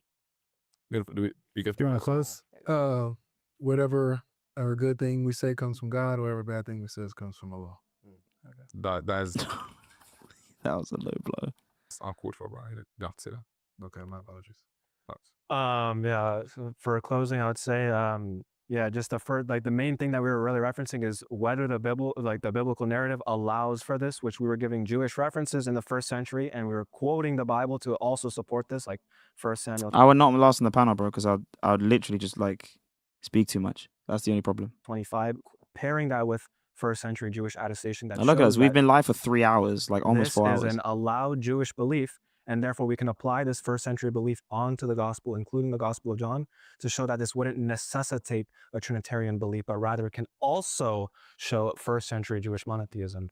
And I know that IP went over some quotes in Q and stuff, but not only do I disagree that it's in Q because it's in Matthew's quote, but Matthew's redacting what Luke says because we have the quote in But wouldn't Matthew's redaction therefore be a bit more accurate if he's only using the Q source and Luke actually being the one that does embellishments? Luke, and all scholars are going to agree that Luke is the one who preserves Q better. But IP's argument was to just quote one single scholar, Kloppenberg, and his attestation of it, which Kloppenberg doesn't even quote it the way IP says it. But furthermore, Kloppenberg thinks that No, Kloppenberg quoted it the way IP said it. It was you that got confused in the argument. Not that you failed to track what was kind of going on. You just got lost in the source. You literally got lost in the source because you were angry. That was it. Q teaches that Jesus is only just a prophet, not God himself. So the own scholars he's quoting wouldn't agree with him on his understanding of these passages he's citing.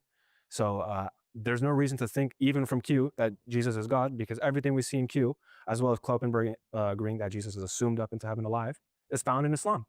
So there's no reason to say that Q teaches your Trinitarian beliefs when your own scholars you're trying to quote don't agree with you on that.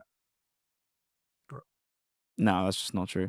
Also, it's the scholars that you brought. The only reason we wanted to even talk about Q was because you wanted to refer it to Q. By the way, the debate started with the red letters. I don't know how we got onto Q. Yeah. I mean, we do Topic know. was historical Jesus preaching a Trinity. No Trinity found today.